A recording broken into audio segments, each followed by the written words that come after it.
And we are live. And I'm so excited to have some new old guests like Caesar. Finally, he came back. He's back in the family. He understood all his mistakes. He's back with us. But guys, the cool thing, just quick thing. So what are we doing today? We're making dials. We are bringing the thing that you Hey like. guys, I'll be right back, okay? Awesome. Ashley just came, just bought some leads and ran away. So common. So here's the thing, guys. 20 days in a row, starting from today, we're gonna be live. We're gonna make some dials. We're gonna close some deals. And all of this will be part of our Closers Bowl competition all the way till February 9th, the day after Super Bowl. That's where we're gonna find out who is gonna win the $5,000 money balance, which is the part of our 25K pool competition. So you can submit any leads, including non-iSTL ones, and participate. AI Closer Coach is gonna rank them, and your maximum score will go into the leaderboard. So the links are in descriptions. Make sure to join them. And of course, the wheel is back too. So the code's in description. Spin 100, getting 2 spins. Any package, 5 spins. You know the drill. So this is back too. And again, 20 days in a row. So Closers Bowl, here we go. And our guest today, Canadian Invasion, with Mr. Samson, Alex Rodriguez, Mr. Home Run, and of course, Caesar, Mr. Assassin himself. Caesar, how's it going? It's going, man. Good to be back, boys. Good to be back. Did you submit your recordings for the competition? What was that? Did you submit your recordings for the competition? Nope. But I will now. Do you know that RG already submitted? And he was he did? He did. So he submitted his call recording? Yeah, he took some of his like live stage or something like that. So we're gonna. I haven't ranked all of them, but I was like, RG is competitive, so you guys know that. He also asked me to tell him which titanium guys are not submitting their recordings. So who is not trying to win $5,000? How do I submit? I'm glad you asked. Let's go to the page. So the page is iSTL Closers Bowl, and the link you can get in the description. And istl.co/Closers Bowl. And of course, it's a combination of packages with the competition. So what is it all about this time? This time I want to remind you guys that transparency and customization can be fast with our fixed price mode and AI search for marketplace I'm going to talk today. And again, you can get exclusive leads instantly to your CRM for just $100. I mean, hurry up, because it goes up to $125 on February 16th. And of course, here on the page, the quick description, what is fixed price mode is all about. And of course, our packages with a bunch of bonuses and balances. This time for early bird till Friday, if you buy a package, you're going to get 2 special coupons that you can use all the way till February 16th. One of them is $100 exclusive coupon for lead feed 24/7. Anytime you can use that one with any package. So you can buy a package once today. You're going to get this coupon that you can use 24/7. And you also get $9 coupon for weekend sale leads. Last weekend, 500 plus leads were purchased with this coupon. So don't be behind. Because there is a bunch of leads, and we have huge, massive volumes. Even today, by the way, spin 100 coupon for today, 800 leads available right now, but I'm going to show you more. And again, want to be part of Coupon Club? There is a special deal. Answering Caesar's question. So what is it all about? So Closers Bowl, iSpeed Closers Bowl. So 25K in prizes, 41 parameters. As you know, you were part of AI iSpeed Arena.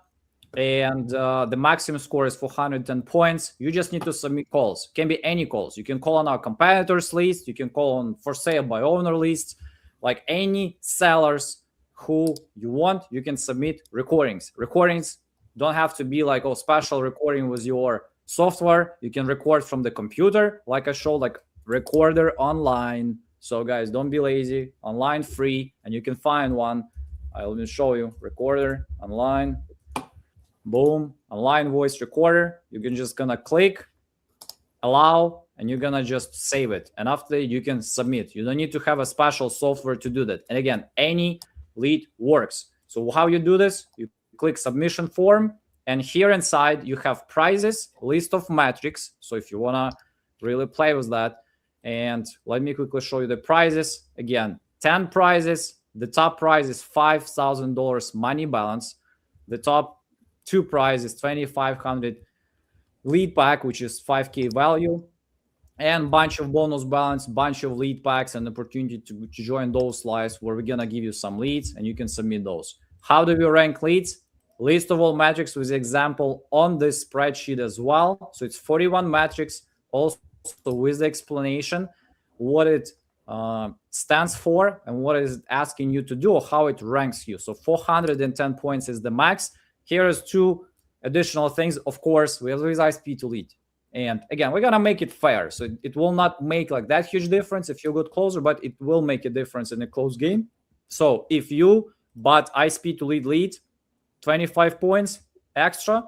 And if you got our closers ball package,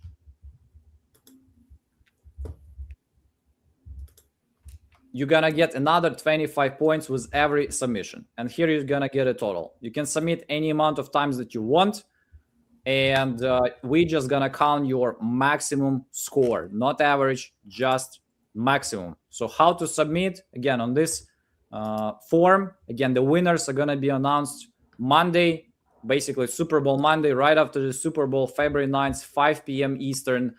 And this on this live, and that will be live number 20. That's why we're doing 20 of those. So to join, you need to put name and last name. If you have account, put your email of your account. If you don't, if you're sharing the form, you can share it with this link. Anybody who's gonna register is gonna put can register with this code and get $100 bonus. Which team do you represent? So if you're with Titanium, like SAF 10, anything you want to put, you can put it here. If you're not part of any club, any team, just you can do speed leaders if you want. Submit 5 recordings. Again, up to 5. If you need like more, just submit once and submit another one. After the source of your lead, if it's iSpeedToLead lead, you need to put the phone number. If it's not iSpeedToLead lead, just tell us the source. Obviously, don't put address or numbers. We don't need it, but we would just want to know the source of the lead. And if you bought any packages, like closers ball packages, put it here as well. Again, we're going to confirm. It should match to get another 25 points. Caesars, any questions? I love it. I'm definitely going to submit a few. So let's go, guys. Share it with everybody. Everybody can participate. Any leads work. You call on lead lists. You call on competitors lists. You call on some, broadcast lists. As long as sellers. Again, you cannot submit VA call leads or something like that. Just it should be the closing process ideally. So and here is another reason why I want to have the closing process, because AI closers. AI metrics actually are built a lot about offer delivery, follow-up, closing. So if you plan to do like 2 recordings, you probably need to do 2 calls and merge them or submit them somehow this way. Again, and you can just Google free merger of recordings or something like that, so you can submit them together. So here's another thing, okay? So if you want to do 2, submit 2 recordings, but like merge them. So this way it will increase your chance, because otherwise if you just do 1 call, which was like the opening discovery call, and you don't submit the second one, again, if you don't merge them, you're going to lose a bunch of points this way. And of course, guys, packages are here. Early bird, $9 coupon. Just go and get them. And 5+ spins, depending on the package you're going to get. Owner, GM, coach, QB, and edge. 5 of the most important positions based on their rank. So here we freaking go. And while guys are picking the release before we're gonna make some dials, let me show you. Let me first ask, guys, did you see our AI search feature or not yet? Mm-mm. Did you try it? Did you see? Nope. Nope. Okay, awesome. So we never tried it. Okay, guys, so here's the big one. So this is why we're here. We want to so iSpeedToLead, making things a little bit easier again. So let me go and share the screen. So right now, like you probably know, like, oh, which filters I want to use, which things I want to use, or something like that, or like picking leads. So we are testing, but it's live, so it's gonna get only better. We are testing AI search features. So right now on iSpeedToLead, if you go to Leads Marketplace, there is AI mode right now. So you can type your lead request, and it will start creating leads filters for you. So let's say if I want to get ASAP sellers in Harris County, I'm gonna click search. It is gonna search me all those sellers with the filter. And again, this is a beta mode for the first. When you do it for the first time, it's gonna create this filter. Boom, Texas, Harris, ASAP. We got it here, and I can save the filter too. 186 leads found, so it's gonna search the whole place for the county, and it's gonna create the filter for you. Again, this is a beta mode, but this is first beta. We're collecting the information, we're collecting the people who are looking for, like, what are you guys actually searching, so we can improve the search too. But right now, yeah, this is why transparency wins, because we give you so many different parameters. We want to make it simpler for you. So transparency, yes, can be faster. And if you guys didn't know, there is also filter to check leads that have 0 orders. So if you're looking targeting for sale active leads with 0 orders, you can do that. And also we have the filter by price and by deal predictor score. So if you want to go from the lowest price to highest price, you can do that as well. So right now I have leads with 0 orders. And let's say I want to find the lowest pricing for the lead. So this is my lowest price lead, $3, raw lead, boom, ASAP lead that I can just go and buy. How do you like it? So amazing. Sounds good. Let's freaking go. Is there going to be a leaderboard live with all the recordings until the winner is decided? Yes. So I'm just trying to get like at least like 20, 30 before I do the first one. So that's why push everybody to submit the goddamn recordings. So it's free, easy money. And here's the thing I want to say while guys are searching. Guys, you gotta take action. I was yesterday on the webinar. I asked people how many people like made any dials last week at all, any dials. I didn't ask if they bought leads, I didn't ask them if they bought a package or, or did anything. But I just asked people, did you make any dials last week? And I had people who said like, no, I didn't make any single call last week. Oh, it's crazy. What are they doing? Some of them like wrote some of them wrote some reasons, all that type of stuff. But this is crazy, guys. I'm telling you, there is nobody out there who's giving more free things and more free opportunities as iSpeedToLead. But again, you gotta still execute. You still gotta put some work, in progressing to this thing, because otherwise you're just wasting your time. I understand. I don't think you just enjoy watching Samson making dials and just staring at it. I mean, I would never waste my time on that, or even Caesar. All my respect. Like it's just a huge waste of time. You could watch Netflix. There's probably better shows there. You can just go and you can drive Uber for a couple of rides maybe, or do like DoorDash thing, and your family will tell you thank you. So again, watching is fine, but again, we tell you, hey, you can join, you can be in school, you can submit recordings, you can be part of lives. We're gonna give you some leads, we're gonna do some things for you that will get you closer to the success. You bought a package, again, no worries, you're gonna get a bunch of leads, and if for whatever reason you're not successful, we're gonna meet and we're gonna see what else we can do for you. But again, everything starts with the taking some kind of a freaking action. I mean, I'm not talking about in some complicated action like learning different exit strategies, or something like that. No, a lot of you just don't even take action, and this is the freaking serious problem. So Yep. I had a weird call last week. I called a guy. He essentially sold the property that I was calling about, but he's like, "Would you be interested in buying 100 properties?" I'm thinking to myself, I called about one. He's like, "Well, I have 100 properties and I want to sell them all together." He's like, "I need 15 million." Then I did like all the comps. It's probably worth 20 million. So if I could, get enough people in that deal, I mean, Bro, everybody all would you make need money. is a hedge fund. That's all you Right. need. A really Right. good hedge fund. Okay. but did you confirm if he's real owner? It's not a scam or nothing? No, I see- I confirmed. I see I his face. He's essentially like, looked. what? Yeah, I looked. He gave me like a list of these properties on a spreadsheet, and I did like maybe 35 of them. And he said that they were all turnkey. So when I looked at the first, like I said, 30, I looked at the property, I looked at the comps. Each of them were roughly, let's say, 225,000 ARV. And like I said, they were all like turnkey. So, estimated value of the 100 properties were like 30 million. So I was like, I mean, there's definitely, I'm sorry, 20 million, not 30 million, 20 million. And he wanted 15. So there was, it was quite a bit of money there, right?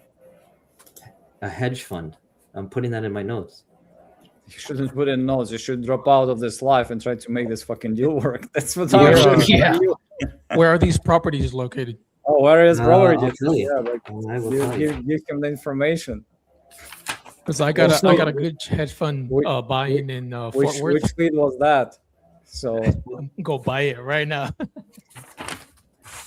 This is Yeah. in Columbus. This is in Columbus, Indiana. Ohio. Oh, No, Indiana. yeah, right now everybody will be like, this is everybody was gonna think about us on this slide right now. Nobody's making dollars. Everybody's Where is I'm it? Well, I gonna was go I with was the talking with filter. Ashley about it, to be honest, because I was like reaching out to her. I was like, oh, that's why last she week- dropped out right That away. should. Yeah, I was yeah. gonna say that should be a seller finance deal, easily. So, I mean, those things are kind of outside of my tool belt, but I mean, hey, at the end of the day, if I could JV Yeah, it with okay, her, bro. and Bro, no, that's you should never say those things. You should be saying Why not? It's just another deal.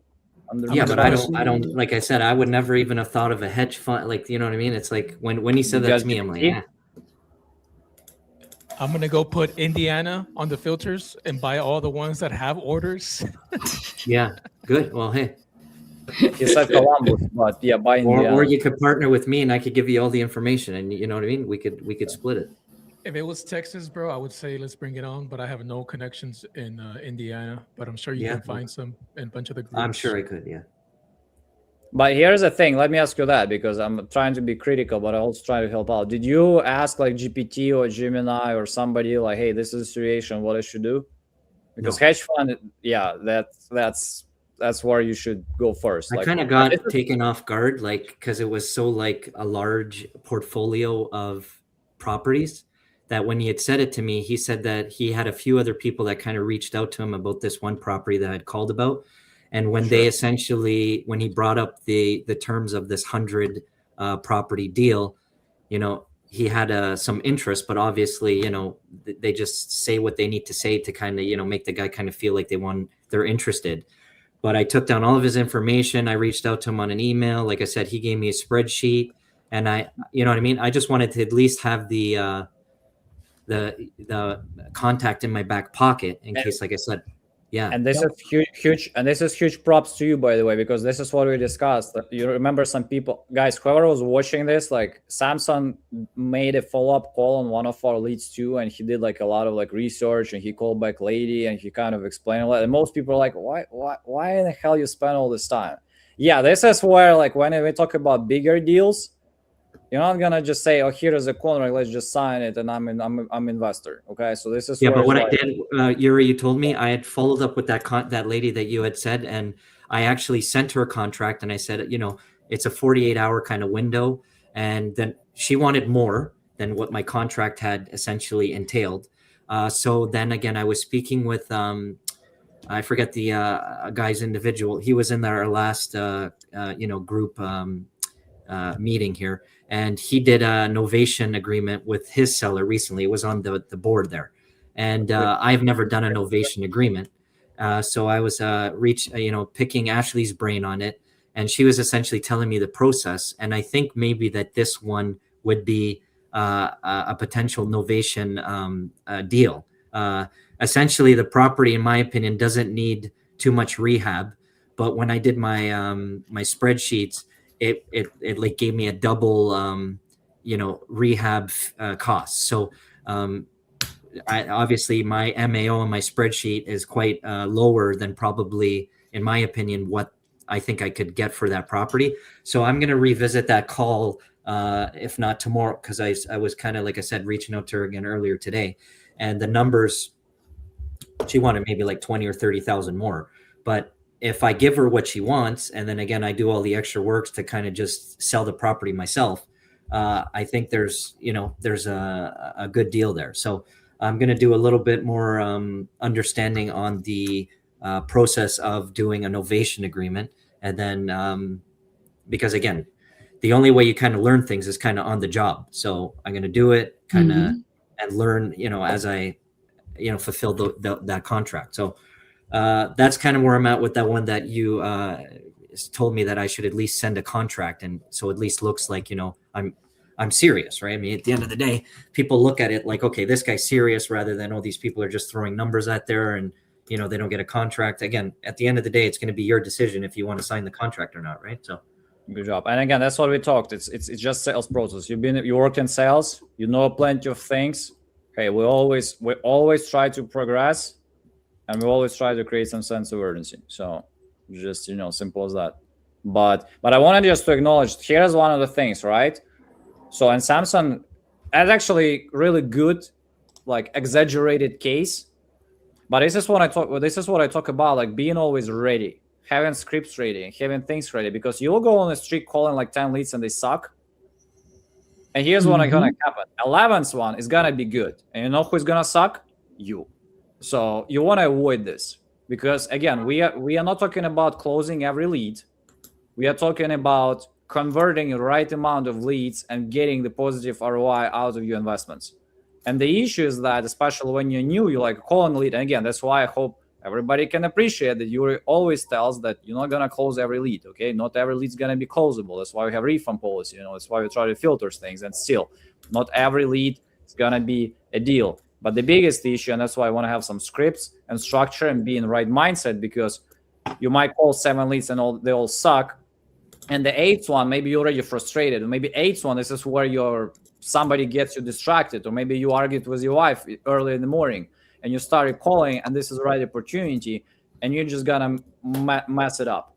And after that, and the issue is that you might not even realize that you messed up the opportunity, because you can just screw it up like right away in the beginning with your maybe attitude of what you're gonna do. So that's why, again, I'm really heavy on getting a particular script so that you can have in front of your eyes, so you can execute and you're never gonna miss the opportunity. So even if you're in a bad mood or something like that, you'll be like, yeah, I'm just reading all the script. But and at some point you might realize, like, Samson, like, oh, 50 mil, like, really? And it can be like 50 mil, and it can be just, oh, am I really gonna close the deal right now? But you might have a feeling like this, right? Like, especially when it's your first deal, like, am I gonna really like send the contract? Because that's your first step, right? We're trying to first offer for sure. and send the contract. After you send the contract, you go back to the script and you're like, okay, you gotta review the contract now. Okay, let me review the contract. And your brain is probably thinking like, oh, is he gonna freaking sign it right now? Like, I'm gonna have a like first contract signed. But again, you're gonna have a script in front of your eyes, so you're gonna go back on the script, you're gonna look at this, so you're gonna have it on the structure. So, and again, if you're more experienced, I would write down things. And the reason why you want to write down things, because you can share it with your teammates. If you start hiring, if you start getting acquisition people, you line up all your process, the more things you have documented, the easier it is to scale. So you don't have to just sit here on the live and make an actual dials. So you can send somebody else, like Danny Force is doing. So he sends somebody else to do it, and then you can just watch it with his margaritas.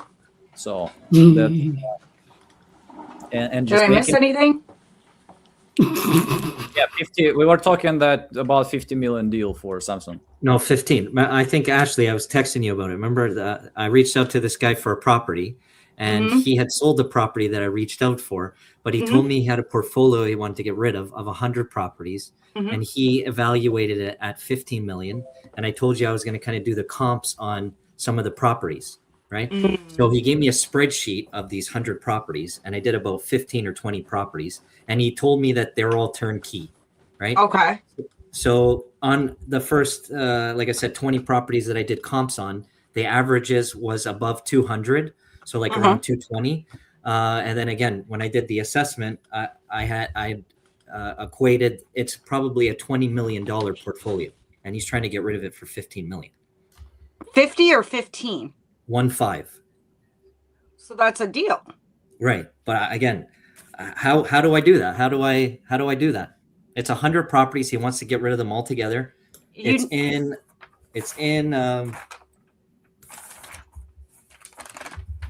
Columbus, Indiana. Mm-hmm. And he has 100 properties. He wants to get rid of them all together, and he wants 15 million. So you need to find somebody that's buying big, obviously, Right. like a Pace Morby or something.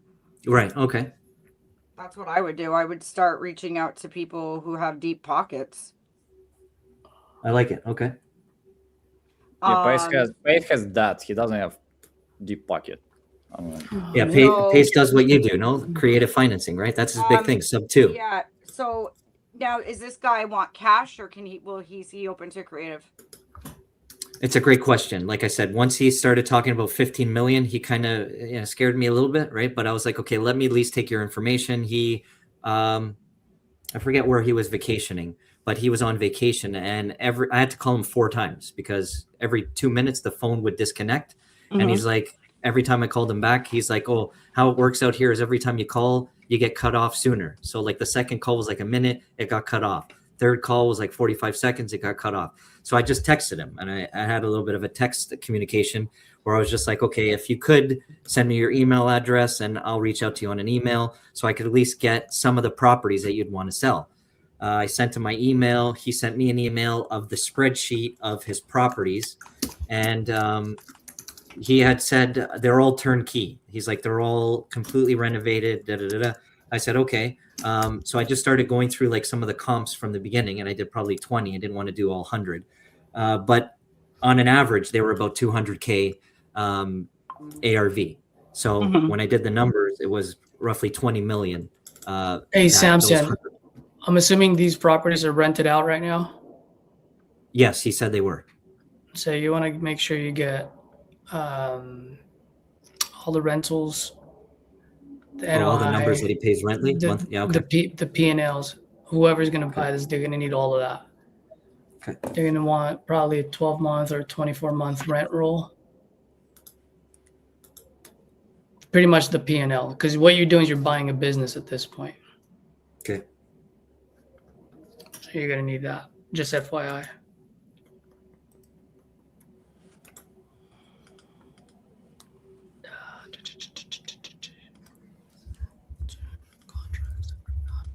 I'm getting leads right now. Yeah, I got some too. I'm going to start making my calls. I'm going to follow up with this individual, and then I'm going to start making my calls. I thought there were going to be more people on today. What happened? Yeah, I saw maybe 3 other people that were messaging on the community chat. So yeah, Andy said he submitted, but he didn't submit. So I submitted. That's Did why you get it? here. See? Mine's a 2. Well, seriously. Did you see it? It's a 2-part though.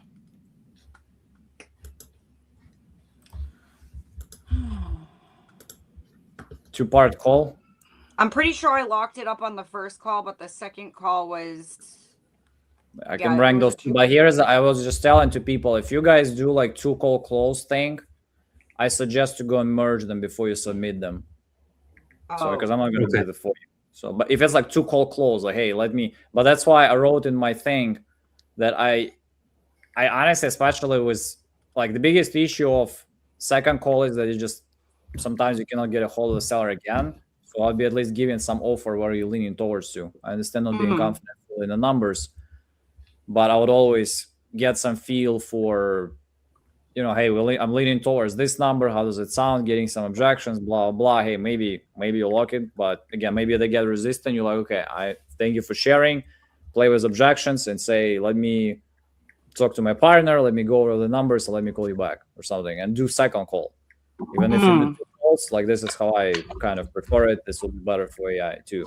So, but again, you can do still 2 calls, just clarification, which will be annoying. I'll tell you, like I heard those calls, and I'm pretty sure sellers are getting annoyed with that.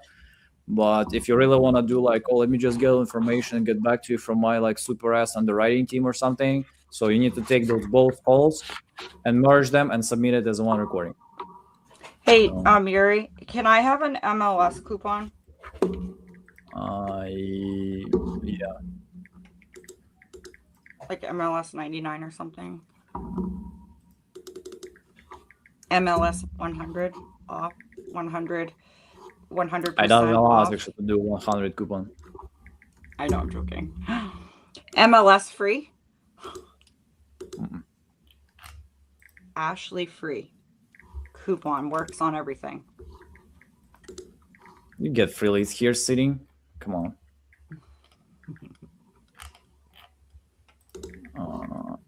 Why don't you just give me access to make coupons? Because you're gonna make it for random people. I don't know where you hang around. You just hang around in different places all the time. All of a sudden, everybody wants to be my friend. Well, yeah, I don't. They probably won't because I tell people every week like, hey, we're gonna give you a free lead, join live, and then they're joining. So I still see the same faces here. So. Yep. I'm just hitting apply until it goes through. Okay.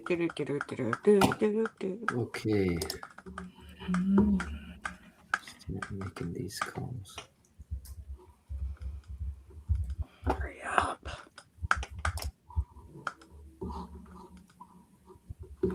Jeez, Yuri's so slow. Oh, shoot. Sorry, I thought I was muted. What happened to the other folks? Wasn't Alex here or Edward? Yeah, he went to go pick up his I son. already asked that. Oh, yeah. He did say that, yeah. Yeah, he did say he'd be back after. I just had to give my daughter a ride, too. All right, do we just start calling? Yes! Oh, it almost went through. I thought it did. It thought about it. All right, just let me know when you did it. Yeah, I always have to ask, are you okay if I record this conversation? Because what I noticed was when I hit record on my phone, it's like, your call is being recorded. So the one lady was like, I don't want to be recorded. Like, yeah, if you wanna be fast on it, just say, hey, this is Samson with so on recorded line. How's it going? Sure. Something like that. don't just be like, because why are you recording or something? Like, just make it like. Yeah, I just say it's for my records because again, rather than me taking notes, No, don't say why. Don't. Don't say unless that. Just make it. Hey, it's on the recorded line. So, and it's common. It's a common way when you call in into some places too. I don't know, Chase or whatever.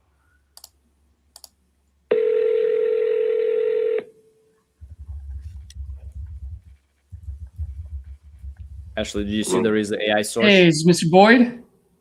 Okay. If this home buyers, y'all keep calling me, I'm finna just take myself off the list.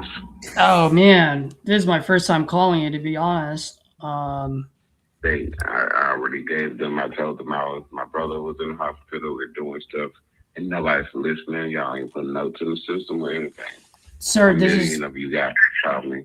Sir, just to let you know, one, I'm sorry on behalf of everyone else that called you as they're idiots. That said, it's my first time calling. I don't have any notes. It literally just came across my screen. I'm not here to pressure anyone. If it's the right time for you, I'd love to talk to you if you're still looking to sell. Yeah, I would have to call.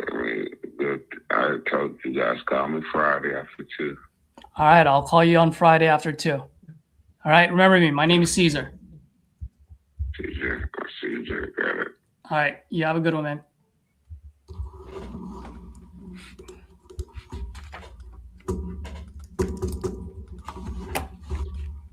What were you saying, Yuri? Did you see AI search? No. What is it? Just scroll all the way up on the filters. It's just like AI search mode. Okay.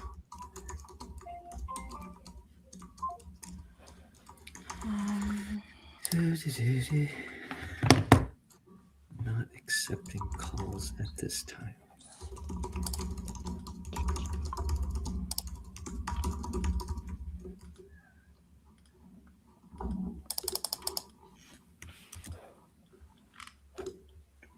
So I'll call back Friday after 2 and ask how his brother's doing.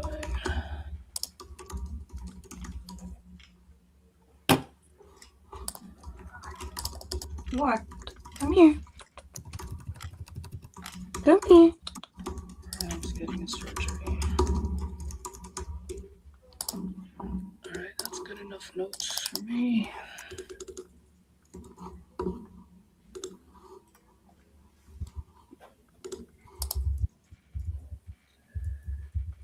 So this guy is in Memphis. Hey Siri, what time is it in Memphis? Siri's an idiot. Eastern time. Eastern time? So it is right now. It's up 4:25. Oh, same time. Okay. Okay.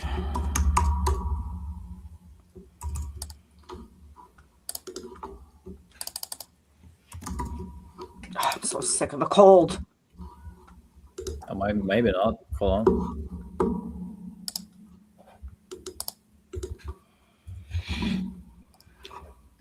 Oh no, it says Central.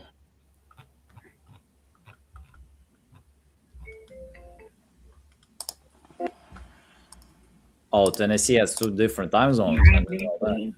Please text me and leave a message. Thank you. The fuck? Create AI filters. Type in your lead request. AI will analyze it. And that is really fucking cool. Alrighty, let's give this a try. So you guys know there's 11 working days left for the month of January. And May I help you? yes, may I speak with David? What do you need? Yeah, my name is Caesar. I'm just calling about you guys' property on Hickory Hill in Memphis. It's got burned, so. Are you still looking to sell it or no? No. You're not selling it anymore? Did you say it got burned down? Yeah. Oh man, sorry to hear that, ma'am. Okay, bye. Yeah, okay. Oh, here it is. Okay, square footage 1,100, 104. I'm trying that AI thing. I wrote in areas that are great to invest in with the highest likely to close. I like it. That's See what it great. gives me. Yeah, I don't think it's gonna do anything right now. It gave me something. It gave me some. It gave me all A's. Ooh, and it gave me like PPC, and it gave me. Okay, let's try. This one might actually be a good one. It's exclusive. Ooh, You can sort okay. by price. Do you see that? Or by status too. You can sort by price, so you can sort by status as well. Okay. That's pretty cool. Interesting. I don't know if Morriston, Florida is a good place though.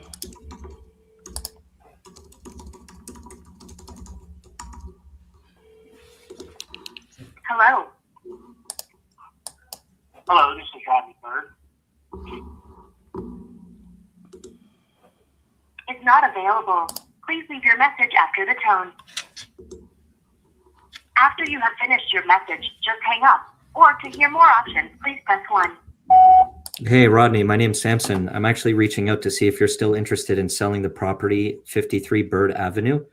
If you are, please reach out. Again, my name's Samson. My phone number is 647-881-8835. Thanks so much. Hey, C's, Yes. is East Sparta a good place in Ohio? I have no idea. Okay. Well, you know, there are 374,000 people there. I mean, I look more for like pending to active ratio on MLS. That's how I decide whether it's a good one or not. Sure. So I don't know if you've ever done that before, have you? I have never done that, but I Yeah. like it. You want me to share? Oh my god, alright, so thanks for making me go there because now he's mad at me. I didn't know because guess what? Hold on, let me mute myself for one because we don't need everyone knowing our family issues. So hold on one second.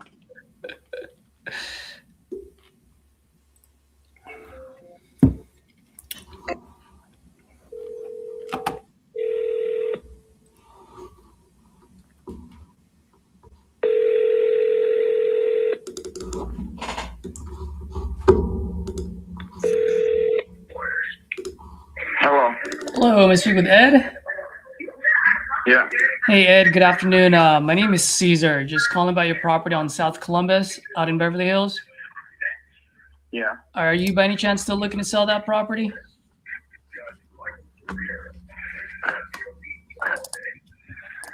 Where do you live?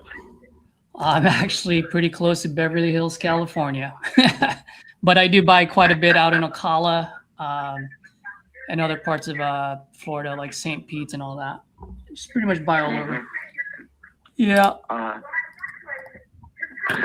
I saw her on the phone San Francisco or something like that or whatever, and I'm saying. Yeah. I lived in San Francisco for like 12 years, but I'm out in LA now. Mm-hmm. You can't afford to buy anything where you are, huh? Well, I can. I just look for good deals. So if your house is a good deal, I'll buy it. So there's no good deals in California. There you go. There you go. Or few and far between, right? Well, you want to know something funny? I was actually just looking at the, remember the Malibu fires last year? Was it last year? Yeah. Right. Man, all the vacant lots there are selling for $5 million just on a vacant lot. Every single one of them. Something. Yep. Yeah, ain't that something? Yeah. Yep. Yeah. So Ed, how much are you looking to get for this one? Well, I have tenants in it right now, whatever, and they've been with me for 10 years. I'm gonna suggest to you, if you think you're interested, call me back the end of March, and we can talk then. Is there a lease up in March? The end of March? Is that what you're saying? She's Yeah. helping me in a second. Gotcha. Well, let me ask you this: are you looking to sell it after the leave, or are you okay with selling it with a tenant occupied?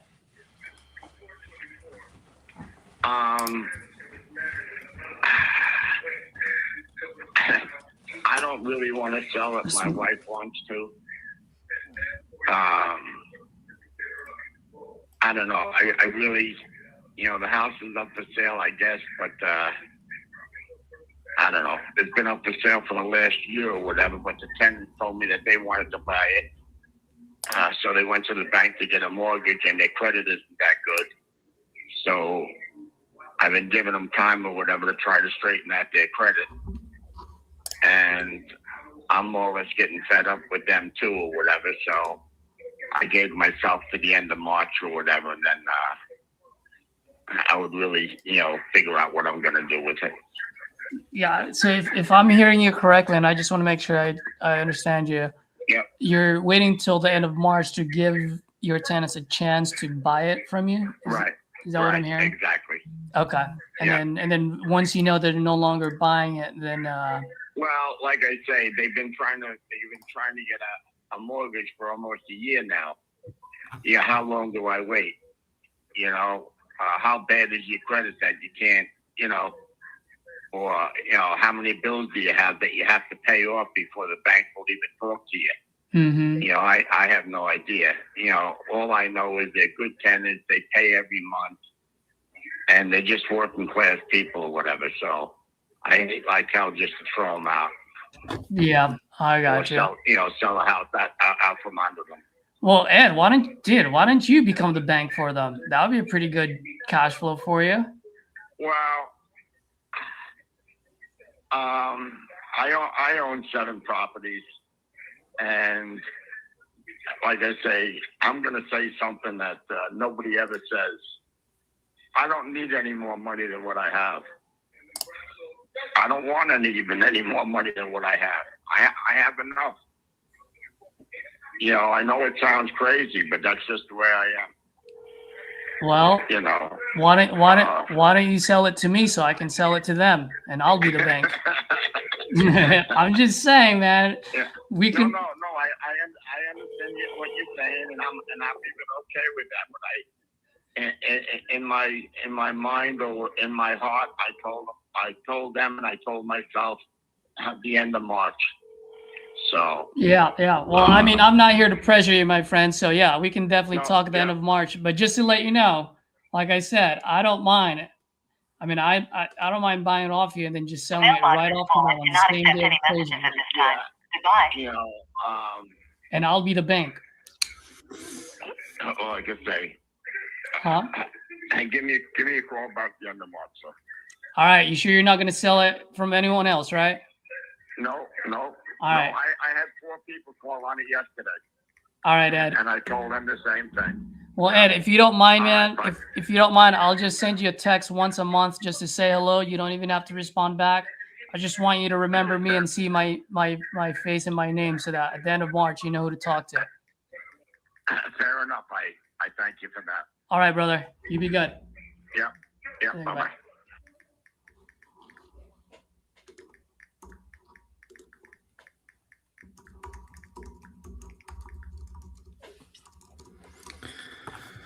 Okay, called mailbox full and left a text.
Oh man, that thing is a freaking landline.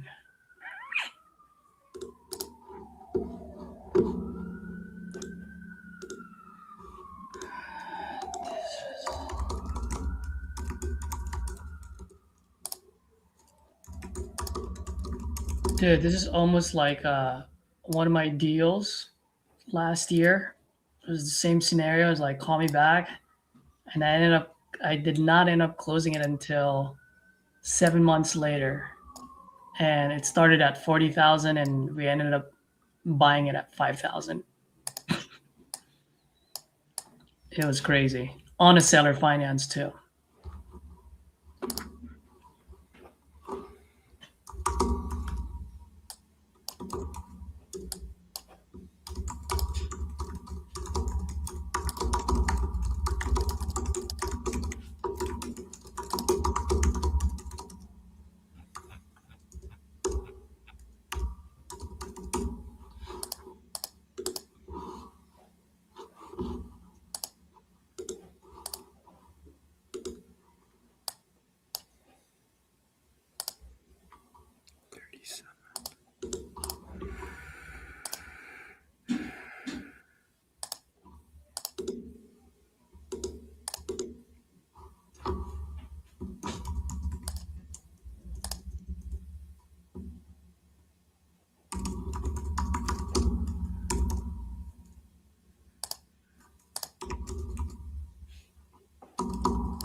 and reason for calling.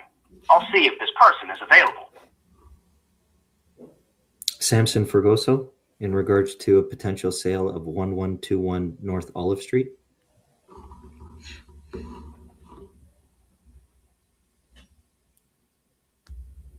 Thanks. Samson Fergoso. Please stay on the line.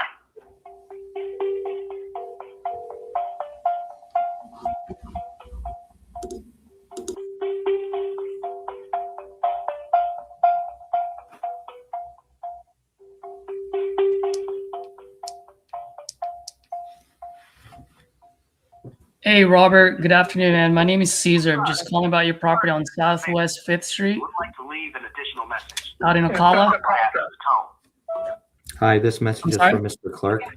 Hi, Mr. Clark. My name's Samson. Oh, it's under I'm reaching out contract? to see if you're still Congratulations, interested man. in I'm too selling your slow, huh? property, 1121 North Olive Street. If you If don't mind me you are, asking, please reach when's out. the Again, closing my name is date? You can Samson. use me My as a phone backup number is buyer just in case. 647-881. I'll be back in 2 weeks. 2 weeks, huh? So 2 weeks close. Okay, I'll give you a call. Hopefully, I can congratulate you, man. But if not, I do buy quite a bit out there, so you can always use me as a backup. Okay. All right, I'll text you. I'll text you my info. Hey, Tyler. Tyler, did you submit recordings? RG is already in. He was asking if Tyler joined. He's trying to win $5,000. What was that, Yuri? I see Tyler join us. Tyler, let's go.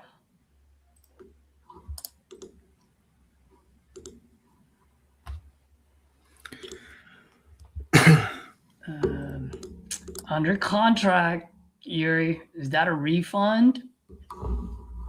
Yes, it is. Yes, absolutely.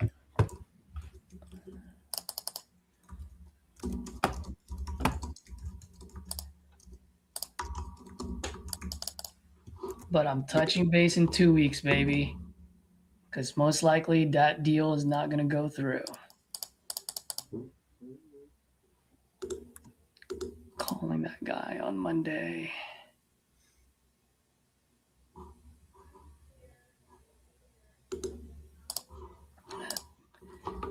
For the folks that are watching, I know some of the new folks, you're like, oh, it's under contract. For me, that is music to my ears when I hear that. Why do you just follow up with that, or?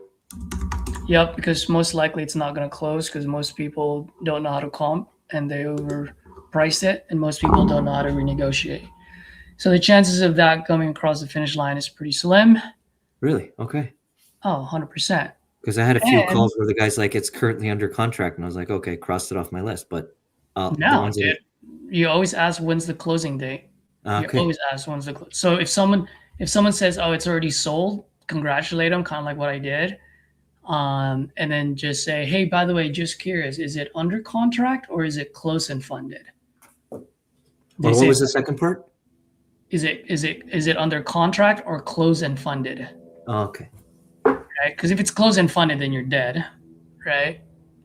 If it's closed and funded, then you just ask, do you have any other properties you're looking to sell? Yeah, I always ask that. Yeah. Now, if they say it's under contract, just be like, great, just curious, when's the closing date? And if they say, oh, why do you want to know? Or that's personal. And I'd be like, whoa, Samson, I didn't mean it that way. All I'm saying is, just in the small off chance those guys don't follow through, I can be your backup buyer. Okay. Would you be offended if I can be your backup buyer? What do you think? I like it. I like You it. know what I mean? See, you're on this call for a reason, you know? Yep. Yeah. No, I mean, at the end of the day, like I said, I've had a few of those where I'm like, okay, it's done. But now I can kind of, add that to just the conversation, Oh, 100%, dude. Cool, And the cool. good news is it's refundable. So it's a free lead at that point, baby. Right.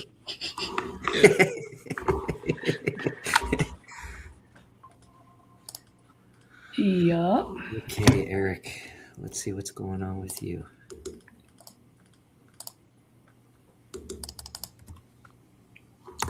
Andres. Out in Cleveland, Texas.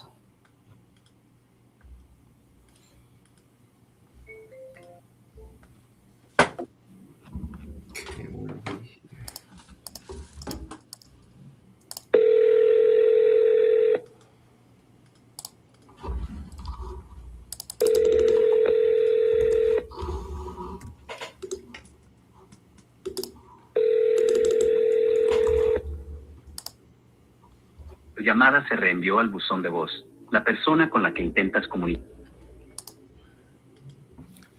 Centralia. Okay, Centralia.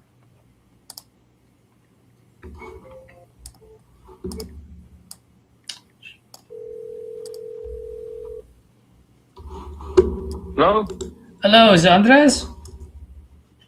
Yes.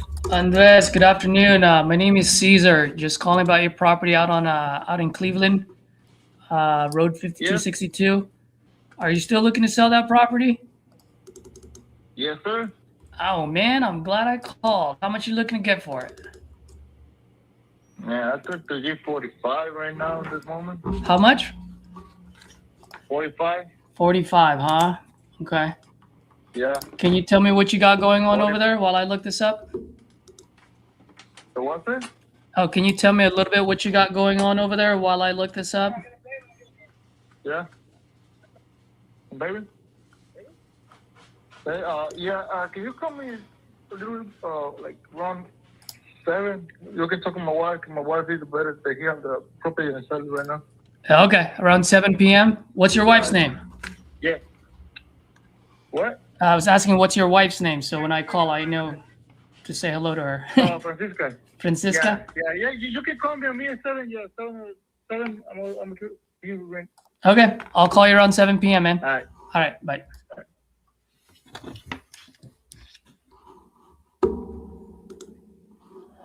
What's today? 7 p.m.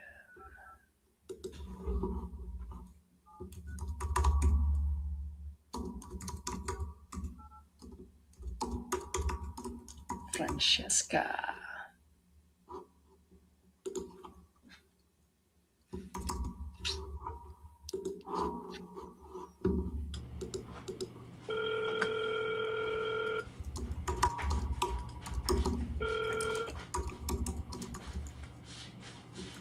You just research. Sorry, I can't get to the phone right now. Leave your name, number, and a brief message. I'll call you back as soon as I can. Thank you.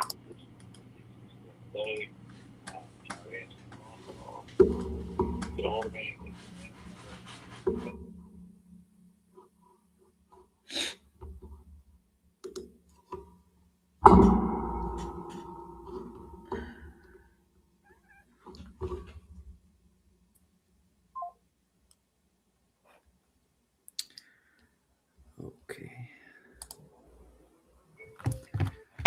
Left a message.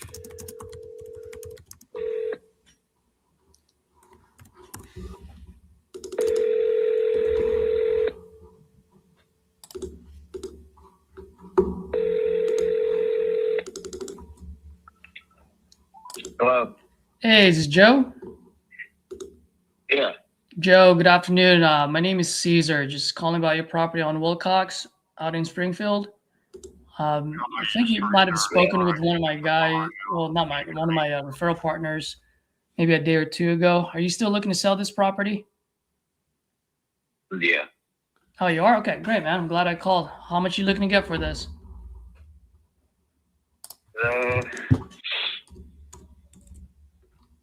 On 3 lots, so you know. I don't know, probably 30. About 30. Okay. Can you tell me a little bit what you got going on over there while I look this up? Well, it's 2-bedroom, 1 bath, but it had a hole in the roof for a little bit, so it's got some damage. Is it so it's got a hole in the roof right now? Is that what you're saying? Yeah. Gotcha. How long has it been vacant for? Couple years now. Okay. So has it been rained on? Yeah. All right. How bad is it inside now? Probably got a lot of mold and all I've that been stuff. over there in a little bit. I'm sorry, what was that? Yeah, probably so. I haven't been over there in a little bit, so. Gotcha. All right.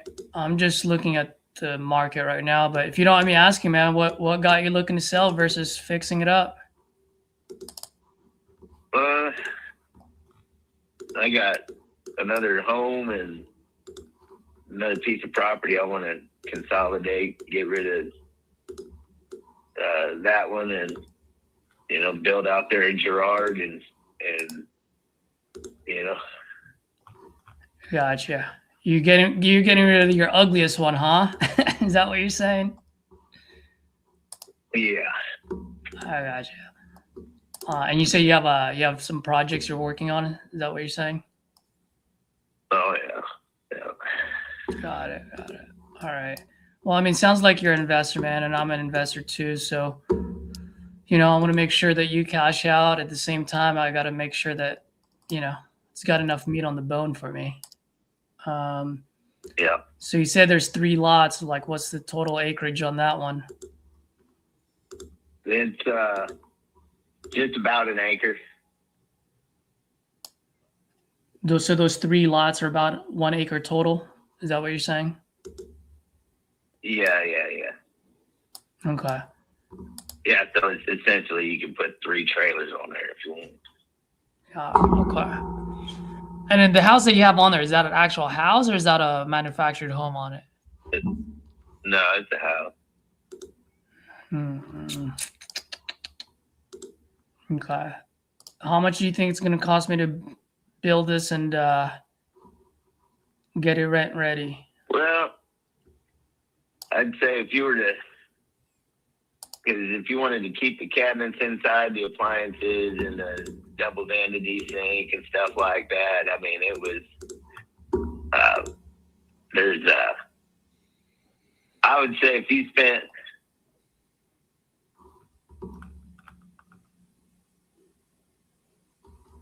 $40 or $50 on it, and then you could probably get 120 in that neighborhood, maybe 140. Okay, so you're saying 40 to 50, and you say I can get about 120? Yeah, about that to 140.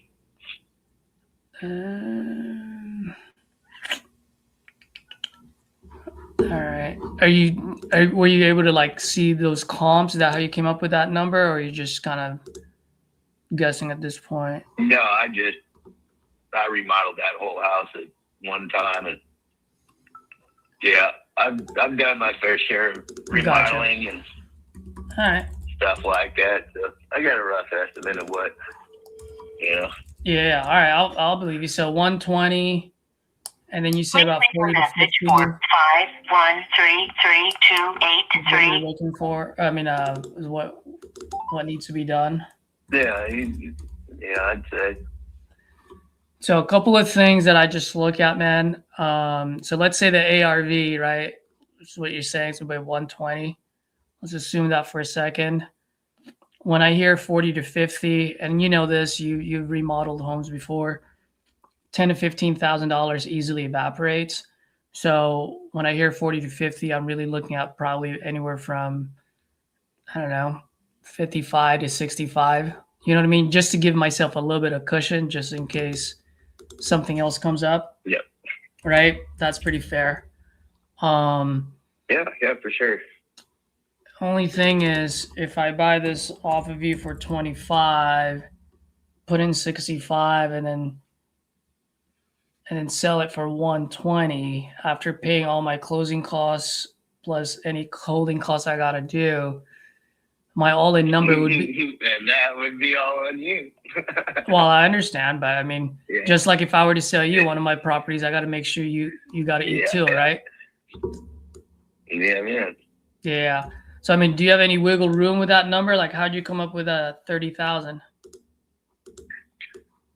I don't know. I know what that's a good number. Gotcha. Put that in it. No. You know what I mean? You put what you need to be put in it. There's wiggle room. Yeah. So. It's just right now. I mean, would you say it's almost like a teardown at this point? Yeah, but there's a lot of good stuff in there. So. Like you know. what? The cabinets. You know, there's still good recessed lighting, the cans, the bathroom vanity, and all that. And like it's the appliances. Yeah. You know. Yeah. I mean, man, 30,000 is just gonna be way too much. Just because if I put in 30,000, literally my all-in number is 114 just to sell it for 120. That's a lot of money just for $5,000 of profit, you know? Oh, amen on that. Yeah, I don't think you'd do that either. I mean, and I'm not saying you would do this, but if I were to buy this, let's say under 10,000, my all-in number would still be in the $90,000. You know, so if I were to buy something like this, go ahead. Because you got the capital gains and everything else, and flipping it. And, yeah. Yep. I mean, let me ask you, man. I mean, what's your end game for this one? I know it's been vacant for 2 years. Do you just want to let it go and grab some cash, or are you just going to let it sit there and rot for more? Well, the thing of it is, I got, I don't know. I got a buddy that demo it, but then, you know, he wants $4,000 to demo it, and then, you know. Yeah, exactly. It's going to cost money to demo it. Well, I mean, that's, you know, unless you're going to spend the time to do it, you know. Yeah. I mean, from an investor, man, I think this thing's probably, just because it's been vacant for 2 years, the hole in the roof, it's pretty much a tear down. I mean, at this point, it would. Yeah. I mean, I don't know, man. If I were to sell this to you, how much would you pay for it? Well, to be honest, because you could, like, say, for example, if you tore it down and even just put, you know, a modular home on it for $40,000, you know, spend about 7-8 hooking everything up and all that, and then, you know, you could sell it for probably 80, you know. Yeah. So let me run those numbers. So you say I can sell it for 80, put in about $47,000, right? 40 for the modular, 7,000 to hook everything up. Oh, I don't know about that, but maybe. I don't know. I haven't checked that in a long time, but yeah. So, I mean, even at that, I mean, overall, man, I mean, just so that I don't waste your time, and like I said, just from an investor, if I were to buy this, I would probably be like in the $5,000 mark.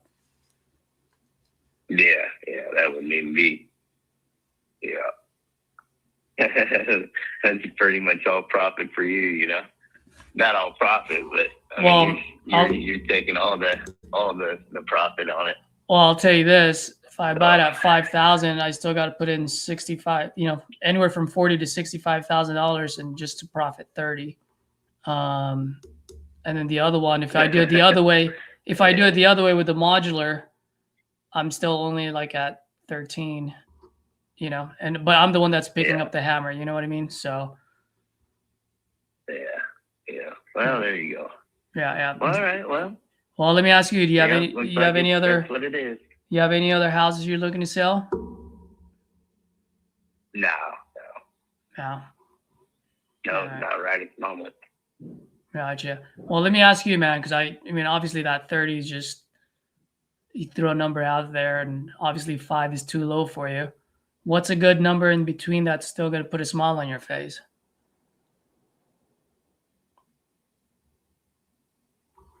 $25. Yeah. Come on, man. If I ever go to you with one of my houses looking like this, I don't think you'd pay 25 for this. Well, I mean, it's a good place to demo and start over. And like I say, you know, it's probably somebody like to stay for yourself, but somebody that's looking to buy a piece of property and put something on it. You know, say for example, they bought it for 25 and then put 60 into it.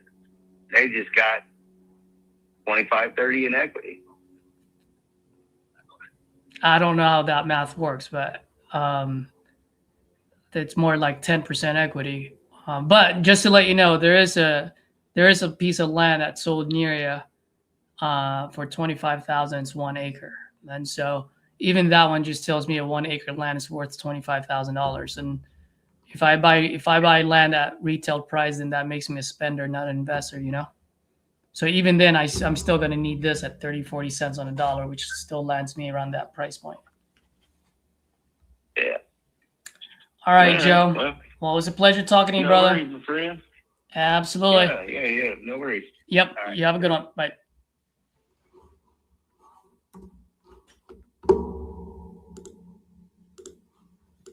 No deal.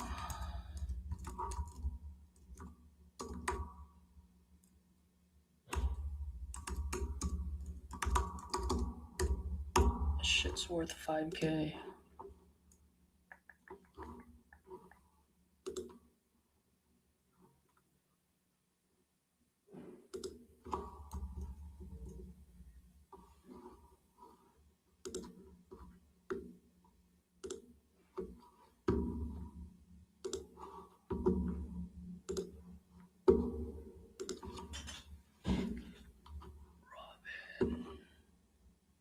Is everyone muted but me? I guess so. Yeah, we're listening. See, Ashley's on the phone, bro. Ashley on the phone? Ashley. Okay, perfect. Well, I'm actually buying in the area, so I would love to chat with you about it. Where do you live? I actually live in Maine. Okay. I'm not too far from you. I have family that lives over near you. Gotcha. Yeah, and I actually acquire property all across the U.S. So, we have rentals and everything. So, I'm definitely interested in your area. So, could you tell me a little bit about the property and anything you have going on there right now? Pretty much. It was a rental. That's what I had it for. Tired of dealing with it. So I'm going to, well, maybe it depends, but so realistically, I'm just kind of looking to see what I'm going to get offered. If I don't have to deal with it, I don't. Mm-hmm. But I mean, it's going to be a rehab. Like, it needs to be cleaned out. It's going to need flooring, paint, Mm-hmm. just probably updating. Yeah. I mean, everything. I mean, one of those things. I mean, it's like flip it to rent. Probably wouldn't cost that. It needs a roof. It does need a roof. No water damage. So if it's flipping to sell, because I mean, it's going to be obviously a lot more money. But if you're flipping just to rent it back out or something, Mm-hmm. you wouldn't put as much money into it. So Right. as far as that, I mean, it's functional. No major issues. I mean, heat works, air works, gas. So. Did you originally buy it to flip or like just rent it? No, it was my first home. I've owned it for a while. So I lived there. Then when I got married, we bought a house. I rented it. We ended up divorcing, and I ended up buying my parents' old house, and I lived there. So, Mm-hmm. and that's pretty much it. Yeah, I mean, just tired of renting it. So I don't blame you. Well, I feel I get offered. Just really, what I'm probably ultimately going to do if I don't get any like really decent offers, I'm just I can just fix it up myself, and I'm just going to put it on the market. So yeah, I mean, no rush or I'm not. I mean, I'm not late on payments. Like I know a lot of people are. Oh, I'm getting ready to foreclose, and they want to get rid of it. So. Mm-hmm. So you still have a mortgage on it? Yes, I do. Okay. So yeah, I mean, there's a couple things I could do. I do creative deals. So there's a couple different offers that I could give you.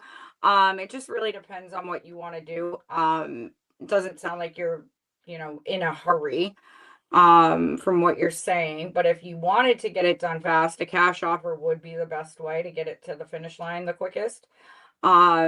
you know, and as an investor, it sounds like you are an investor as well. If you're okay with flipping and renting and stuff like that, but cash offers really are below market value. That's because I'd come in and I would fix it up and then I would sell it at market value or hold it, whatever I'm deciding to do. So if you're not open to a cash offer, because you're going to be in probably the $90,000 range, maybe even a little bit lower. And I do see that you purchased the property for around that, not much lower than that. So I don't know if that number is going to work for you, but if so, it's something I could do in, 15 days and also take care of closing costs and stuff like that. So, I mean, it's completely up to you. We also do subject twos, and I do see you have a beautiful interest rate, so I wouldn't mind keeping that in place and then giving you equity on the back end. So it really just, Jeremy, it comes down to what you want and what you need. What was that second thing you were saying? It's called subject to, so it's subject to existing mortgage. So what I would do is I'd come in because I see you have like a 2% interest rate, and those are really beautiful. We don't see those often. Well, actually, there's one that you have 4, and then you have 2 open loans, correct? For that property? Yeah, I know you do own. Well, I have your info up here right now, and it says that you have an FHA loan, a 30-year loan from when you bought it. How long have you owned the property? Maybe I'm not looking at the right loan. Since 2009. Okay, yeah, I am looking at the right loan. Okay, so that one shows that you, so the maturity of the date would be 2039. Yeah, so that one makes sense. That one, and then it looks like you did an FHA refinance. Is that accurate? No. Huh, weird. Okay, so yeah, there's an FHA refinance, but it's only for like $7,000. You know what I mean? So I don't know what that would be. Oh, you know what I bet that was? That was during COVID. Yep. I wonder if that was It was 2021. Yep. Yeah, it was deferred for during COVID and all that. So yeah. Okay, so it looks like you're still paying on that as well. Is that right? I honestly don't know. I was just told it was put on the back end of the loan. The amount that I owed was the total amount that was due. So they just put it on they basically moved the payments from January to July, but they just basically moved it to the end of the 30-year loan. Yep, I definitely understand what you're saying. So yeah, I mean, do you know an average of like what you have left for the payoff? You don't need to give me exact, but like a roundabout. Oh, what? Like 48,000. Okay. So yes, so I could get creative with this if you don't want a landlord anymore and you don't want to, if you want to just be done with the property, we could take over that loan. Or you could just take I'd rather buy it cash, but I wouldn't mind getting creative with you either, because I am very interested in the property. So it really would depend on you. What's your bottom line number that you could do for me, seeing it needs a lot of work? Well, I mean, honestly, I think we're going to be kind of off anyways. I mean, I know the cost in that area. I know the house next door sold for like $205,000 on it. And I know the market's not the same as that anyways. But yeah, the market dropped quite a bit. Yeah. The closest like comp I have, and it actually just sold in December, and it's right next door to you. It sold for 189. Why don't I do this? Let me pull it up real quick and see like what condition it was in, because that'll give me a better idea, because then I can compare it to your condition. And then we just kind of look and see how much money it would cost me to get it to look like that. I got it right here. It's okay, so it's pretty clean. Have you seen it? Needs some updating. This one's on Christie Lane. Oh, I don't know. Okay, it shows that it's not far from your property. It's literally like, yeah, I think it's right behind your house. So it is really clean. It needs some updating, but it's like turnkey rental move-in ready. Like it could go to a homesteader, it could be a rental. It's very, very clean. New appliances, kind of an older type of linoleum in the kitchen. real oak cabinets, but they're that orange color that needs to go. You know what I mean? So it's nice, but it could use a little bit of updating, and they sold that for $189. So I guess without seeing yours, I don't see how close it is to looking like this. What's some like? Does your property need any heavy duty repairs or anything? What do you consider heavy duty repairs? Like foundation, any, has it leaked or anything? You said the roof was good, but any like heavy duty, like it's gonna cost me a lot of money to fix, right? I know kitchens, those are big rehab projects. No, nothing like that. It's completely functional. I mean, honestly, it would, even if I go to, fix it up and put it on the market, I would just, well, except for like the carpet, but all the other stuff I just do myself. And like, I'm not a pro, contractor or anything. Like I said, it just needs paint. I mean, kitchen needs updated. I mean, obviously the floor, seat, but it had carpet in it, and the people that were in it destroyed it. So the carpet's out. So it's just got like the original, 1950s, 60s, the little tile stuff, that was down. So Yeah, and I mean that's typical after renters, to change out carpet and stuff like that. That's typical. So that's understandable. I'm just really looking at the comps in the area just to see how comparable it actually is to your property. So I mean, what are you looking to get?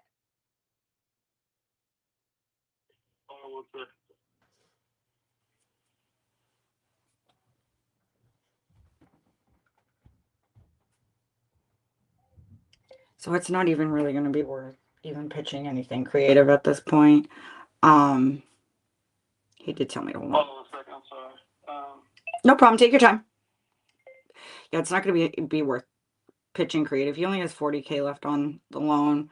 It sounds like he wants some money, and I don't even know if it would be worth keeping that in place and doing a rehab.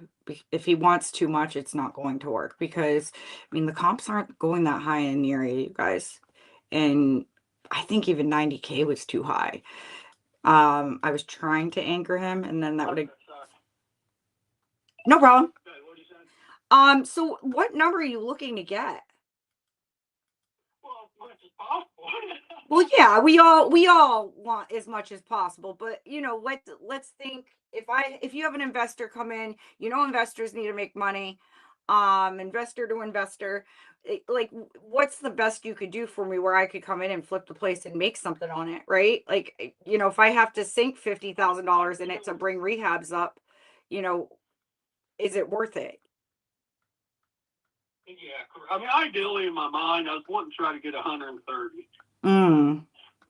So you know what I think would be best, Jeremy? Why don't you do this? If you're open to it, I have some agents in the area. I think your best bet is to have an agent just come and walk the property and tell you what they could list it for. And then maybe you just go with them, because that's how you're going to get your highest price. You're going to have investors call you and give you investor prices.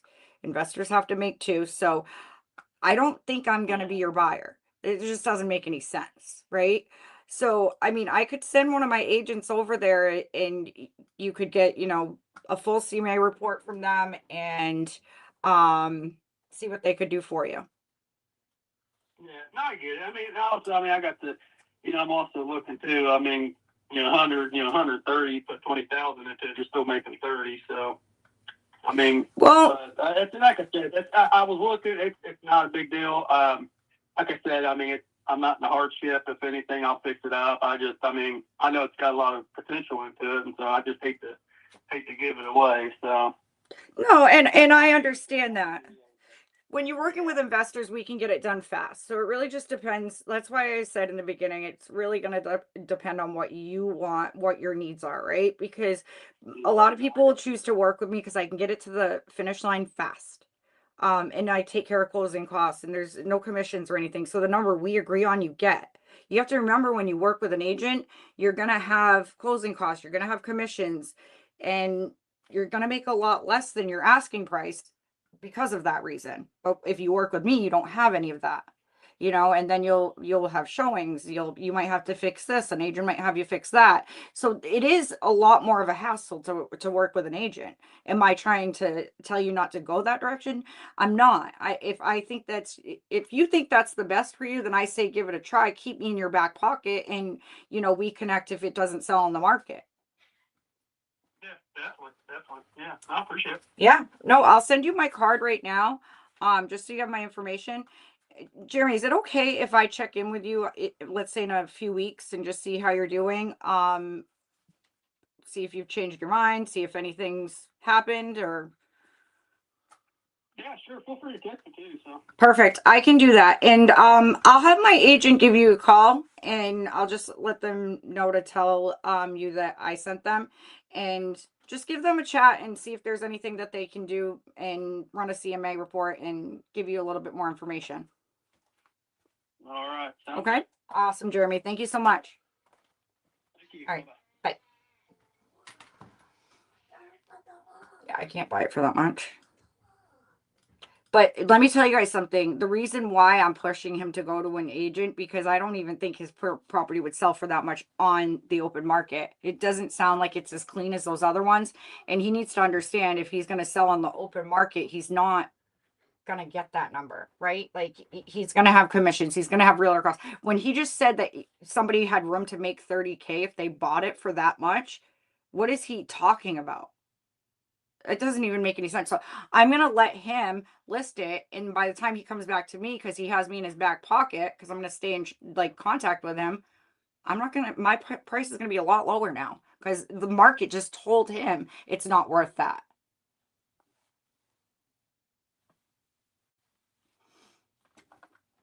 All right.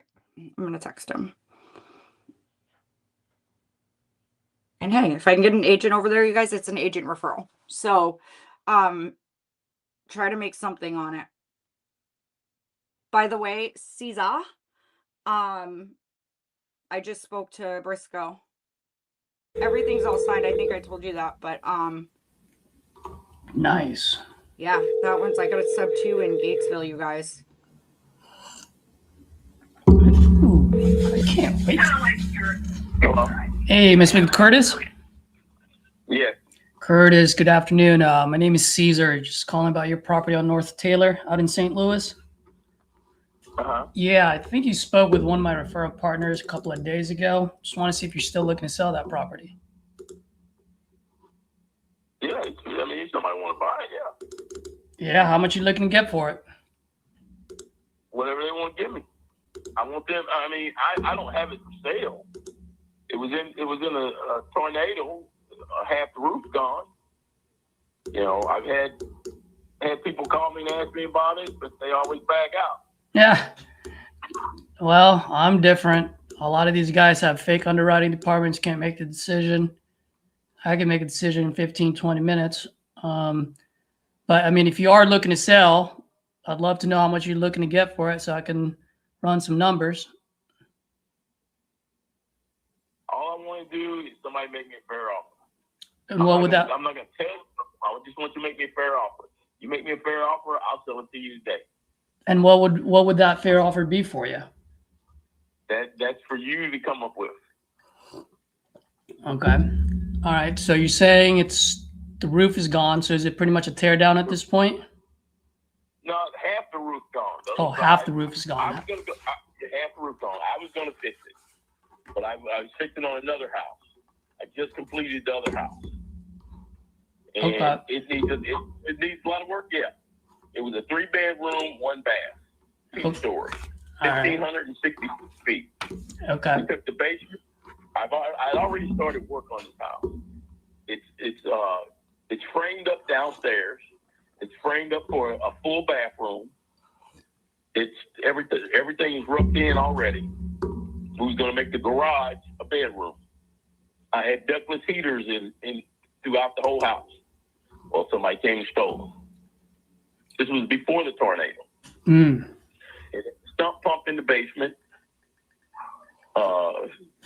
It needs work inside throughout, which I had a contractor to give me a number. It's gonna cost about $30,000 to redo it, and I ain't talking about no, just slap some paint on it and it's voila. He was gonna go in there and do the work. It was $30,000 to do this. 30. So doing the upspout. Go ahead.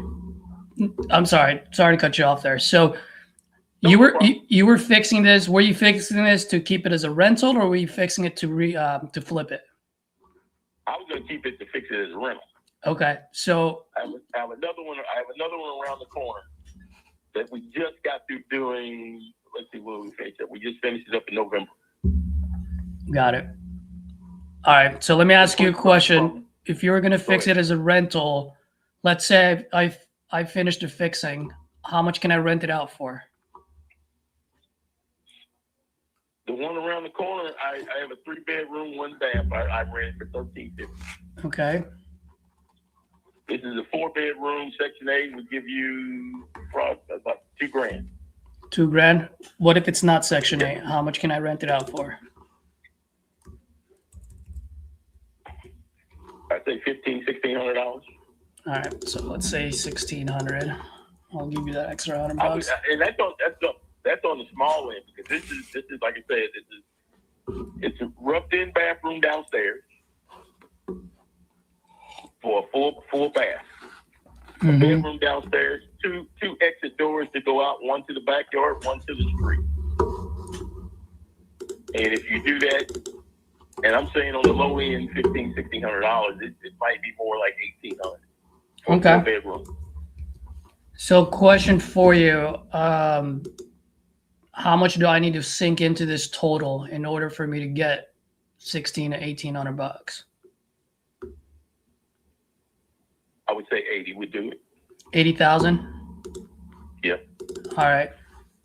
And now take this into mind, that whole neighborhood, I was probably the only one that had insurance over there. So that whole neighborhood is going to be brand new. Damn near everything over there is going to be brand new.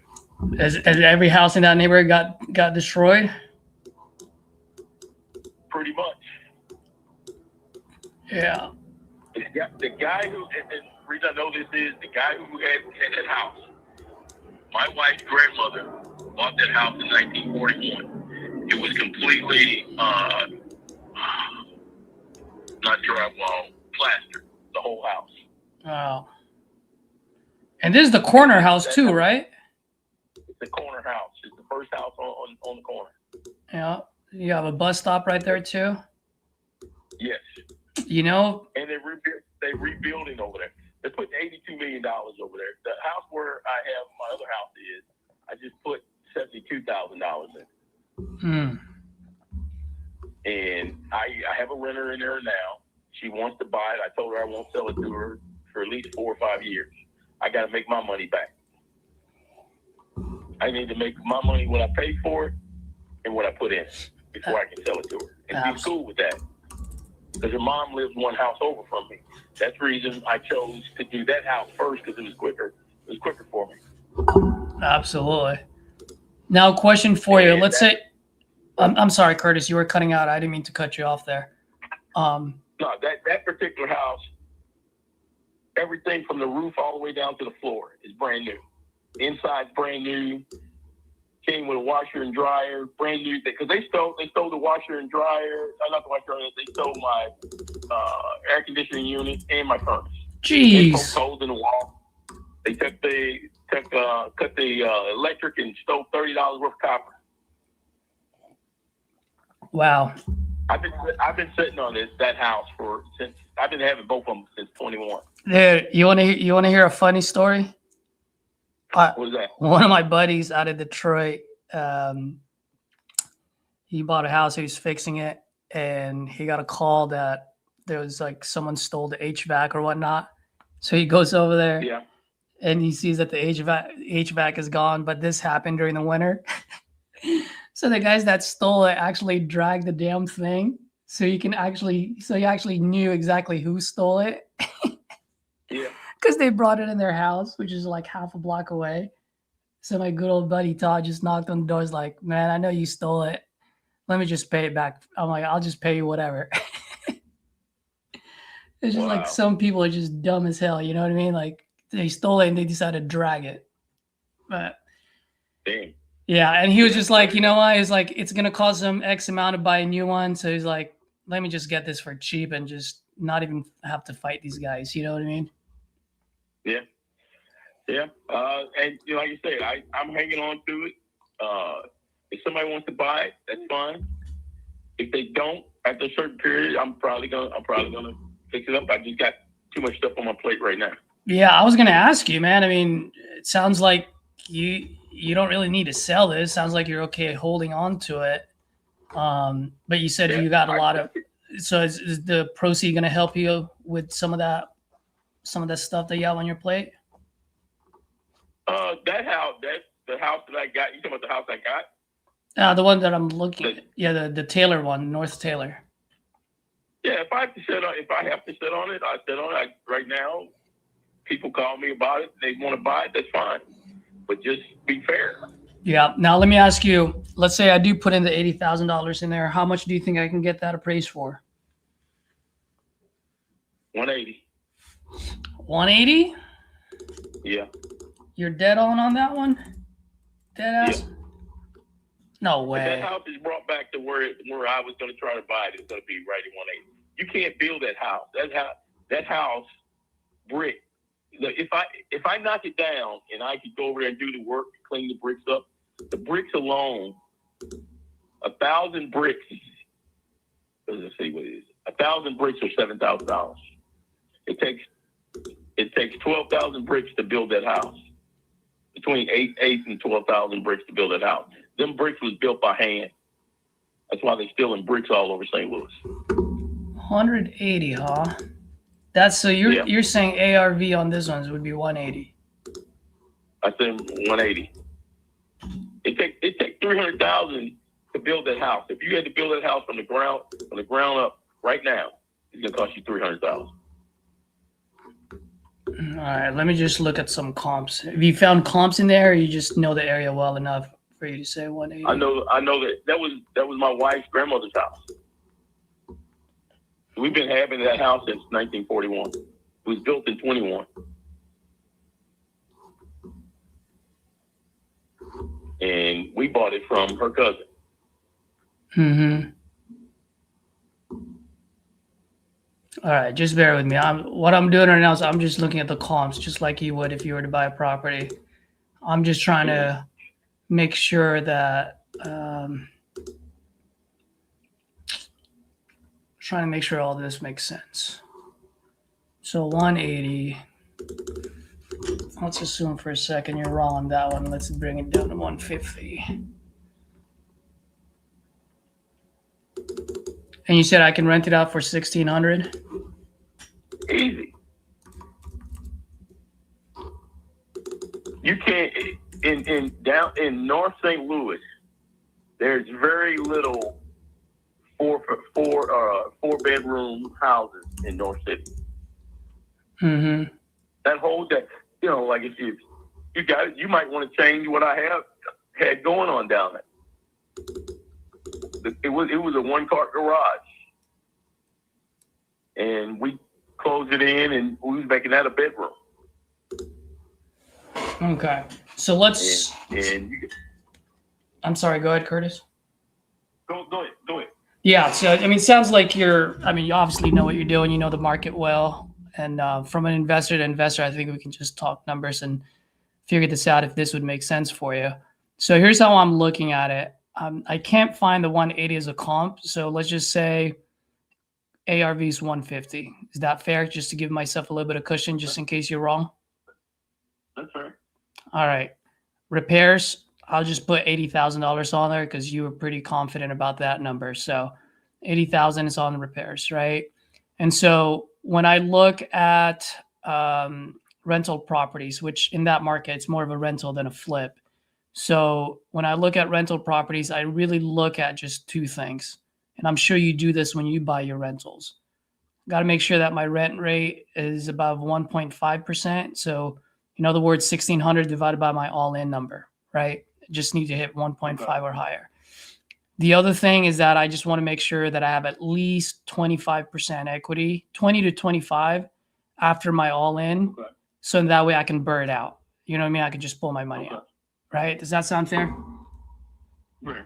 Yep. So right now, and I know you haven't given me any numbers, and I know he who speaks first with a number loses the game, but I figured you and I can have a good conversation on this.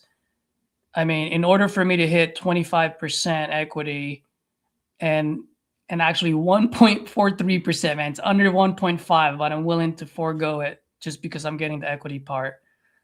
I mean, I would have to be like in the 20s for this. Yeah, that's fine.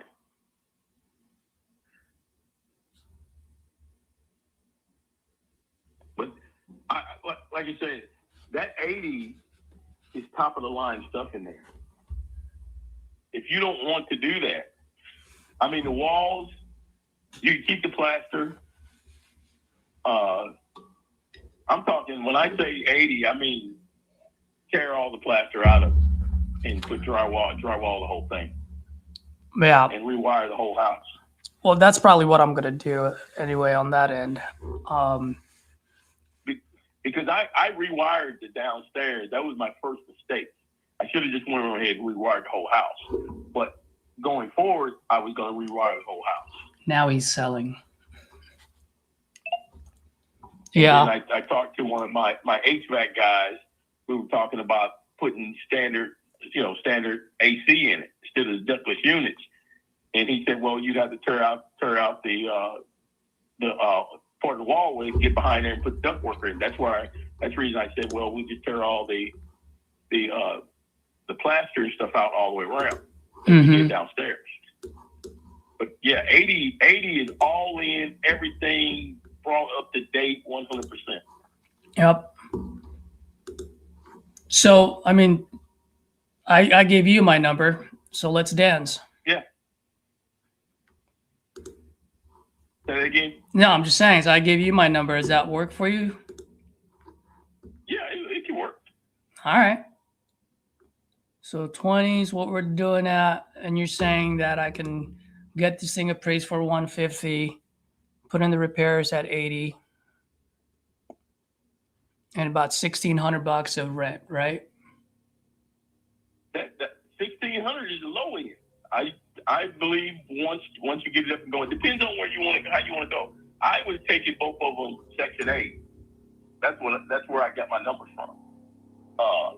The house that I have, like I say, is a 3-bedroom, 1 bath. It's 1,000 square feet. It's $1,350 a month.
Ya eran jovencitas las muchachitas, ¿entiendes? Tienen sus 12, 13 años, ya eran teenagers. Entonces, pero digo que la casa está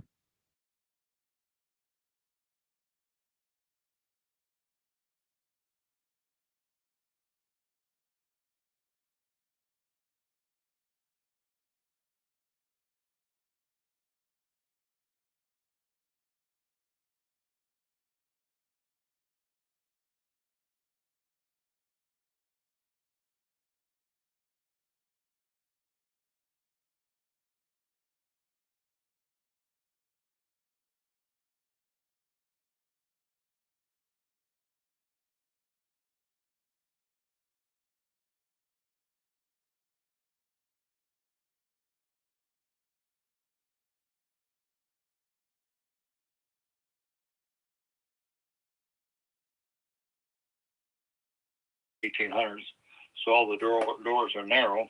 Yeah. So I need to make them wider so I can get my wheelchair in out in the bathroom bigger. Yeah. But I'm not going to, I got to have money for that before I do anything. And that's why I'm going to sell it straight out cash. Absolutely. Yeah. But I got things I got to do, and I got to pay my truck off. I want to pay it off. I'm tired of paying interest on it. Okay. So why don't we talk numbers for a second? Why don't you tell me how much would get you out of what you just said? So paying off your truck and get some money in your pocket. Like, let's talk about how much you would need down.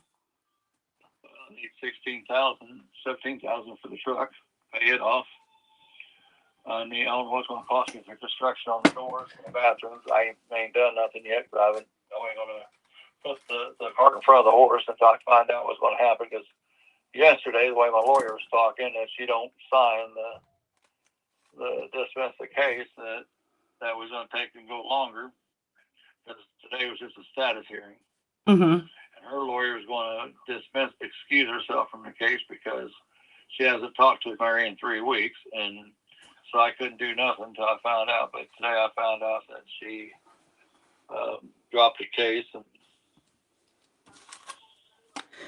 well, I mean, it sounds like you really want this taken off your hands, and it sounds like you need it really taken off your hands, honestly. And I don't want you to do that. I'm glad we're both thinking the same thing. I don't want you to do that. I do think I could bring you some value here. Let's see. So if you would be open to a seller finance, I already know you're not open to a cash offer, unless you want to tell me what your bottom line number is, because I mean, when you were saying you wouldn't sell it for 70, that's where my cash was, because I don't know how much work I need to put in there, right? Like when I'm looking at comps, they're not that high. They're only like about 160. And the market's dropping a little bit. So I don't mind paying more, Dwayne. I truly don't. I just need to know where you're at. Can we be in the same spot? I don't know what the house looks like. I'm not going I know it's hard, isn't it? That's okay. So we're on the same page. I'm not going to say I want 150,000 for an example, and the house looks, she trashed the house out. Right. But then I'm not going to say I want 80,000, and the house is immaculate. I mean, I don't know what the bathroom looks like. She redid the whole bathroom. The bathroom in that house was small at the time, and I don't know if she took that one bedroom that was really small. It was only big enough to put like a crib and a dresser in, basically. Or my stepdad used it like put his recliner and a little dresser with the TV on it, so you can watch the boxing and stuff. But I don't know if she took part of that bedroom out to make the bathroom bigger. I don't know what she did, so I'm not going to commit to anything I don't know nothing about. Okay, so it sounds to me like you're not like ready to sell until you know what's going on. Right. I mean, I don't want to sit there and, like I said, say I want 60,000 or 50,000 and try on this immaculate house. Right. And then I don't want to say I want 150,000 if the house is trashed. Understandable. That's where I'm at. So we're both on the same page. It's hard for me to give you an offer when I don't know what it looks like as well. So it's, it's a blind offer when I'm low, right? So it's a gamble on both ends, right? So what you want to do is you want to go probably check out the property, before we can really talk numbers. I want to look at the house, see what it's like. I don't know when she's going to move out, because her attorney was saying that, there's a lot of stuff that's got to be removed out of the Does house. anybody know Kansas City's laws, like tenant laws? Is it easy to get people evicted? The house needs to have a lot of repairs just to try to get me to sell it cheaper. Like, okay, well, I'm not going to do, if it has a lot of repairs, I'm not going to deal with it. Right. Well, I'm sorry, I'm not calling her bluff. I'm going to call her bluff, and then see what happens. Yeah. I mean, she was supposed to be out February 1st, you said? That's what my attorney says. But now I got to talk to him to see how the eviction is going to take place. Yeah. Well, again, so we do evictions, and we can take that over and take that off your plate. But again, we'd have to buy it at a discount, because that's going to be really risky and a lot of time and energy put in. So it really just depends, Dwayne, if you want to get this done now, or if you'd rather go try to check it out, fight it yourself. I want to check it out, because I want to, There's other offers that's going to be coming my way. I'm not going to jump on the first wagon that's going to make the offer. Okay. I'm just like everybody. You want to get the best deal. I want to get the best deal. I want to get a win-win deal. Well, yeah, but still, you're in it for the money. And that's I understand that. I honestly create win-wins. Yes, I think we're both in it for the money, right? We both want to make some money on it, and that's what I would like to see happen in the end. I mean, you're sitting here telling me you're in a wheelchair, you're dealing with all these issues. That breaks my heart. So if there's something I can do to help, alleviate some of this stress from you. I also am a very kind-hearted person, so I like doing that for people. So it's not always just about the money for me, So if there is something I can do to help, then you let me know. What I could do, Dwayne, why don't I do this? Why don't I follow back up with you and maybe next week or something, see where you're at, and see if you've found out anything, and then we can go from there. I have 3.5 hours from there. Okay. And right now, I cannot drive. I have to depend on people to take me. Okay. And right now, my son works, and he can't take me during the week, and that's 50 years old. Yeah, so it's still risky for you to wait too, because the market's dropping still. So, yeah.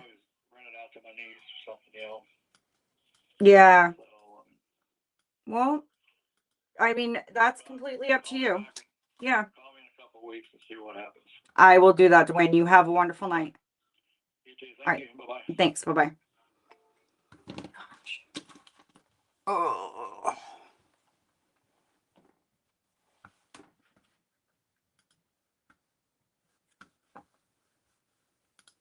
Yeah, guys, I couldn't really do like an offer on that one. I did give him an offer, but it was a low offer because he wanted me to go in there and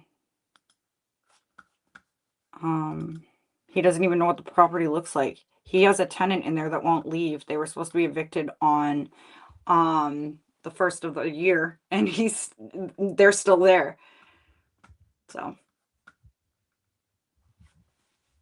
I just got done with a call. It was a Spanish speaker. He's in McAllen, Texas. He has a property in Tennessee with tenants, but yeah, the cash offer would be way too low. So I pitched him seller finance, but he knows nothing about those, even though he's an investor. So he's gonna say he's gonna run it through his attorney, just to learn about these types of transactions. So I told him, I mean, that's fine, and we can all get on a phone call with him. I'm willing to do that and whatnot. So. And he's looking to buy a fourplex here in Texas, so that's another buyer for me, yeah, for sure. I'll see what I got in the pipeline for you. And if you need any help with that, let me know. Yeah, for sure. It's just the language barrier. He speaks nothing but Spanish, but yeah, I can definitely use your brains and then my mouth, and then we can make a deal happen, Yeah, would love that. For those of you watching, we got some codes on the screen. Spin 100, you get $100 exclusive leads. Plus you get 2 spins on the wheel. And then there's another coupon right here. Code is win 80% off. You get active sale leads for 80% off, you guys. And you join the draw. 3 people will get 2 spins. Woohoo! So let's go, guys. Make those purchases. Let's go.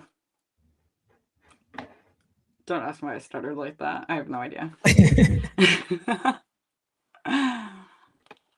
All right. Just make some notes, and I'm gonna hit the dialing again. Yeah, I'll be right back, you guys. I'm letting my dog out. She's upstairs pacing back and forth. I can hear her. So I will be right back, guys.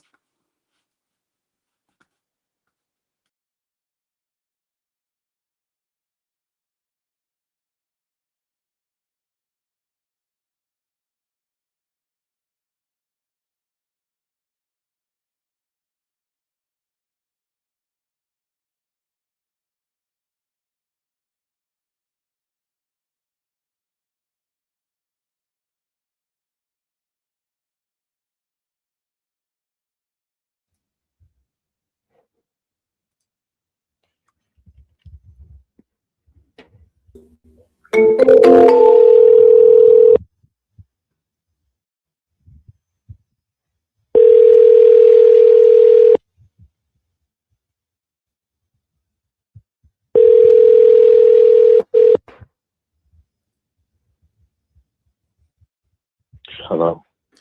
Hey, Corey, this is Alex. Hey, Alex, how you doing? I'm doing good, sir. I was giving you a call about East Lanville Street in Baltimore. Yeah, Lanville Street. So it's the place is going to need some work done to it.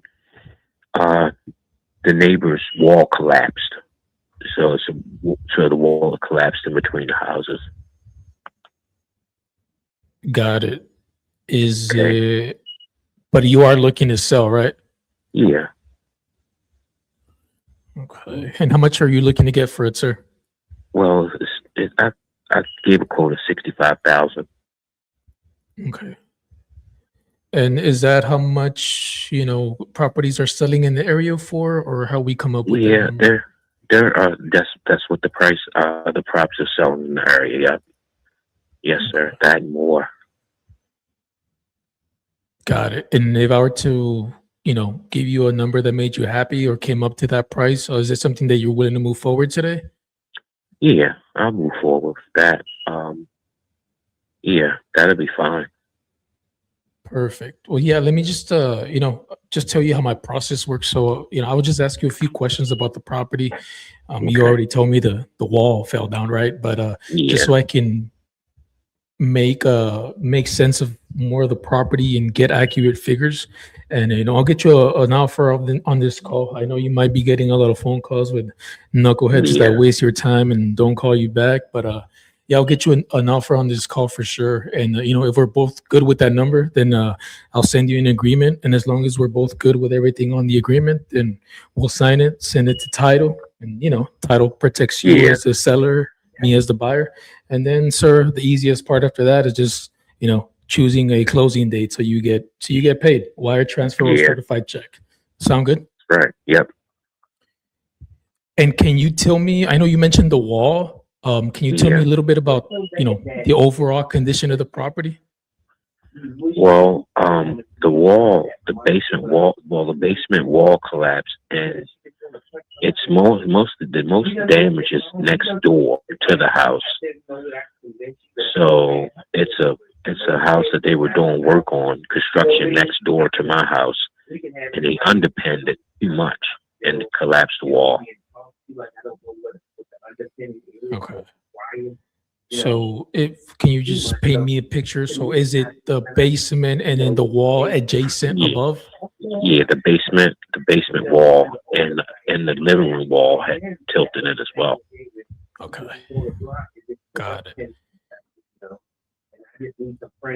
But this is one building, right? Like it's like a unit in a building? Yeah. Okay.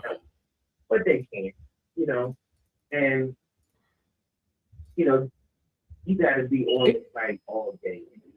And just the other major systems, the things that make us investors nervous from time to time. How's the roof looking? Is there any leaks, or has it been redone? No, the roof. I just got the roof done. The roof's new. Okay. And what about the electric, like the wiring? Has that been replaced, or is it all original wiring? It's the wire was rehabbed about 15 years ago. Okay, that's not too bad. And what about the plumbing, sir? Plumbing is off. I got the water turned off. Okay. And was that due to the wall collapsing, or is just another? Okay. Yeah, I just got it turned off and everything. Okay. And air conditioning and heating, everything working fine on that end? Yeah.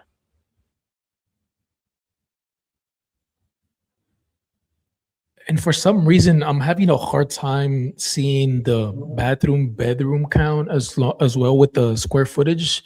Do you have that handy? No, I don't have that handy. I don't have the square footage handy. But I know it was a 3 bedroom, 2 bath. 3-2. Okay. Mm-hmm.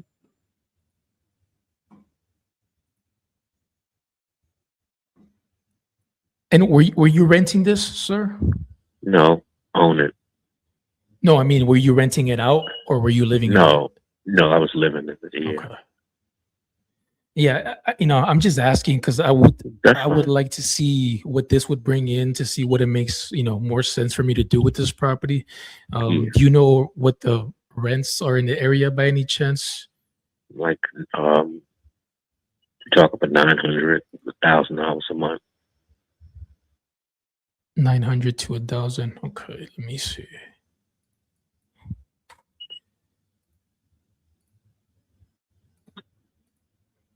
Yeah, I'm running my numbers right now. I'm trying to see how much it would cost me to, and get it up and ready and competitive with today's market to get top dollar if I do go the fix and flip route. Yeah.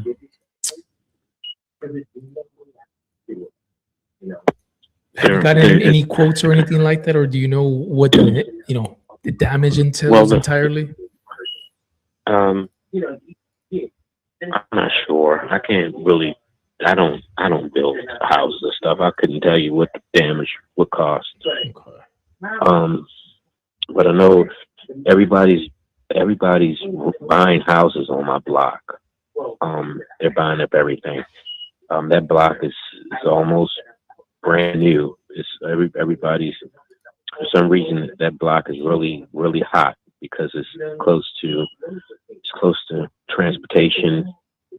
It's a really nice area. And like I said, they're rehabbing everything. Fortunately, the guys that were rehabbing the house next to mine didn't know what they were doing.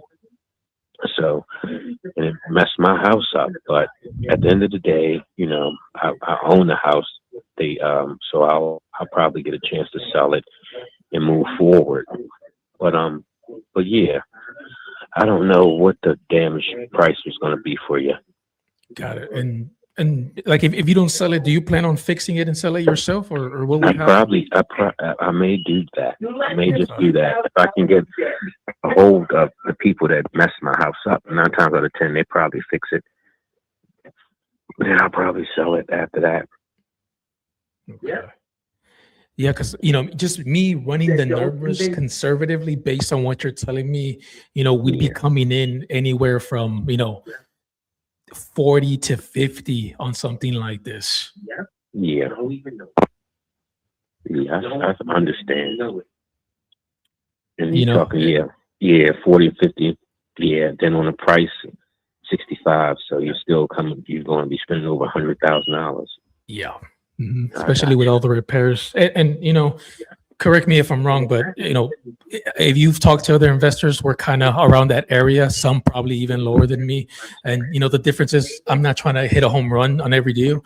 I'd rather make decent profit on many deals than I do this for a living and I just keep the lights on. So it's just me being conservative. That's where we'd be coming in. Yeah, I definitely understand. So yeah, but that's it. If you need more information, just give me a call. Got it. So we're a little too low for you? Yeah. Well, I mean, what you said, you was, so what's your ballpark number that you want to spend?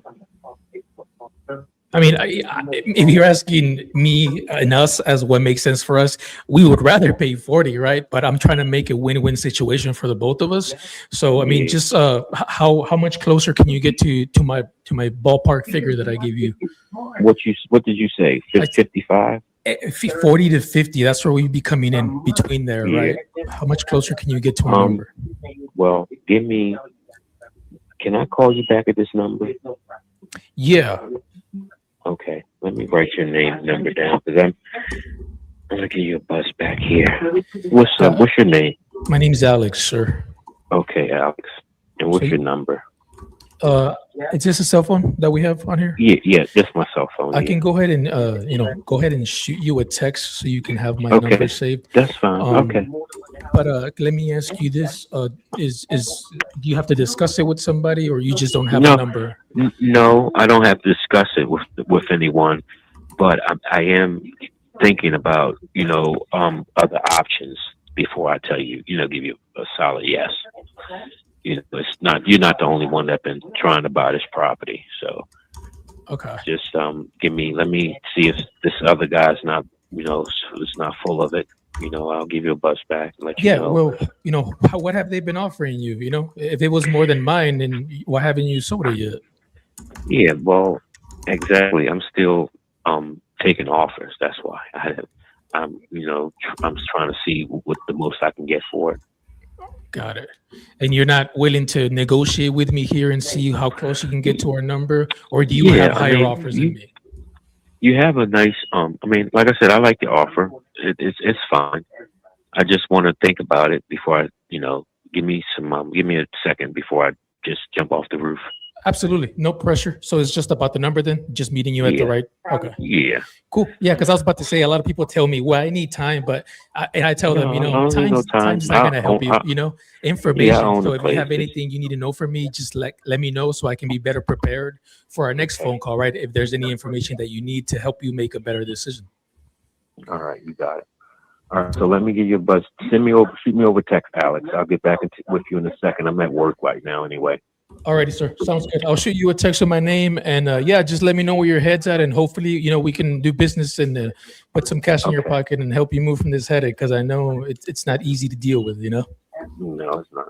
Alrighty, All sir. right, thanks, We'll talk bro. soon. Okay. Yep. Okay. Bye.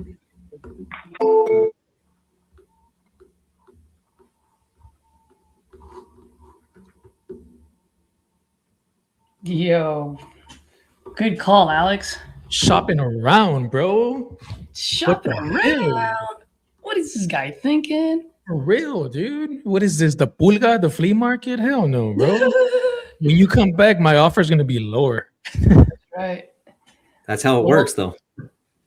Well, this is a gentlemen, one-time offer. If you call me back, it's going to change, right? That's right.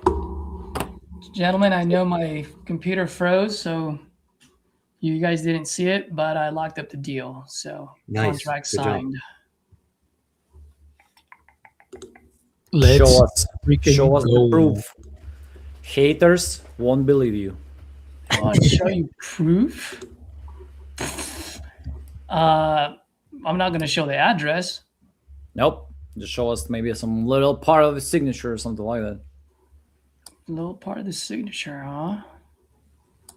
Let me see if I can. Send the recording to Closer's Bowl. Oh yeah. Even my signature. Caesar. Even my signature has the date on it. I mean, has the phone number. So how's this? All right, I'll do this. Tajas. Did I pronounce it right? Buddy, you need to believe in yourself first. Go and kick Caesar's butt on competition. Okay? Just submit your calls. Get money. And for this one that I came in at 40 to 50, I see the cash, that have sold in the area from 67, 65, 62. So it's a quick 15K if we can close it at 50. So Nice. All right. You guys want to see my new favorite phrase, competition over collaboration. Oh, no, wait. There you go. I'm sharing it, dude. Yuri, go share my screen. Yeah. Just let me know when we can. You can now. There you go. You see the date stamps right there. Okay, baby. Let's go. I have to cover up his name. It's in St. Louis, Missouri. You want it? Work for it. And here is you need to put your little QR code, a little Caesar thing next time you're showing it, because we're gonna screenshot it and post it in the group. Is that the guy that was giving you a hard time, not giving you a price? Yeah.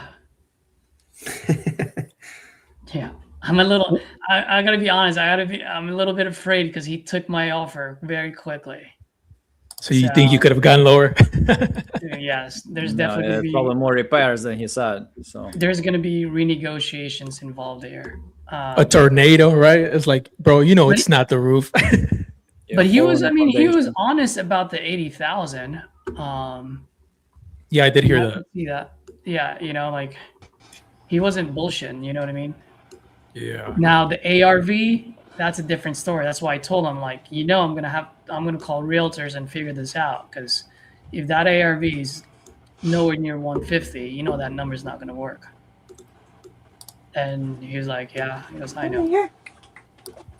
So But he was for pretty now- confident with it.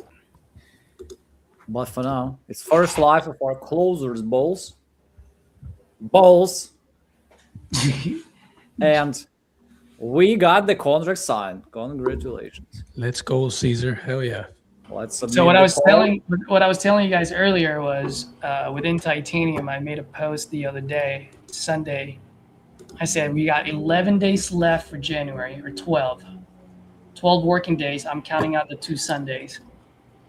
So I was like, let's go 12 contracts for the next 12 days. Let's do it, bro. So far, I have 2 down, 10 more to go, baby. Let's go. Let's freaking go. We're gonna be here live every day, guys. So let's do it.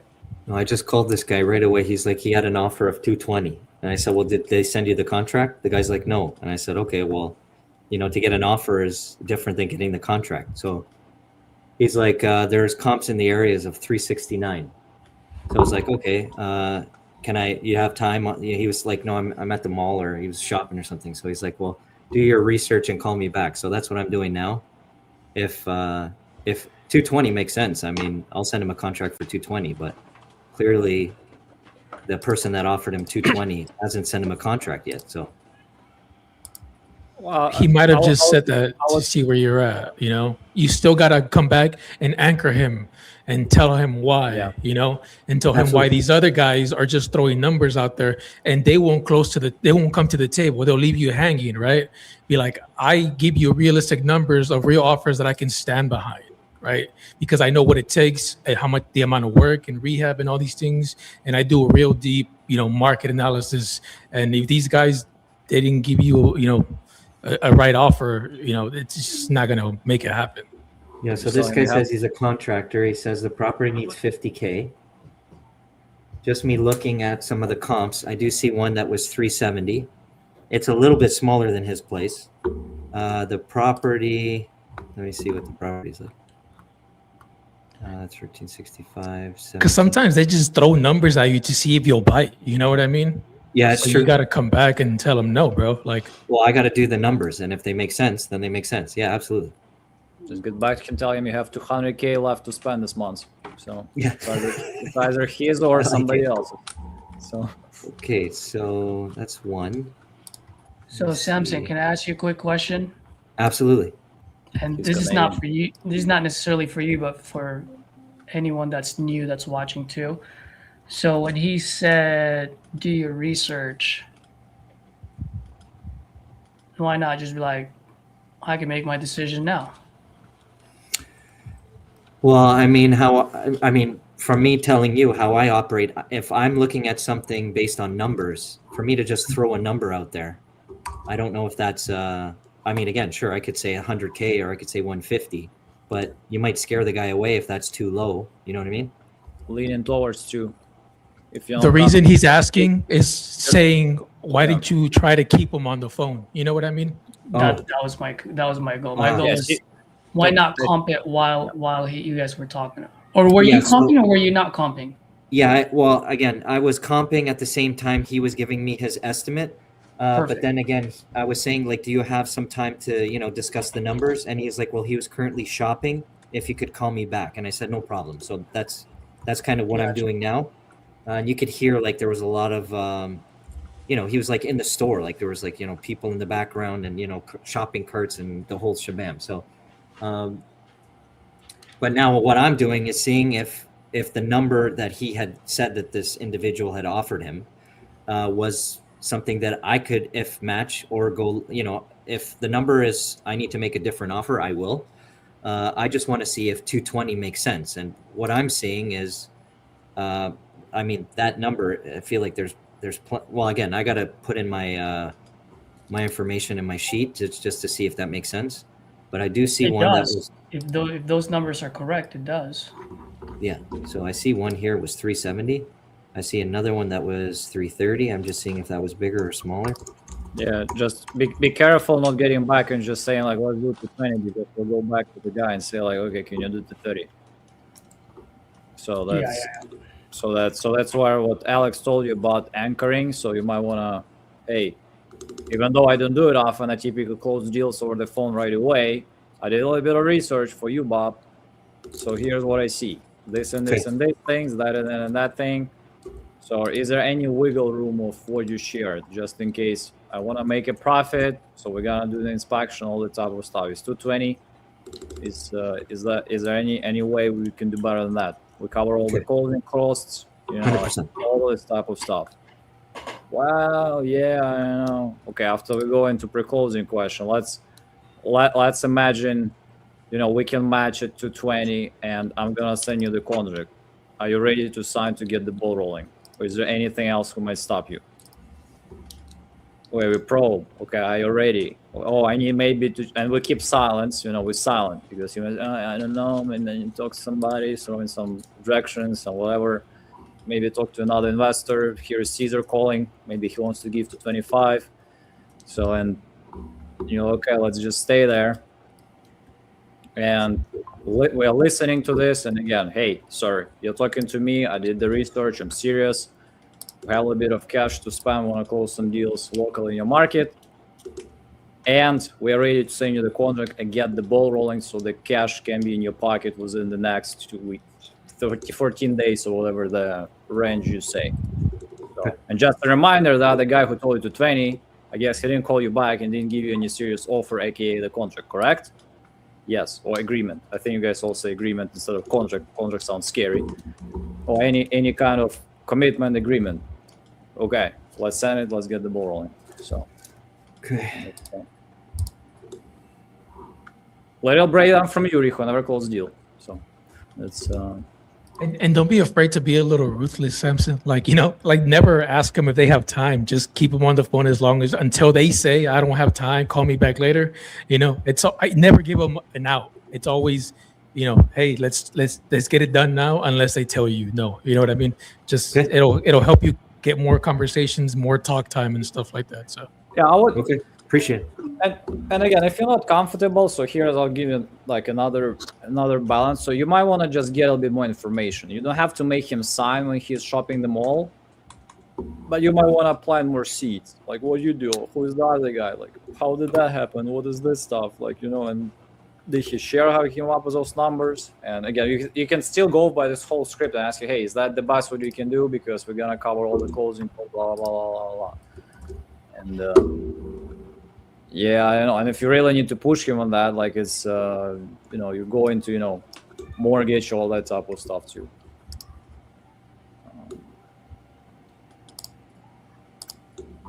Okay, who's dialing more? Let's go. Yeah. And also, I guess my main point there is, and I know he's in the mall, but right now you're just like the other guy who hasn't sent them a contract yet. So for me, I would have just given him myself, where I'm like, all right, well, since you're on the phone, let me run the numbers real quick. Okay. And even if I give him a lower number, he's gonna like it because I did it right then and there, and I can send him a contract right then and there. So there are a lot of times when you can win a deal, even if your number is lower than the other guy, just straight up based on confidence and the fact that you're willing and ready to move quick. Okay. Yeah, I'm not saying you did anything wrong. Nope, I mean, situation, I probably would have done the same thing. But I just kind of, once again, I'm talking to you, but I'm also talking to the viewers more than anything. For the where's this Caesar when I was getting coached? Where was the nice Caesar, bro? I was nice.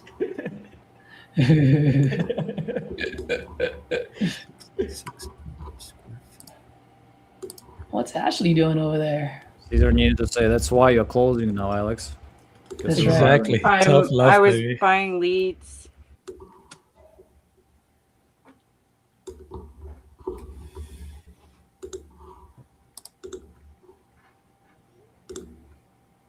File upload. Let's go. Who's sending this to the Dispo team right now?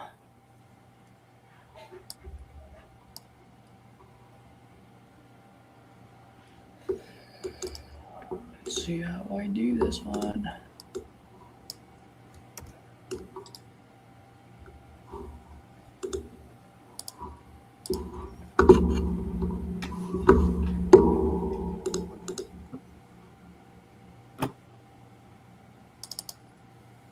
Tejas, I didn't even realize Tejas was watching here.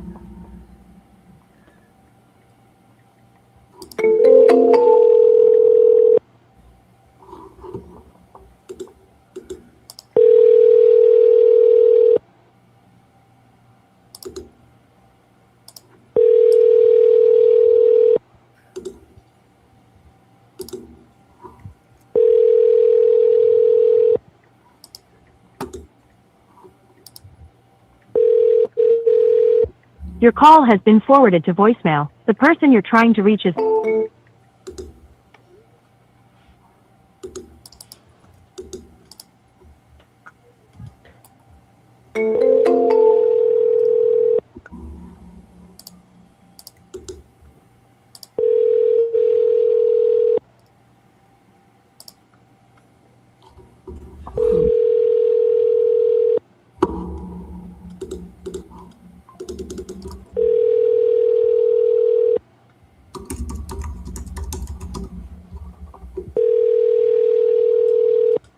Your call has been forwarded to voicemail. The person you're...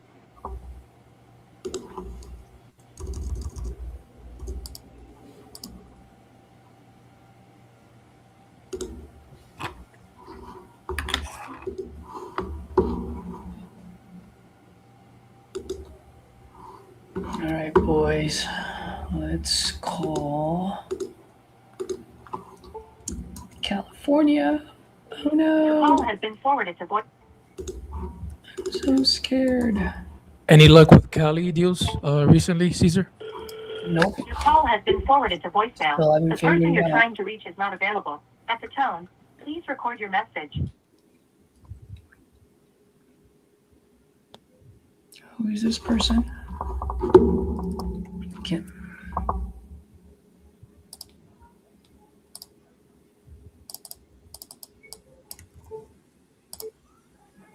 Hi, if you record your name and reason for calling, I'll see if this person is available. Caesar calling about your property on Hillcrest out in Loma Linda.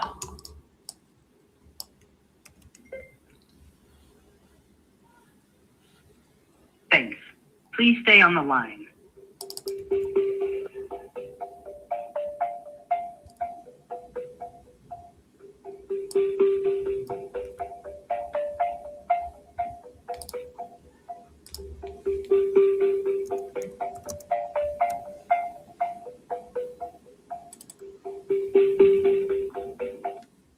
I'm sorry, this person is not available.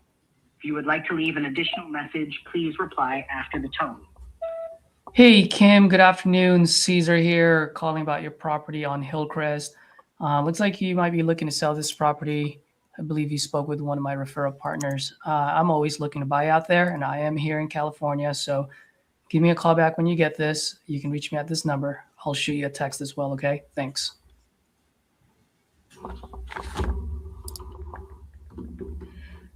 I'm just gonna put her straight to my drip campaign.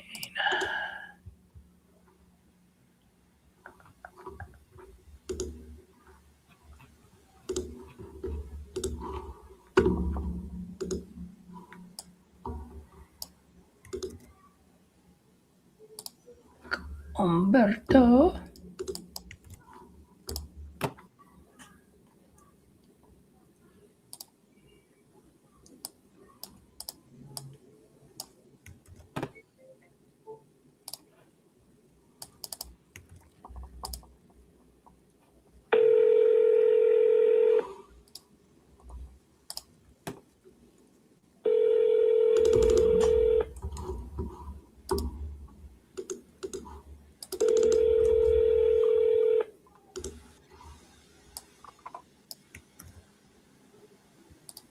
Por favor, deje su mensaje para Pérez Supply and Repair.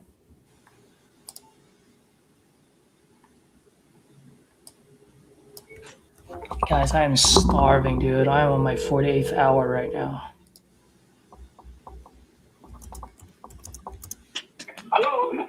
Hey, is Umberto? What the fuck?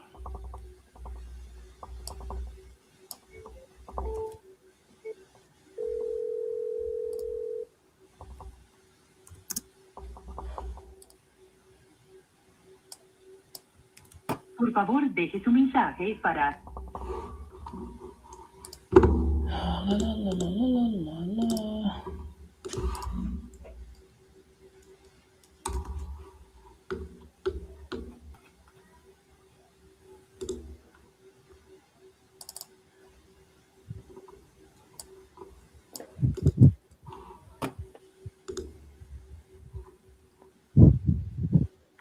I'm sorry, the person you are trying to reach has a voicemail box.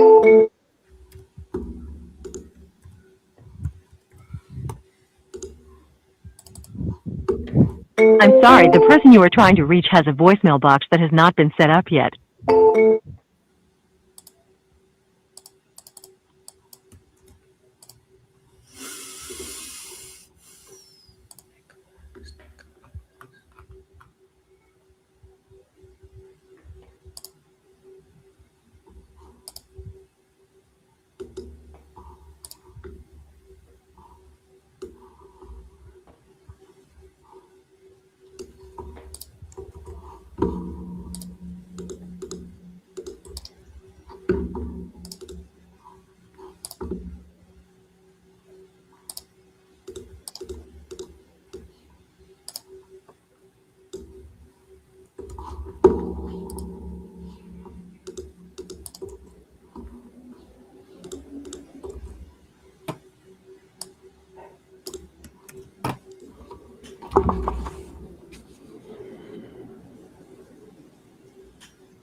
Hey, Mr. Nick? You are who? Yes, my name is Caesar, and I'm actually calling about your property on Dorchester Road out in San Mateo. Yeah? Who's that live van line? I'm sorry, sir? Your caller ID says a live van. A live van? Allied Advantage, you mean? Yes. That's one of my LLCs, yes. Oh, okay. Actually, I actually was living in San Mateo for quite some time, for 12 years. You know where South Delaware is? Yes. Yep. Just recently moved out of there. I'm out in LA now. But you spoke with one of my referral partners maybe a day or two ago, probably. Just want to see if you're still looking to sell this property. No, I talked to somebody from your shop just a little while ago, and I don't think it's going to work. So thanks for your interest. Well, Nick, just to let you know, you talked to someone else because this is my first time calling you. No, I understand, but if somebody else called me from your shop to have the conversation based on a prior call that I had with somebody. No, but that's what I'm saying. He's not from my shop.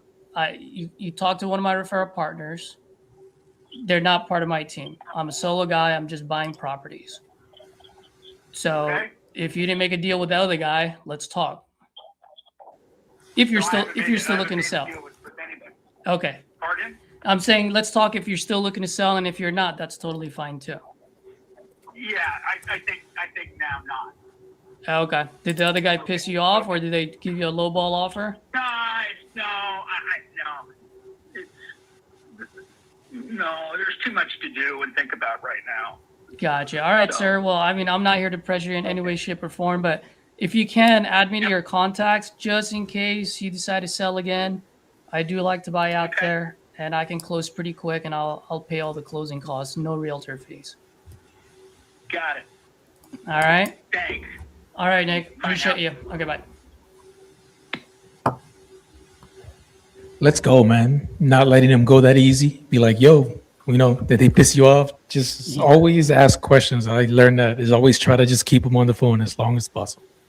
Yeah, I have like a 3, and I've always done this even when I was in sales, even when I manage and train salespeople and managers. I always tell them, like, just fight them at least 3 times.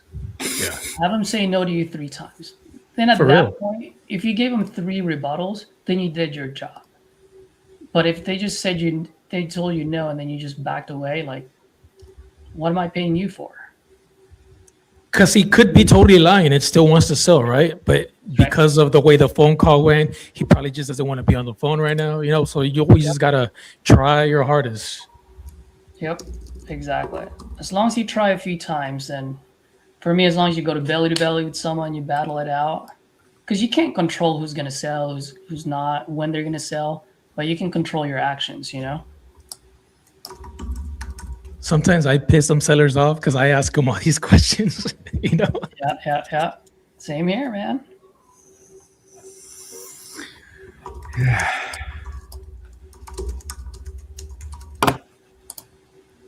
Yeah, like, so what I got was from the information that I was able to pull, my information came back. The offer that I can present him is 181,583, and he said the other guy offered him 220. He assumed 50K in rehab. So what I can do is kind of change this number to see if I can bring this number up a little bit. Nope. 45. Now you're thinking like a wholesaler.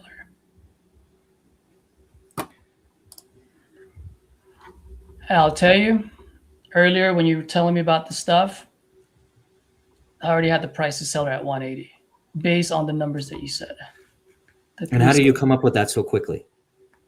Because my calculator says 360, 50, 180 with a $36,000 assignment fee. And I need that $36,000 because just in case he's lying about 50,000, I've got room.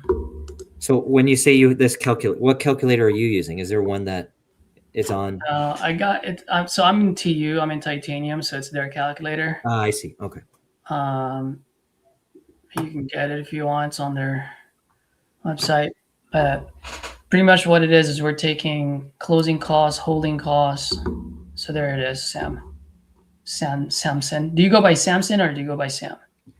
I mean, I prefer Samson because everyone's name is Sam. All right, Samson, no worries. So when you said 360, 50, that's where my numbers would have been. Okay, hold on. Leave this here for a second. Okay. And this is good because you're getting $50,000 of repairs and your end buyer is getting $50,000 of profit. And I have about $26,000 of cushion by the time end buyer beats me up. So yeah, I would have landed at 180 as well. Okay, so again, the spreadsheet that I have is probably very similar to what you're looking at. It's just probably different, but at least it looks like we're doing the same thing, which is good. Mm-hmm. Okay. Yep. So let me run this by you, since you have a lot of insight. If you offer the seller the 180 and he's not for it at all, how would you go about that conversation? I would ask him, do you want the highest offer or you want the one you can count on? Okay. And he goes, well, both. Great. Well, let me explain to you why 220 is not going to work. I'm going to put up my screen again so you can see. Well, actually, if you put 220 on your purchase price, does your calculator tell you what the profit is for the end buyer or no? My calculator looks like this. I essentially have a model where I put in 3 properties with ARV, and then I have an estimate repair calculator based on light, medium, heavy. I essentially put in the square footage. I put in the cost per square foot, and then it gives me an MAO. So it shows ARV, discount percentage, 70%, repair estimate, desired fee, and MAO. So it doesn't tell you how much the end buyer is going to make money? No. Okay. So, I mean, it's a good calculator because it gives you your MAO, but I absolutely hate that calculator because I've had that before because it doesn't tell me how the end buyer makes money. Okay. And So you if said you I could get your calculator on this? You can probably just buy it on titanium. I think it's like $100, but it also has their contracts. So it's not just the calculator. Yeah, I'll wait till next week because we're gonna have RG live for the coaching call. There you go. next Wednesday. Yeah. So just to let you know, you can write this down if you want, or you can take a screenshot. I'll share it so you can take a screenshot. Okay. Because this is how you're going to educate them on why that 220 is not going to work. Okay. Here, if you can put up my screen, por favor. So if you just screenshot that, so if you look at it, I'll just give you a quick crash course on it. If I buy that property at $220,000, Mr. Seller, my all-in number is $349,000 just to win 300, just to sell it for 360. So I will be risking $349,200 just to win 10,000. And that's why I'm telling you that 220 is not going to work. Okay. So if you want to go ahead and sign that one, by all means. That 180, now just to show you, I'm not here trying to hit a home run. At 180, my all-in is 309 just to sell it for 360. He told me $50,000 of repairs. I'm just getting dollar in, dollar out. 50,000 of repairs, I'm getting 50,000 of profit. That's where it makes sense. Leave this one on. Let me do a screenshot for this as well. Okay, we're good. You know, this is where I can win a deal even though my offer is lower than theirs.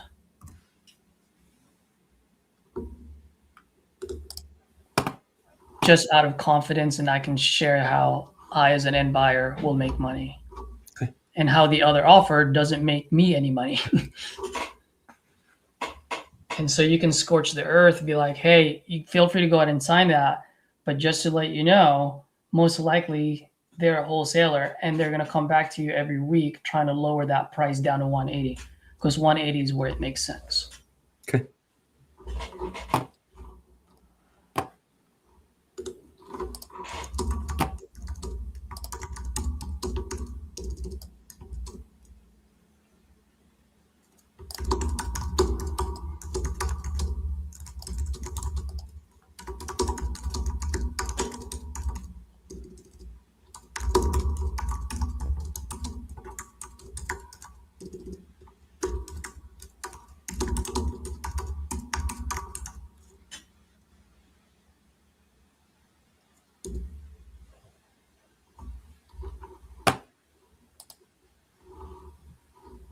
So rather than discuss numbers, you really go on percentages. You say like this deal, I'd make 3%. No, I wouldn't do that. I mean, this was recorded, so you can go back to how I said it. All I said is if I buy this at 220, my all-in number is 314. I see. 350 to sell it for 360,000. Makes no sense for me to invest $350,000 just to win 10. I don't go over percentage. I just go based on dollars. I mean, people understand that. Okay. That being said, the other thing that you also need to know is why is he selling it? Okay. I'll start there. Yeah, because right now, based on your conversation, it sounds like it's a lot of numbers. He's trying to pit you against someone else. Yeah, that's right. When I got on the call, he was already, I already got an offer of 220, and I said, okay, I understand. Did he send it? Did he send you a contract? And the guy was like, no, I haven't got the contract yet. I said, well, when was the last time you spoke to this individual? He said a few days ago. And I said, okay, well, if the guy was, really, wanting to purchase your property, I'm sure he would have given you a contract already. And then I was trying to get into like, can you fill me in on the details of the property? And he was like, oh, no, I'm out shopping. You can do that yourself. And I'm thinking to myself, yeah, it's always important though, to get the information directly from you rather than getting the information online. Right. Yep. And, that's when he was like, oh, I'm at the mall. If you want to do this yourself and call me back, go do that. I was like, okay. Yep. I like it. Okay.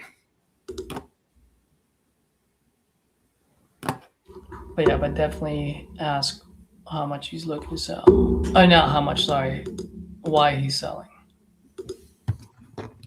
That's key, man. If you can gather that and 180 still solves this problem, then 180 solves this problem. Okay.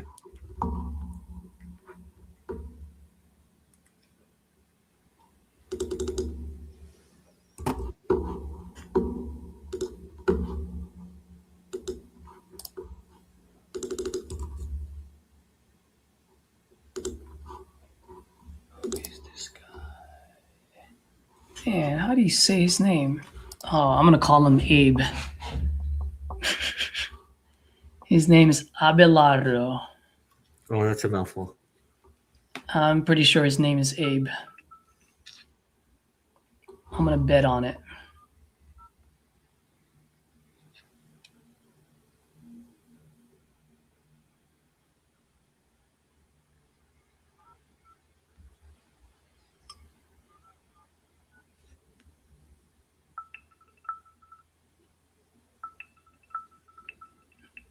Why is my phone not dialing?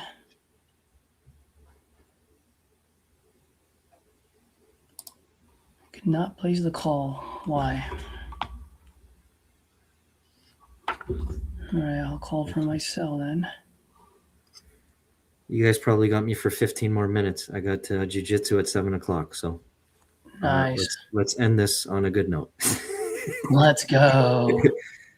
I love the attitude. Let's go. I think I bought 7 or 10 leads. That's not bad. 10 leads, Probably around that number as well, somewhere around 10 leads. 4 of them, I left messages. It was like right to the machine, and I had a couple like you did. Telephone number 2. You double tap? dial, Samson?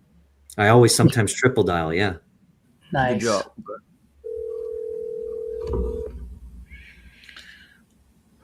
Well, you're better than most for now. I've been I did cold calling for like 6 months before I came on here. It was I must have called thousands of people, dude. Yeah. So you know what's up. Oh yeah. Telephone number 205.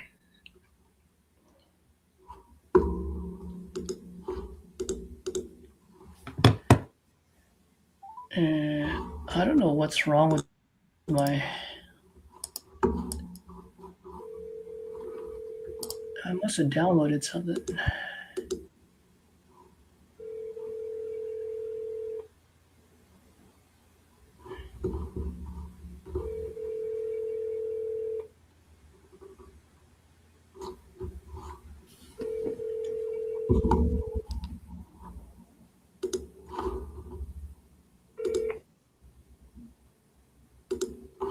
Please leave your message for Thomas.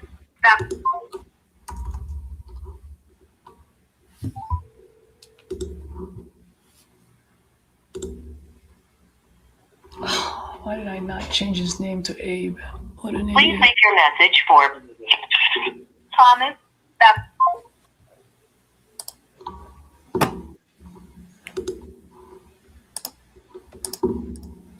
Now the guy's not answering. Should I leave him a message? Or should I try call him again later? Oh, just tell him I have money to spend, and it's either him or his neighbor. Okay. That's pretty much it.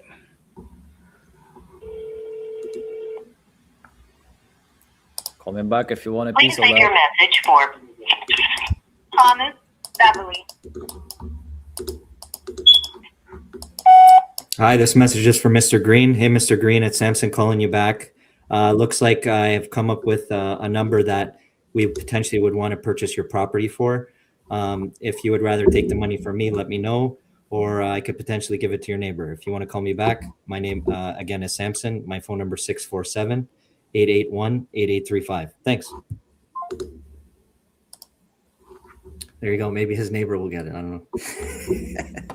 Let's go, baby. I mean, at the end of the day, I feel pretty comfortable with the numbers that we discussed. So I think when he does call me back, or I'll revisit this conversation, if not tonight, tomorrow, I have like a good game plan for the conversation. So I'm pretty I'm pretty confident with that. So Yeah. Just make sure to get to the motivation, okay? yeah, 100%. That's how you're going to win them.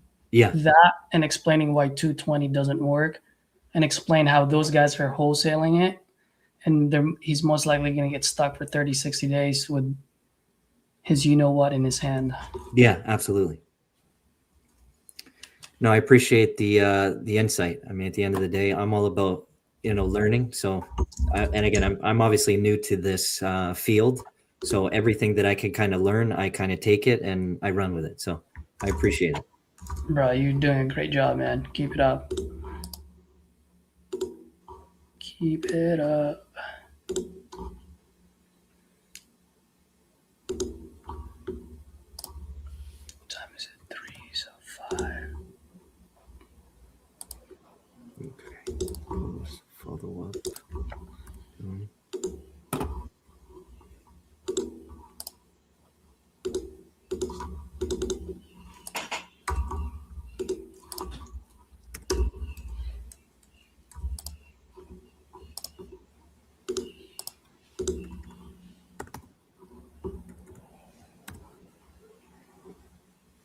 Okay.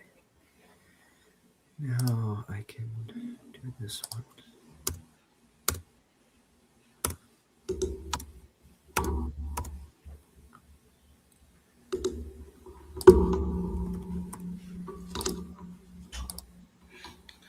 Okay, I'm driving right now. I'll get back when I can.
Oh yeah, something's definitely running in my background.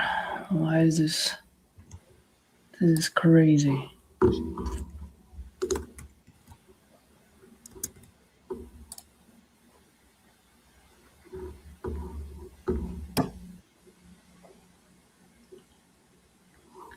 Hi, Tim. How are you? Did you get my letter? It took that. I really put it in the mail that day I talked to you.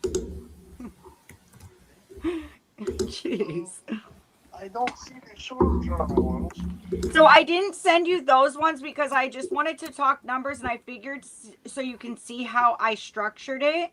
We can at least, talk numbers. If we can come to an agreement, then I will mail you the final with the contract so you can sign. Does that make sense? Okay, perfect. So do you see like how I structured that? The seller finance, how, we have the purchase price, the down payment, and obviously if you make more money on a couple of them, but I think I did a lower down payment. Yeah, one's 9,000 and one is 3,000. Right, and I was just showing you like the different structures we can do. I'm not saying we necessarily have to go with one of those. It just kind of gives you an idea how I structure my deals. Do either one of those look good to you, or would you like to do something like we had talked about? Because like I said, if you can take less down, I can give you more. It'll give me time to rehab the property and at least get it rented.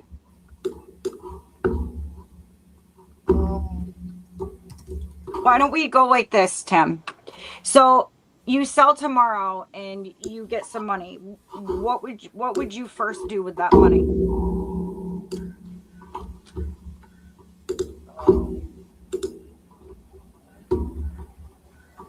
I've got to run. I mean, I have it, but I got to either take it out of the down payment or take my money and run over, pay taxes up on it. That was a year and a half. How much do you owe? What's the total? 3,000 something probably. We can probably take care of that at closing. Yeah, I've got it. I can take care of that at closing. I'm not too worried about it. So if we can obviously come up with something, make a deal, once we close, they'll get paid. Everything will be up to date. Because that would be something I would take over anyway. Okay. Because that would help you, right? Well, I mean, the 17-year one, I'm not too interested in. That's okay. Again, I was just showing you different structures, so it's okay. Let me do this. Let me just pull up your info. That way I can see everything I sent you because I put it all in the computer. Yeah, like I put 17 years, but we don't necessarily have to go with 17 years. We could go with 5 years, 10 years. It just really depends how soon you're looking to cash out. Obviously, the longer you hold it. And I've explained the 4 levers to you. So if you you know, I obviously want this to be a win-win. I'm not trying to take all the goodies.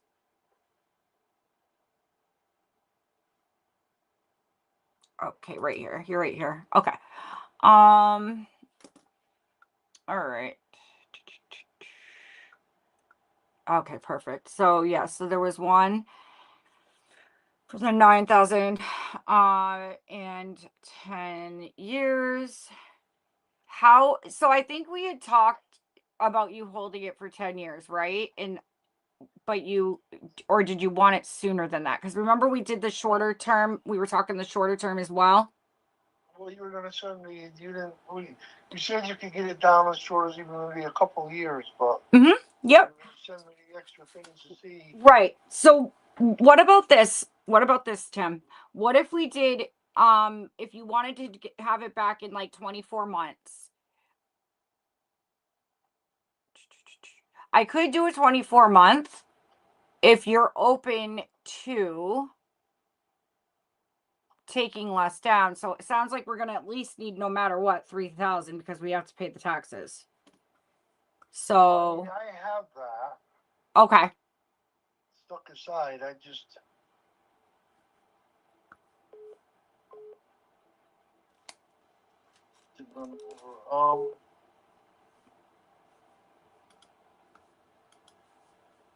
Okay.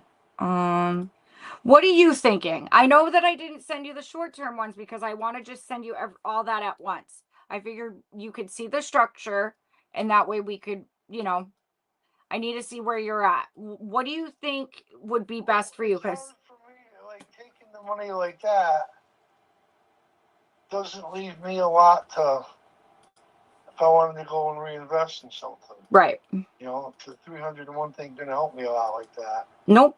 You're right. I was just trying to. So, I mean, because I mean, right now the market's dropping a little bit in your area. I mean, I looked last time and it looked like the retail of your property was right around 90, and now I'm seeing that it's 80. So the market is dropping. Let me see what I can do. I'm trying to find the most. Yeah, so it says. Well, it's also the dead of the winter. Exactly. You're absolutely right. Temperatures.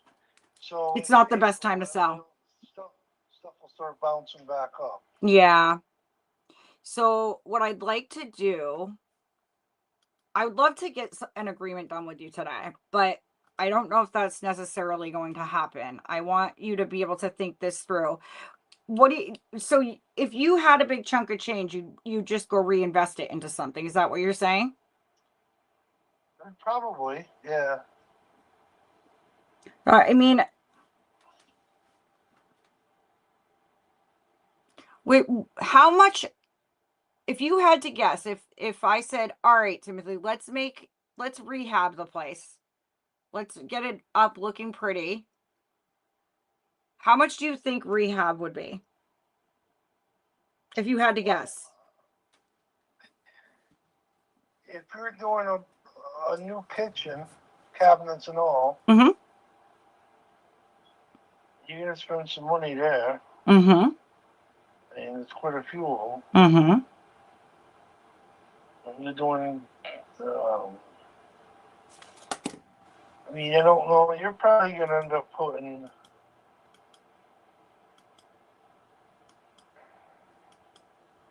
Depends on. I don't know how you do things.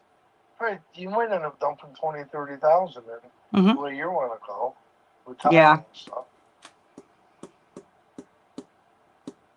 How long have you had it listed on the market?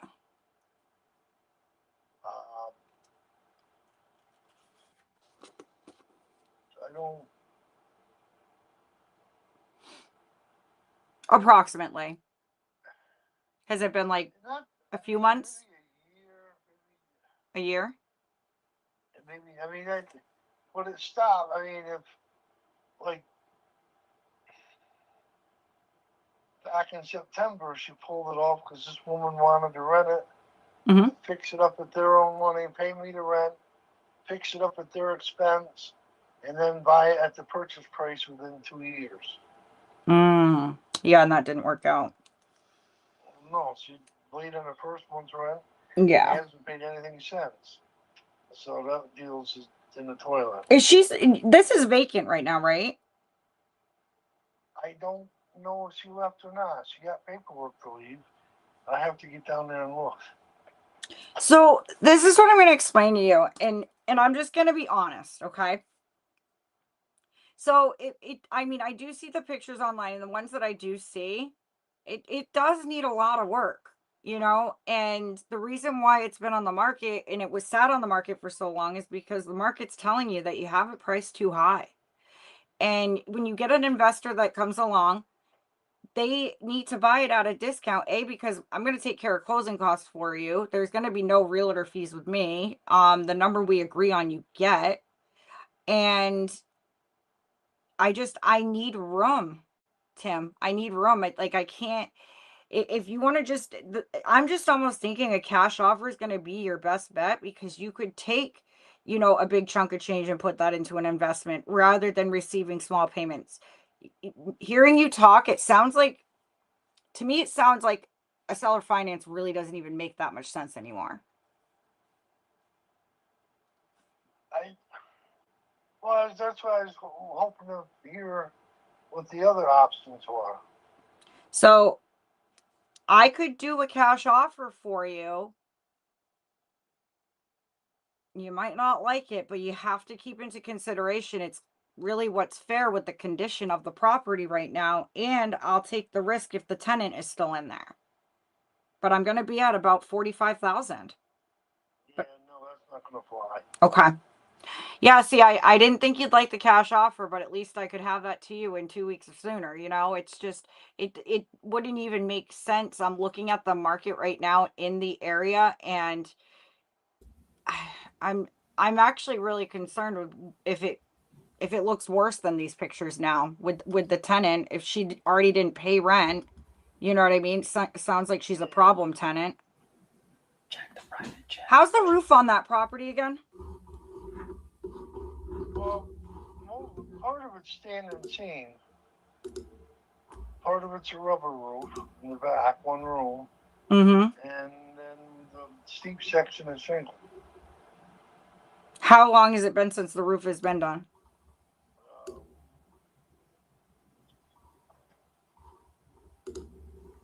If you don't remember, that's scaring me. No, I had a hand in it. Yeah. It's steep as hell. I know, I see that. I mean, the siding looks decent. Yeah, for the most part. I mean, because those are big ticket items that it's gonna cost me a lot to fix. You know what I mean? And I really have to take that into consideration. I don't want to get into an investment that's gonna, put me under. That many square on the shingle part. Mm-hmm. It's not. And the standing seam roof is good. Maybe it could use to be coated, but mm-hmm. that's. You know, another part of the reason why your property isn't valued by some of you, like valued as high as your neighbors, is because you're literally right on a main road. You're not far from a main road. Like you can literally walk out your front door, hop, skip, jump, and you're in the middle of the road, and it's a main road. So that's another thing that kills value. I mean, the interstate runs about a mile over. Mhm. Yeah. Across the field, maybe not even. It wouldn't be so bad if there was a big fence up or something. You know what I mean? I mean, it's still going to affect your value, but I was thinking, like, if I had to live there, I would want a big fence. A soundproof bubble. I'm just kidding. So, I mean, Well, like where I live now, my neighbors are like 500 feet away. In the summer, you can't see any. Yeah. In the winter, I can see one garage light on one side and one garage light on the other, but they're not nowhere near me or nothing. Mm-hmm. How far are you from, hold on, let me pull up this address real quick. So, 106 County Highway 38. 38, that's, I think, if that's what they call North Road, North Hill, that's a quarter mile down the road. Okay. Yeah, it's not far from you. So, I'm just going to bring this into perspective for you, okay? So, this just sold for, I just saw it too, and I just exited out of it because I'm real smart like that. It just sold for $149. But it is nice, and it's very, very clean. It sold on the 15th of this month. Like, it's a very clean property. It's got nice hardwood floors. It's very up to date. So that's one thing that does concern me now looking at this and then yours, because it would cost me probably about $80,000 to get yours to look like this. It's got a brand new tile shower. I mean, I'll send you the address. So really the only thing I can do now looking at what just sold, like I really can only do something super creative. Or I'd have to be at that 45 mark. This just kind of really changed my perspective seeing this. Like this is not far from you. I actually can even tell you I think it's like 0.1 miles or something, like 0.01 mile. Like it's like literally you could walk there in a couple minutes. Yeah, I don't know which one it is. I can send A lot you. of those are on the side of the hill.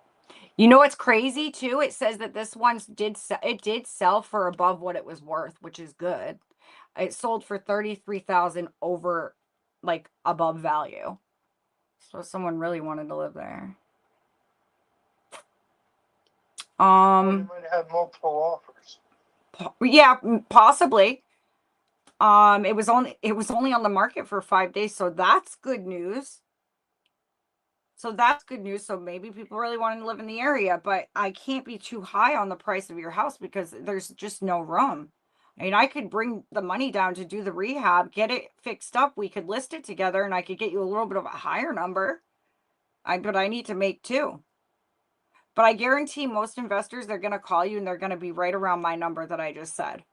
Maybe even lower. So we could do something like that. We could partner on this. I can get it sold for you. I can do all the work. You don't have to do anything.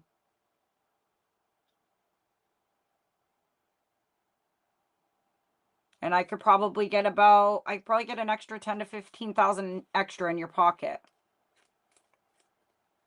So there you're talking 60,000. Correct. There's not going to be any. I guarantee, Tim, I'm not giving you a lowball offer. I guarantee if you get the as-is value right now, that's going to be about where it is.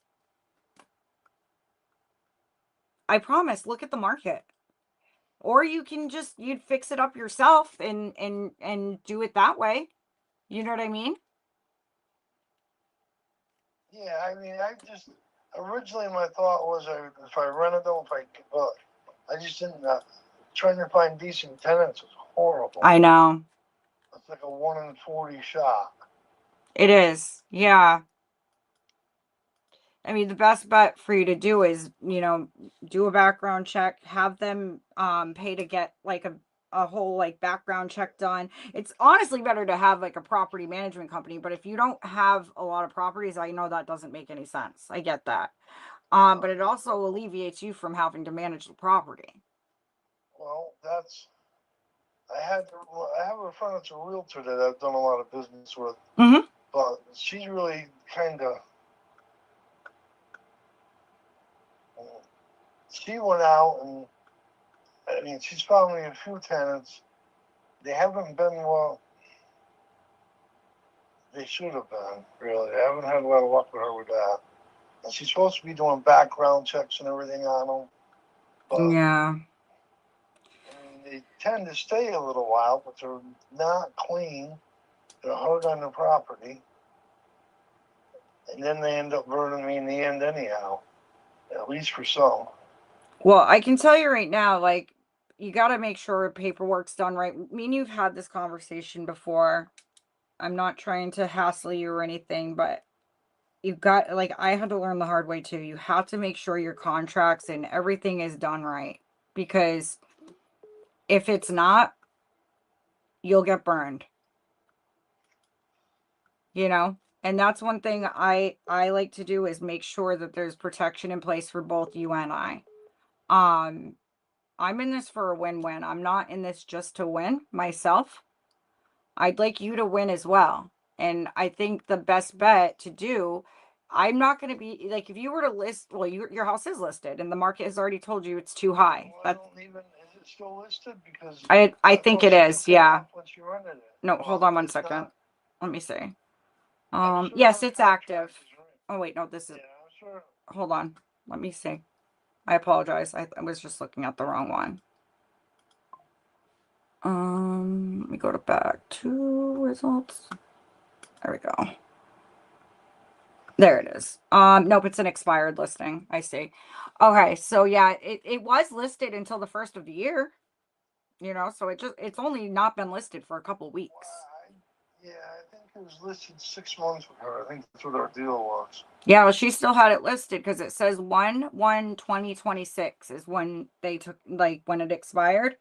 So maybe she had it listed without your knowledge. I don't know. But yeah, she had it listed for 85,000. Yeah. So. So the paper you sent me then, that's out the window?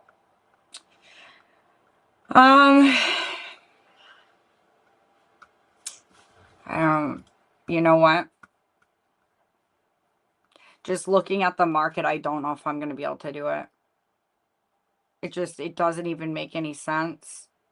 I mean, if you wanted to do something with very little money dump, that doesn't make sense for you, right? Like, I want a win-win for both of us.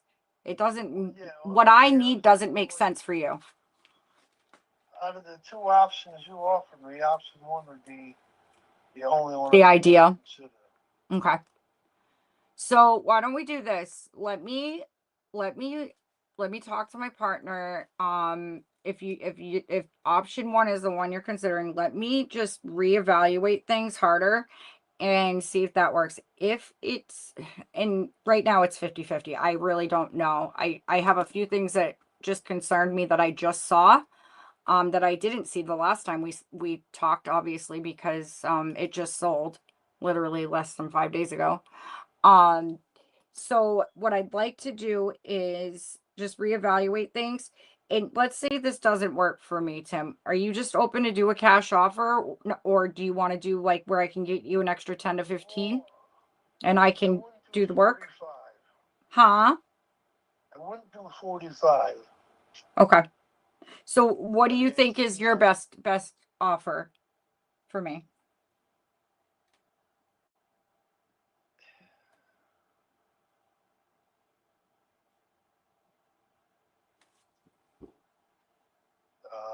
I know it's tough. I'm not trying to make my life savings off this deal, Tim.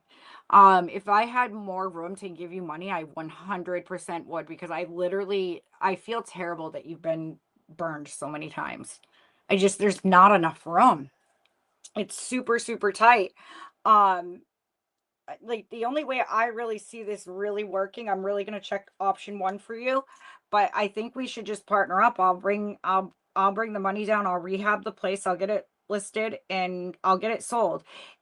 And another thing, let me say this real quick. If your place was listed less than 2 weeks ago, actually 2 weeks ago, I apologize. Well, what is it? A little over 2 weeks ago. Okay. Then why didn't it sell if this one sold in 5 days? So my thought is, if we fix your place up, it will sell. I honestly think it's the condition right now. People want something that's turnkey ready. No, it doesn't. I know that, but I mean, it's just a matter of, I was just over it. I don't want to rent it. I don't want nothing to do with renting. I hate it. So why don't we try, let me see if I can get option 1 to work. Just give me tonight to really look over things. I might even be able to give you a call back in like an hour and a half if you're still up. Is that too late? No, it'll be 8:30. I'm up. Okay. So I'll give you a call around 8:30. Let me just reevaluate a couple things, and I'll give you a call back and I mean, it's up to you, Tim. I really want to help you, and I will try to get you the most money. I don't see it. It's really, really tough. Steven, Wrigley, no. No. I'm sorry. No, you're okay. It's okay.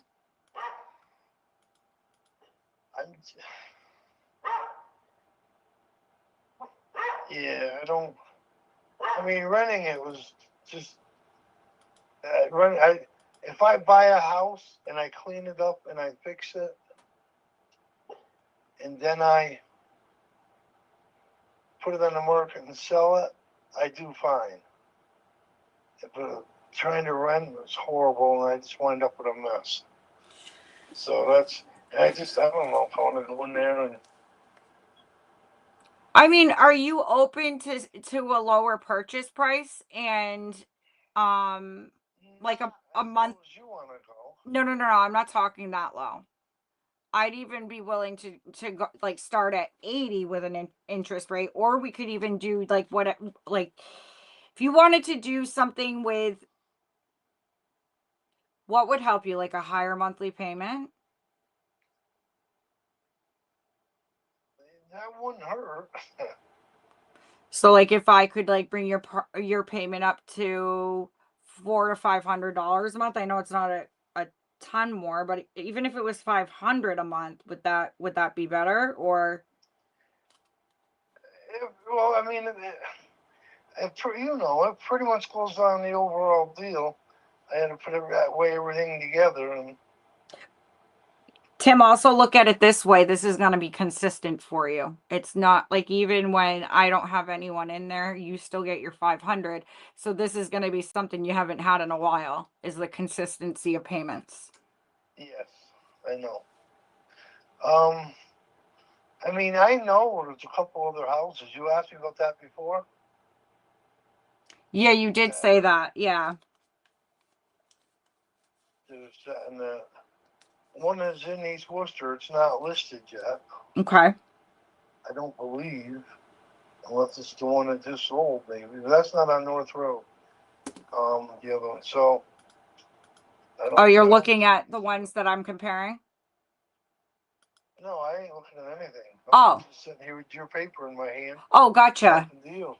I know a lady that has a house that she wants to sell because, well, she let her kid in there twice. They fixed it up twice. She let her son in there. He trashed it twice. Ugh. Now they're done. They don't want to. I don't know how trashed it is.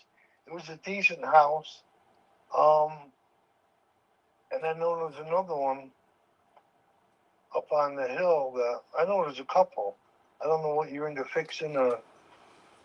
I mean, as long as I can make on it, I just can't overpay for something that needs a lot of work, you know? I can close fast. I'm not worried about that. So, you know, if these people want to cash out quickly and not have to deal with an agent listing it and it's sitting on market for a year and stuff like that, then I'm their girl. But you know, I can't make miracles and pay, you know, the after repair value after, you know what I mean? It just doesn't, it has to make sense for both of us. And like I told you, I truly am in this for a win-win. I'm not just trying to win at all. Like I want you to win as well. Yeah.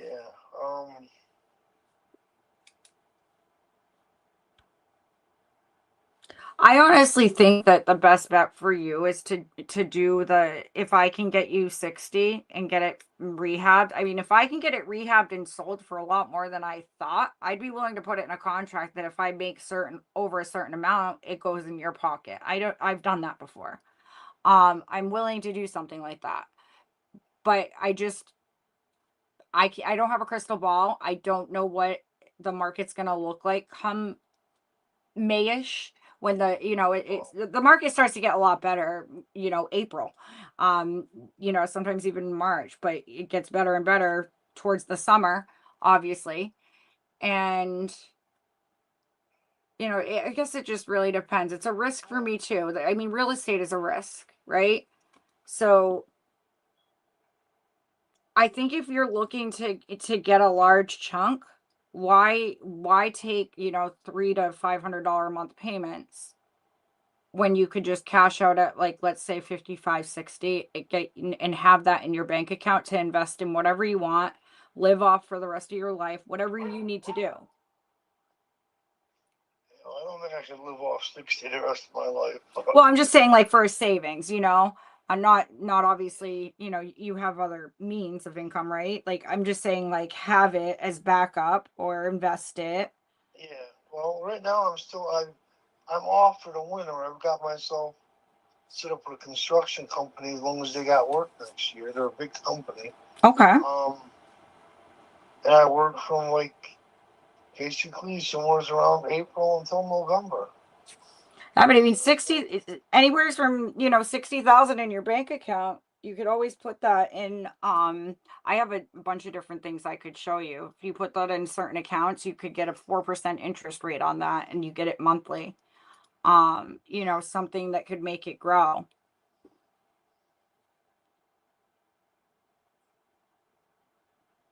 Or guess what? I know a lot of people, and they're all legit people. I can promise you that. And people are always looking for gap funding, EMD lending, stuff like that. You might even be able to lend it out and get a nice return on it. And I could show you the ropes of that too, if it comes down to it. I definitely would like to help you. I know that there's not a huge spread here, and I'm trying to do my best. So it just really depends. Do you want this on monthly payments? Or I don't know how she even listed it. What do you mean? She listed it as like a handyman special, or No. Let me try to pull up the old listing. Hold on. It's right here. So let me just look on here. Yeah, listing.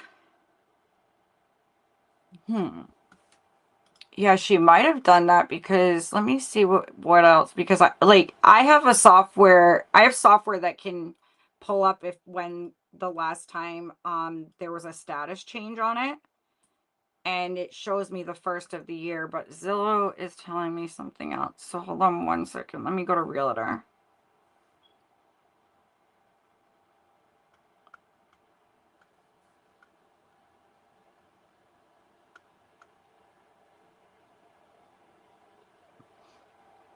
So it was on market for, it wasn't on market for a year. It was on market for 171 days. Still a while, but 6 months, basically, yeah. So let me see.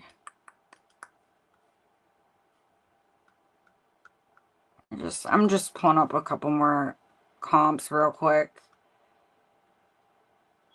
Yeah, you know what the best thing for me to do is let me dive a bit deeper in this and call you back at 8:30 and hopefully have some better news for you, because I'm a little nervous right now. I want to see if there's like some other comps I can find. It looks like there's some other properties that sold right away.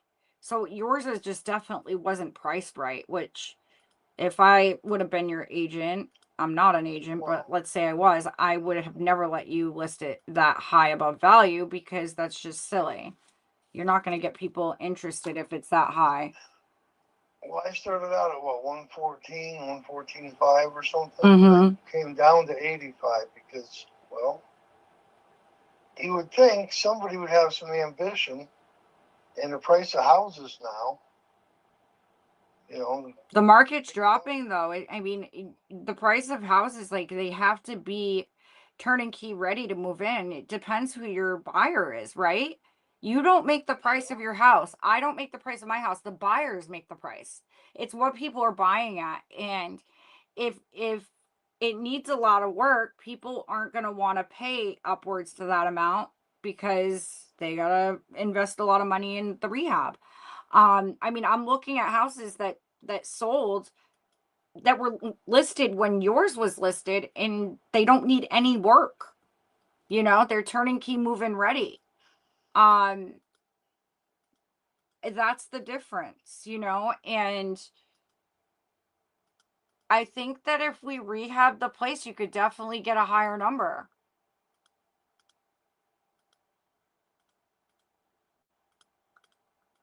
I would think. So that's why I could come in and do the work for you and give you a little bit higher offer than a cash offer. So you'd make a little bit more than what your as-is value is right now. And let me explain this to you, Tim, real quick. My house was built in 1951, and it needs so much updating. Houses around me are going between 500,000 and 600,000. Because I'm in the business and I know how to comp houses, and I know my numbers pretty well. My house, and I'm not even shitting you, is probably worth about as is 270, which is sad. Like, my kitchen needs updated, my roof needs to be done, my bathroom upstairs it's just the value's not there because it doesn't even compare to what's on the market. So I wouldn't even be able to sell it for what the after repair value is. The ARV is the after repair value. That's what you would get after you repair it. And that's kind of where you're stuck.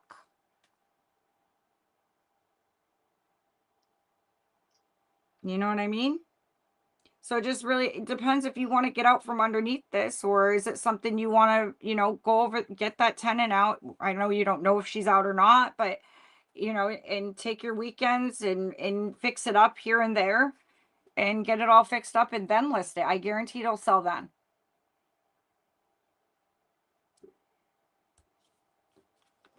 But I'm here to help you if you want some help. And I know that does take a hit on your equity, obviously, but. Well, that's what I was trying to figure out. Like I said, I just got your letter today. Yep. I was for the other one. So, and now. I'm sorry. I thought I had told you. Maybe I didn't, but I put it in my notes. I was like, I will wait to send the second one with a contract. So if I didn't tell you that, I do apologize. I thought for some reason I did. No, you said you were going to write down and mail them both out at the same time. Yeah, that was our first conversation. I do remember that. And then I had planned on, I wanted to mail you a contract because I know you're having issues with your email. So I figured we could talk about the second option. So I do apologize for that. That was my fault in that communication. Because I think I even wrote first on the back, didn't I? On the envelope. Yes. I did, yeah. Yeah, you're right. All right, why don't we do this? Give me just till 8:30. Let me deep dive on this, and let me see if there's anything else I can come up with and give you a call back, okay? All right. All right. I'll literally call you back in just a little over an hour. All right. All right. I'll talk to you soon. All righty. All right. Bye. Oh my golly. Am I the only one here? Sorry, guys. Oh man. So this one was tough, you guys. It was really tough. I'm glad you guys were listening, because this is a great call to really show you guys you have to sync the seller back to reality. And I'm trying to be nice. I'm not trying to hurt his feelings, but he needs to hear it, right? When they have their house listed and the market's telling them, hey, it's not worth that because it didn't sell. You can't expect me to come along and pay that, right? So I did structure a seller finance, and I was really trying to get him to do not a lot of money down. But if you hear your seller and listen to your seller, he's already told me that that's not really what he wants. So that's not, to me, that's not going to create a win-win. Obviously I was aiming towards a novation. I think a novation could work, possibly. But I'm going to just do a deeper dive. I'm going to pull up my buyers list, and I might just call a few people that I work with and see, hey, where would you have to be at if you bought this? Because, the market's telling me a little something different. I didn't see that. That's a very recently sold. So that's a great comp to use. Because it's not far from his house. And guess what? It's not on a main road either. His already has a hit because it's on a main road. There's just might not be a deal. And maybe I shouldn't spend any more time on it, but we'll see. I'm going to see if he'll take either a cash offer or do the novation if the numbers are there. And if not, then I'll call him in like 6 months to a year, and he's probably still sitting on it. We'll see. They are delusional. Yeah. So yes, he did already try selling it on the MLS. So a novation would work because I would fix it up. It's right now it needs work. So if it hit the market all fixed up, it would be different. I'm not taking it down. I'm doing a novation. So it is a little bit, and that's another thing. And I'm glad you brought that up, right? Because a novation typically isn't a full rehab. So that's a very valid question right there. I would probably definitely have to, the paperwork's going to be done by a top tier transaction coordinator. I would definitely have to put protection in place. I don't know if I would set it up novation style necessarily, because that is very, very risky. But again, I don't do the paperwork. I'll just let my coordinator know what I'm looking to do. Hey, how do we need to structure this? So, but it's 7:19. I think I'm gonna call it a night. I didn't realize I was the only one over here. All right, guys. I don't know where Yuri is, but I'm gonna head out. I didn't even realize it was almost Yuri is always 7:30. here in wars. Sorry that call took so long. Did you close something? So I sent him an offer in the mail, and after I started, and that's a thing too, you guys. I don't know if you guys caught this, but I pulled back. And I said, oh, like, I don't know even about my offers. And he's like, well, wait, like, are these ones not on the table now? Because now those look so good that I was pulling away. And that wasn't a tactic I was using, but it kind of shows you when you pull away from something, they all of a sudden want you back. It's like, when you're a kid and your friend stole a toy or started playing with a toy you didn't want to play with, but now that they're playing with it, it's like, hey, I want to play with it too. So I just backed up, and he's like, hey, wait, come back.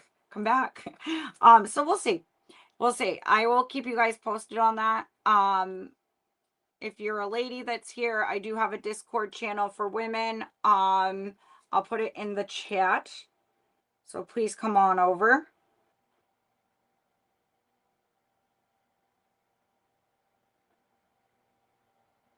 And yeah.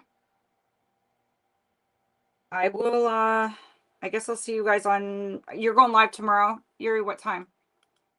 Always. Always. Just let me know when you're ready. But, Okay. I mean, I know, because I could always come on and start it too if you're not around, but I'm going to be making dials fairly early tomorrow because what was the reason? There was a reason why I had to do it early tomorrow. decided to get rich finally in 2026.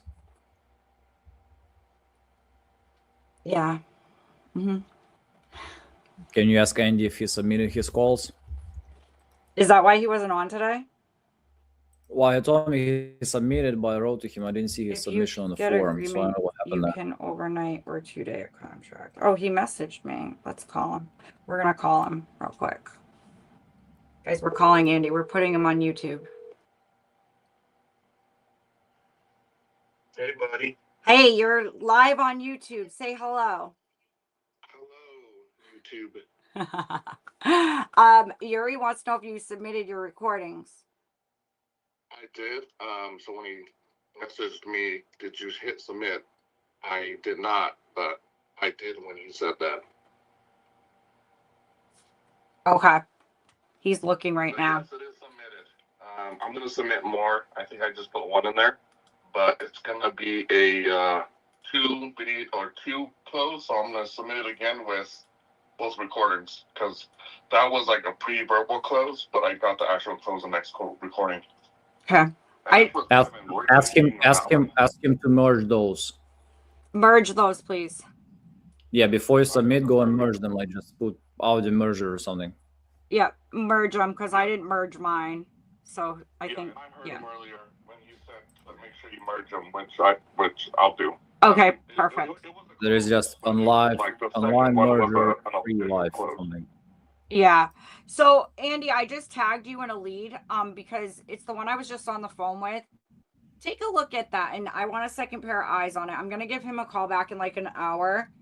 And obviously you can see the offers like I gave him, and I think I'm honestly, my gosh, like something just sold like not too far from him, and for like 140. I can't remember the number, but like 130, 140. Yeah, I heard it. Yeah. So take a look at it and tell me what you think.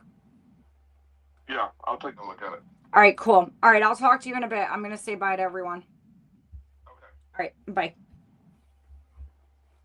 All righty. So, yeah, he said he'll merge those for you. You heard him. And I guess I'll see you all tomorrow. Will we get more two people submitting their calls, so maybe they can win 5K? Yeah, I'm actually. When do they have to be submitted by? The faster, the better. Wait, what's the deadline? I mean, the winner will be announced February 9th, but Oh, okay. I wouldn't say. Well, I'm hosting the accountability call on the 12th, so I was going to announce it then, but I'll just try to. I will. Yeah, I'll say you'll need to remind multiple times. That's what I'm going to tell you from my experience. Like, I really needed. I don't know how many times. February 9th? You said? After Super Bowl. Monday after the Super Bowl. So this Thursday, I can go into the accountability call and announce it, and I'll go in next week's accountability call and announce it as well. So yes, I will get some sub 2 people. And if you are watching right now, submit your calls.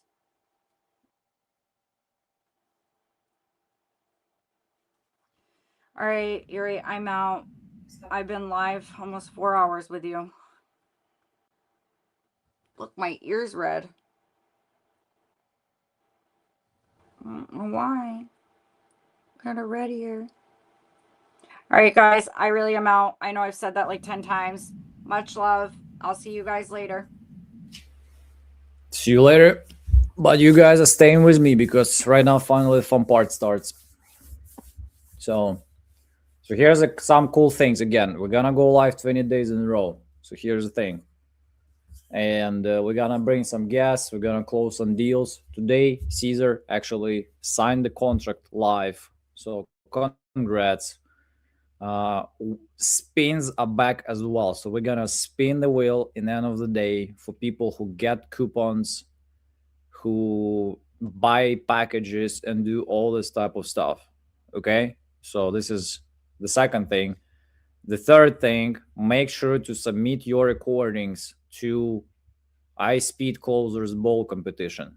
Again, anybody can participate. You can call any leads. It doesn't have to be iSpeedToLead leads. Any leads you call and try to close the seller, you can submit recordings. You need a recorder. You can use your iPhone. It has a recorder or whatever tool you use, or you can just type in online recorder, type in online recorder, and just have it on when you're making dials. So it's just simple as that. Don't overcomplicate, don't overthink. But again, 25K pool price, 5K money balance, the top price. Again, RG Bates in, you know, bunch of guys already submitting. Don't get behind on that. I have 30 calls to submit. Awesome. Submit them all. So you can submit 5 at a time. Just do it multiple times. And having said that, let me just quickly show you how it actually works. And another cool thing, that's another cool feature that we got is iSpeed AI search. So right now, our marketplace has AI search, and you guys all can actually type in what kind of leads you want, and AI is gonna automatically assign the filter for you. Let me show you how that works.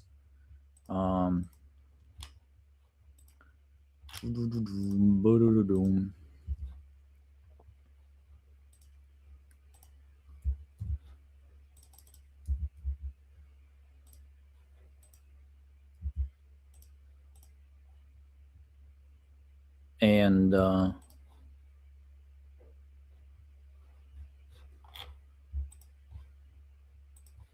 let me share the screen.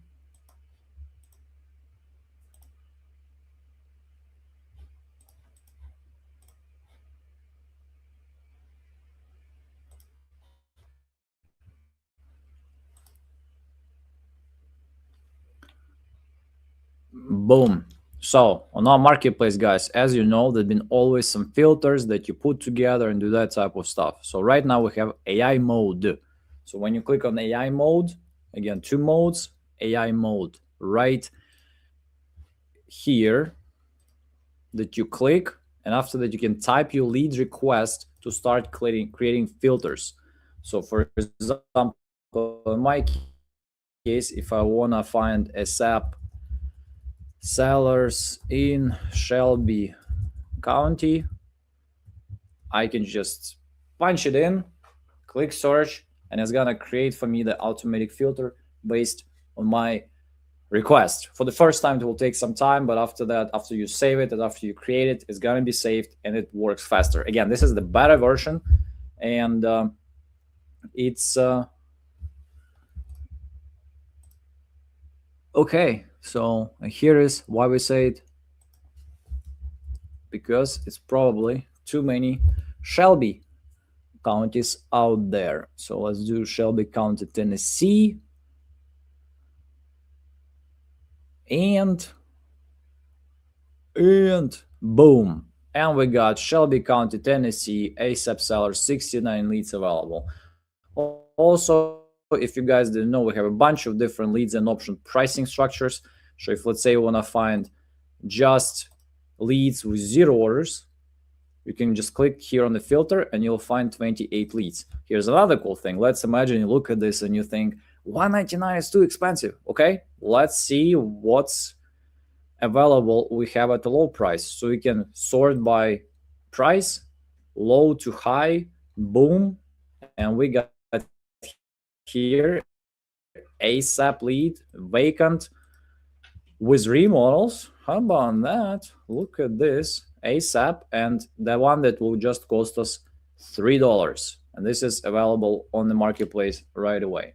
Again, so if you want to put some, I don't know, let's try to put vacant sellers in Dallas County TX.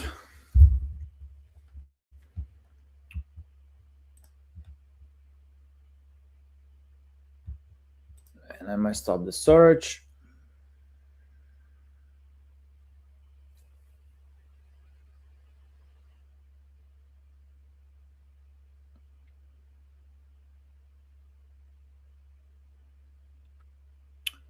And we got the new filter: Texas, Dallas, vacant, selling on vacant, non-occupied price. So if you want to find the fresh ones, I'm just gonna click it here, and we got 40 leads available for us right away. How about that? And more cool AI features are coming. So let's talk next. Let's talk quickly about the closers bowl and thing that we have going here. So, and me, as a football fan, I'm especially excited about those packages in this competition that we put together. And the reason for that is simple, because everybody can join, and you should join. Again, all the miracles and all the fun happens on istl.co/closersbowl, istl.co/closersbowl. Boom, and this is your universal page to see the deals, the offers, and competition. Okay, so what is it all about? So the main theme is, of course, football. Again, it will be Super Bowl on February 8th, and we want to write and give you some competition as well, because who is better than us in putting those things together? iSpeed Arena, we started cage matches initially, all that type of stuff. So again, right now we have iSpeed Closers Bowl, and again, you guys liked AI Judge, you liked iSpeed Arena, and I thought, okay, why not to let everybody join? So we did a little bit of that during Black Friday. So when we let like one person, one call, and put everybody on the board, this time we just let you submit calls. Having said that, it's all sponsored by iSpeedToLead leads, and right now we have special packages that are specifically promoting fixed price mode leads. And fixed price mode leads, if you guys are not familiar, are exclusive automatic leads based on your parameters. So let's say you don't want to search, you don't want to use AI search or click and select leads. You just want to tell us, hey, I want those leads with those type of filters, and that's it. And just send them to my CRM. I'm gonna just call them right away. So guess what? You can do it right now with fixed price mode. And in the past, a lot of you were thinking, hey, fixed price mode is something expensive. Not anymore. It's $100 per exclusive lead, automatically fixed. And here's an even cooler thing. During this promotion, even filters won't cost you anything. So if you buy a package and you have an account management call with one of our account managers, they will include those filters for you. So anything what you want to do, you can do. Type of property, square footage, year of construction, how fast they want to sell, motivation, and how long they own the property. All of those filters are included for you to play with. And of course, you can pick the sources. Again, any preference you have about the source, you can pick the one that you want, and it won't cost you anything extra. Having said that, here are some bad news. February 16th, this is where the campaign will be over, and this minimum price from $100 will go to $125. So this is your only shot to start and activate fixed price mode and keep it at $100. In order to keep it, you need to have either active or paused account. So you don't have to just have it running active if you don't want to. But again, it should not be stopped. If when you stop and basically cancel your account, your minimum price will be set to $125. So here's another cool thing with the packages. Right now, you also get early bird deal. This is on top to January 23rd. What the hell is that, right? And there is a timer for 3 days. Hey, let me tell you that.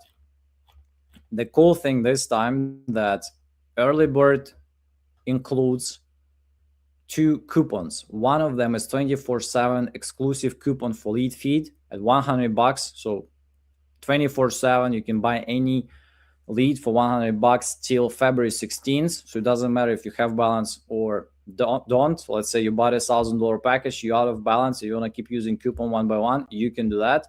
And here's another one, which is even probably cooler one for a lot of you, is a $9 coupon for weekend sale leads. So over the weekend, by the way, just last weekend, 500 of those leads were snatched with this coupon. So, and if you get any package till basically Friday, till when early bird expires, you're gonna get this coupon that you use on weekends till February 16th. So you will have I think 3 more weekends to use that. And all of that is a part of the early bird. And on top of that, again, hey, bringing you back some lead packs, bringing bonus balance. For example, hey, look at this QB package, which is X Maverick, but $900 bonus balance. Divide by 9, it's 100 leads just for free. 100 leads. This just bonus balance alone is enough to give you a deal, if you think about this, right? And this is just, hey, and you have also balance, a little bit of free balance, and you have also 300 lead pack. So all of that is all together in one deal that just makes it very hard to lose. Of course, legendary coupon clubs, 2 deals, 39 club, 29 club. Choose the one that you want. Both include a little bit of premium on top and competition, right? So here's a competition. And again, I just want to really push you guys to take advantage of the competition, participate in our lives, join our webinars. Like we just did one on every Monday. I'm gonna calculate how many I did those, but I know that I was live doing a giveaway for people on July 7th. On July 7th, so it's been more than half a year ago, and I know we started even before than that. So every Monday we gave away some money.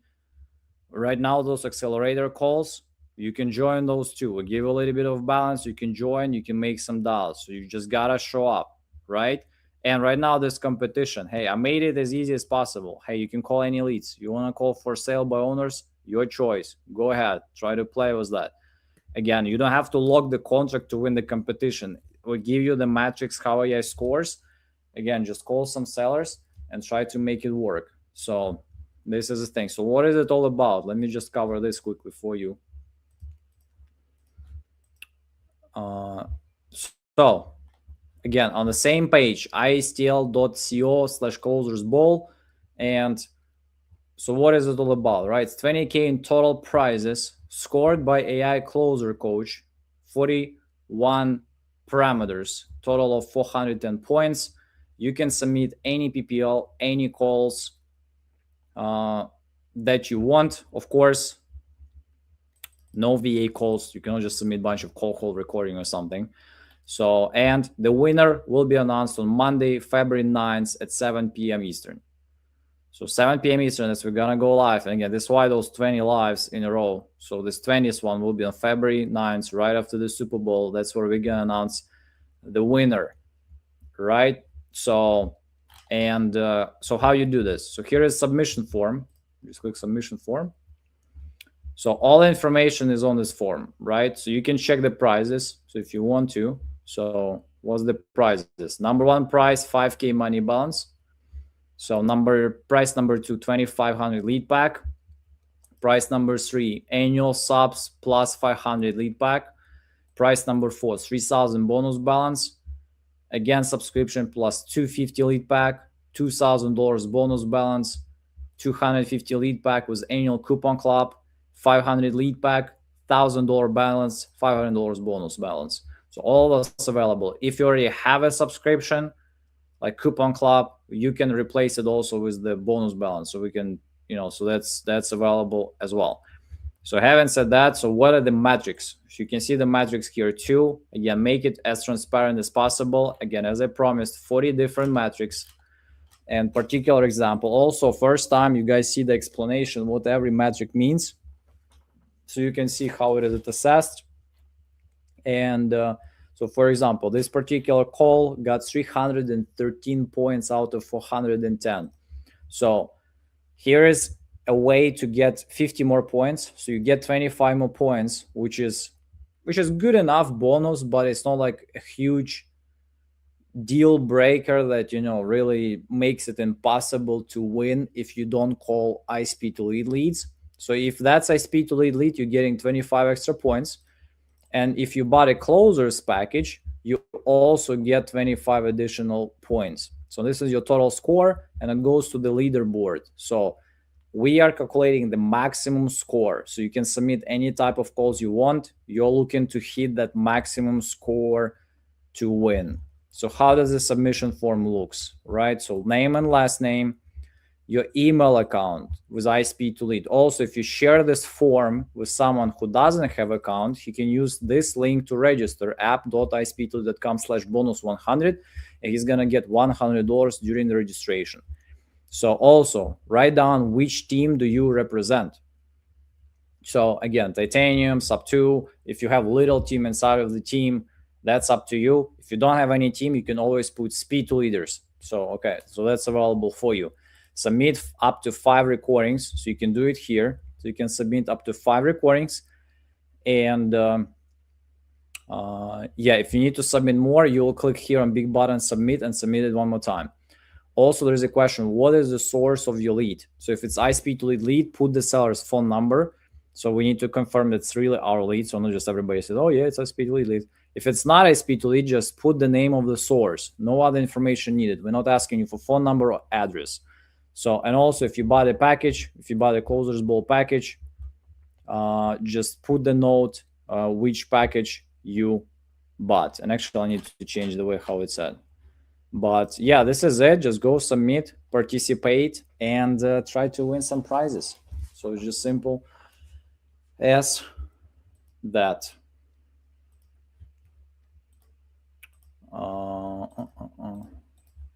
Having said that, I'm gonna hang around here for probably a little bit, for 20-30 minutes more before we're gonna spin the wheel. And for spinning the wheel, again, depending how many people we got, but I'm gonna spin the wheel for people who got coupons. But for people who bought packages, I'm gonna use AI to spin the wheel. So just FYI for everybody.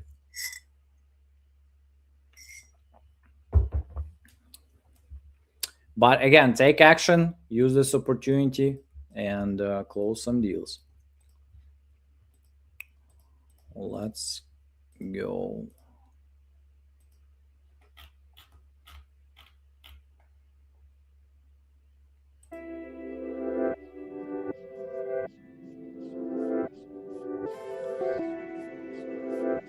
Guys, any questions? Drop the comments. Right now, I'm gonna just send another reminder that hey, coupons about to expire. Take advantage. It's expensive.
Sure, absolutely. Did Asher, is that the name? Hey Asher, how's it going? Saying hello from Ukraine. Very far away, but internet makes us very, very close. And I have a 1-year-old baby too, which is just fell asleep. Her name is Kira. So, and 1-year-old, it's a very fun time. Hey Asher, how's it going? Listen to your daddy and close some deals. Tell to sellers, give me the money. So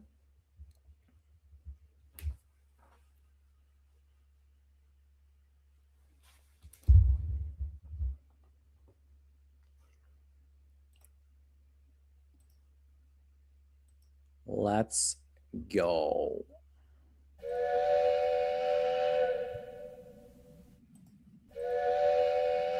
Choo-choo. Choo-choo. The train is going to the closers ball town. And maybe your daddy is gonna win some prizes on the closers ball, especially if he has 30 freaking recordings. So it'll be a lot of work for me to process them.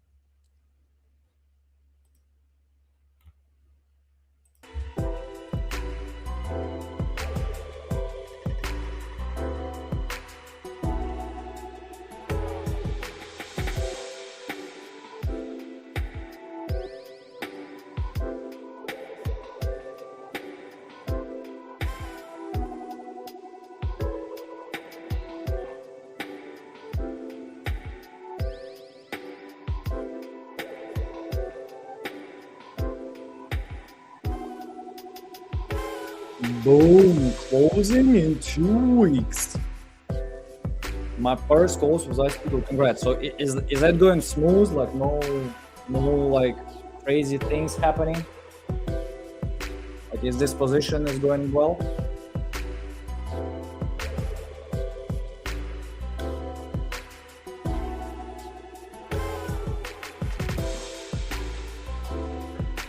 Yep. What's the expected money?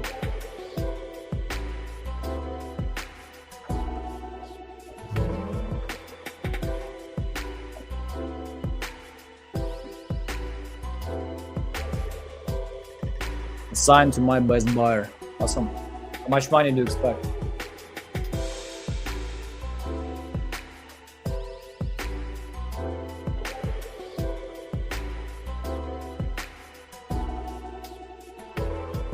$11.5K. Good freaking job. I need a jet. I still has the best leads. Thanks. Well, our leads can be crap sometimes, but hey, we give you so many leads, it's very hard to lose. Just all those filters, all that stuff. Give me 1 second.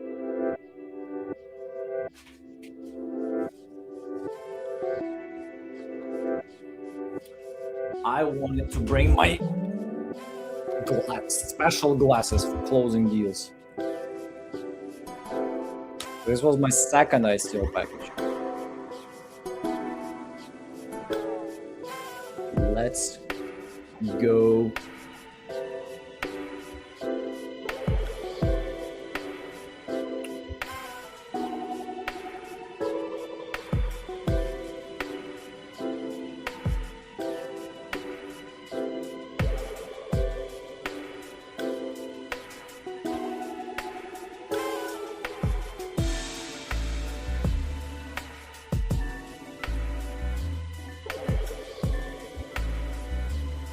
Yeah, when you close, post it in Speed to Leaders. Gonna give you some balance, some bonus for testimonials. So guys, I hope everybody knows when you post good things about us, we give you a little bit of, you know, bonuses.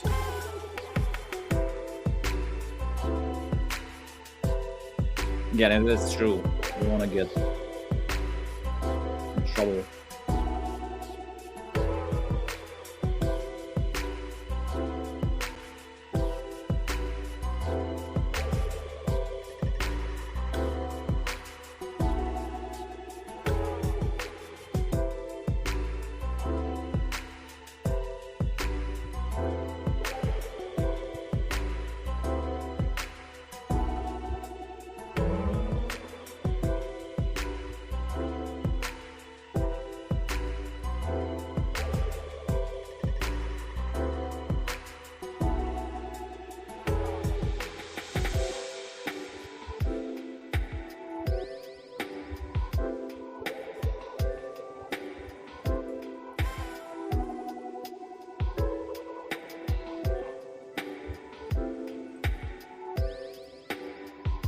But you said, so here's the thing too, right? So let me ask you that, and let's and again I'm gonna send some blast, but let's talk about this.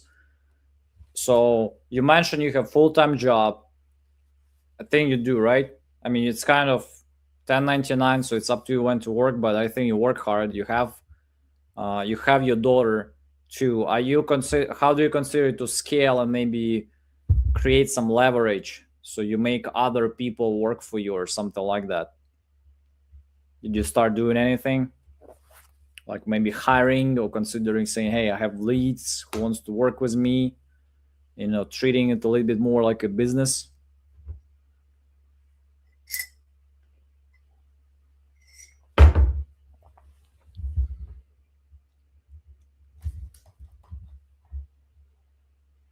I'm gonna work 4 days instead of 5. But again, you see, you're taking, so you're gonna lose money on your job then, right?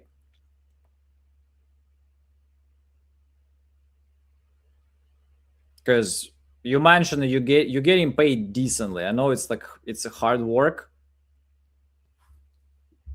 but by you just working less at your main job where you get paid, and maybe I know it's maybe more, it's harder probably. I think you work physically. So, but you're not creating a leverage. You're just saying like, hey, I'm gonna just call more. So you're just saying I want to call more. So are you need to consider how you can scale. I mean, how you can hire. If you're in titanium, you can see those posts. Or we just had Travis Wells talking about getting VAs for like $4, not agency. So it was just recent coaching call. By the way, guys, tomorrow we have easy rate closings for the coaching call. I can't trust others to close the leads. Well, you need to address this. So yes, some people might not be as good to close as you, but here's what's gonna happen. If you don't make other people work for you, you'll never be free. So that's the whole game of that. And yeah, maybe some people are gonna hire not gonna be as good as you, but hey, might be surprised. And again, hey, if it's more about, let's say, liabilities or something like that, that's where you need to dig into how to put good agreements, right? So right now, like GPT, there is AI, but again, real estate is the best one to scale. In real estate, you're not paying anybody $700 per day. Acquisition people work for commission. Sales people work for commission only in most cases. VAs are kind of cheap too, and my wife is a good closer, yeah, but I would imagine you want to spend time with your wife. So, but but involving relatives, I kind of mentioned this too. Involving relatives, maybe people who are maybe not busy enough or something, it's not a bad idea too. I actually don't. Yeah, I just don't want you to take time away from the baby. So yeah, that's but this is the thing. Are you in our school community?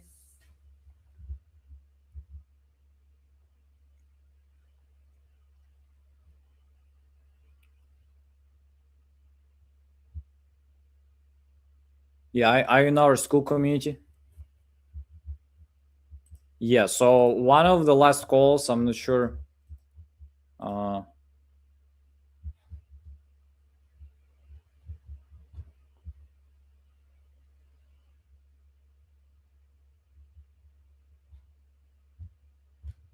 So in our school, so I kind of suggest to check this coaching call that I did. It wasn't like biggest coaching call, but here is management and motivation, where I kind of talk more about, you know, how to maybe do your first hiring or something like that, because that's what the guys are doing. That's what I see the kind of bigger guys do. Again, I'm not just you know, pulling it out of my ass. I've seen it. And by the way, I can even show you example. Give me a second. Let me open my Facebook.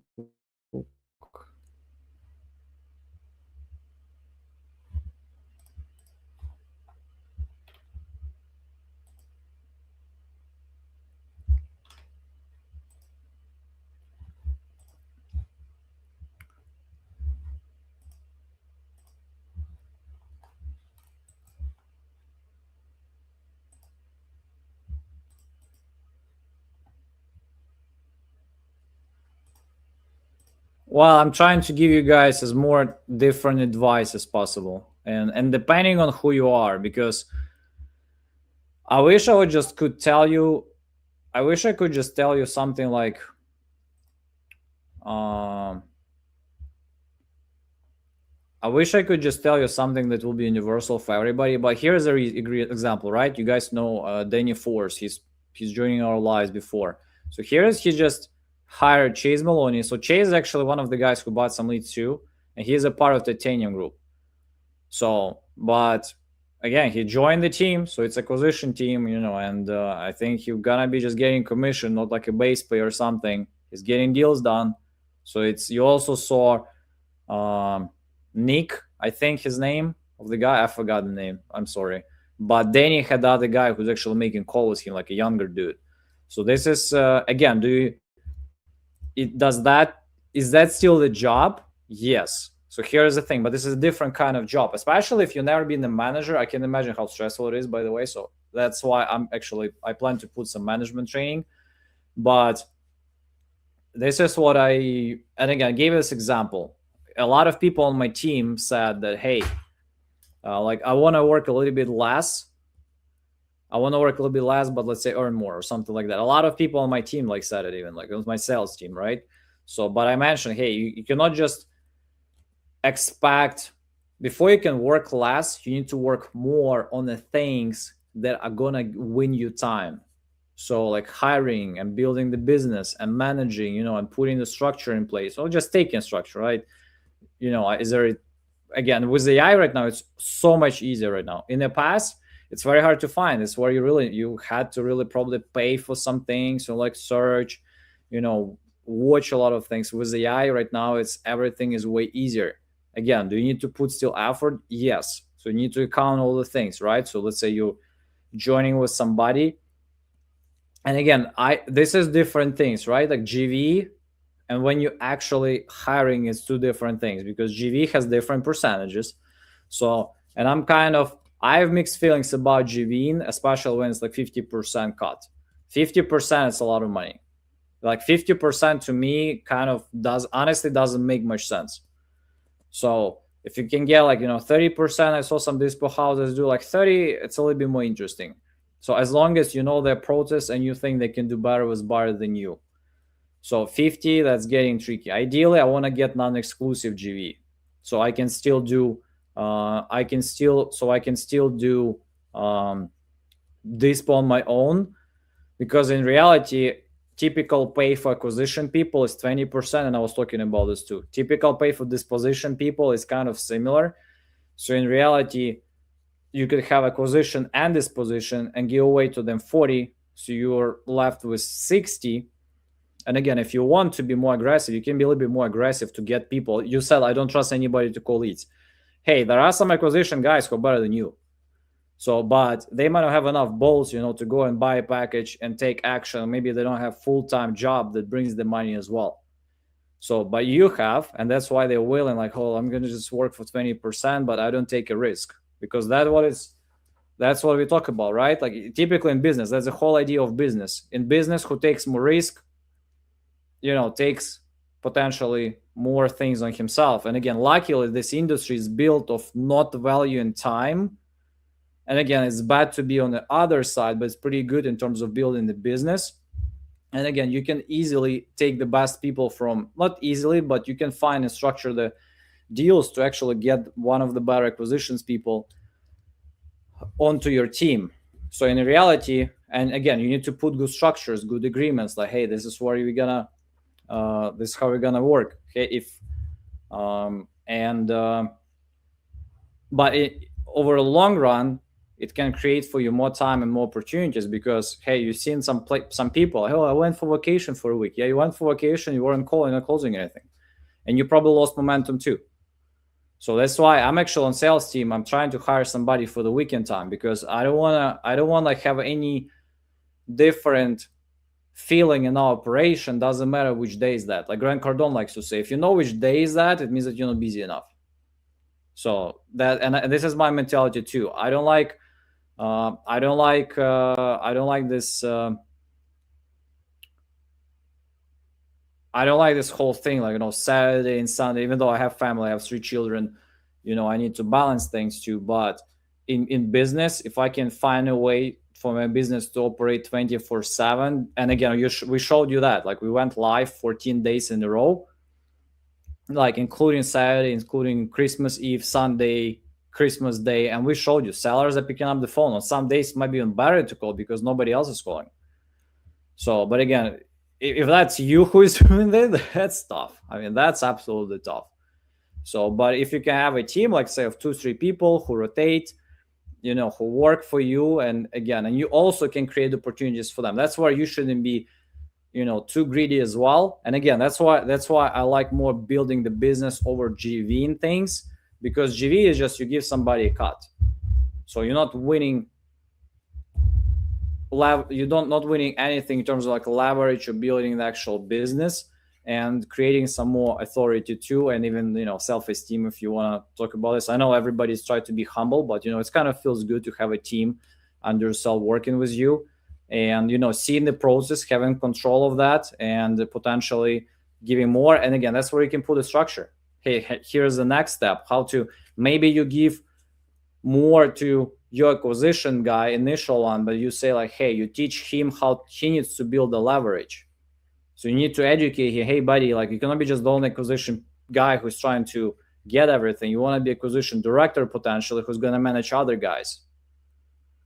So, and this is how you can structure, right? So we're going to structure so your guy becomes the second guy, and and they never need to go to you, for example. So you're like, okay, you kind of hands off, you just checking in from time to time, and you kind of scaling it more. Again, in business, it's really important not to get relaxed, because I hope everybody just gets to the point where money are flowing, you don't need to do much.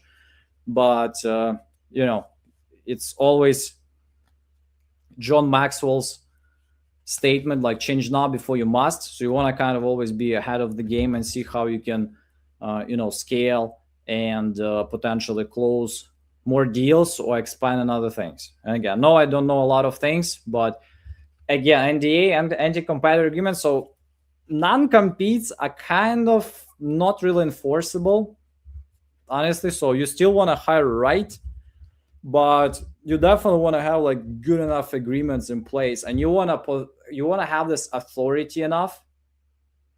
You want to have this authority enough so people don't feel like, oh, you're just same level. We can screw around with him, or I can just not show up, like, because you have friends or buddies. No, if it's the business, it's the business. So, and again, maybe those people, but you cannot treat them same. You might lose some relationship, and again, that's why you need to like really set it in advance. I personally hired my brother before, so, and we never had any issues, right? Because I'm older brother, so it was kind of easier for me because I would always lead. Does my brother like everything what I ever say? Probably not, especially the way how I say this.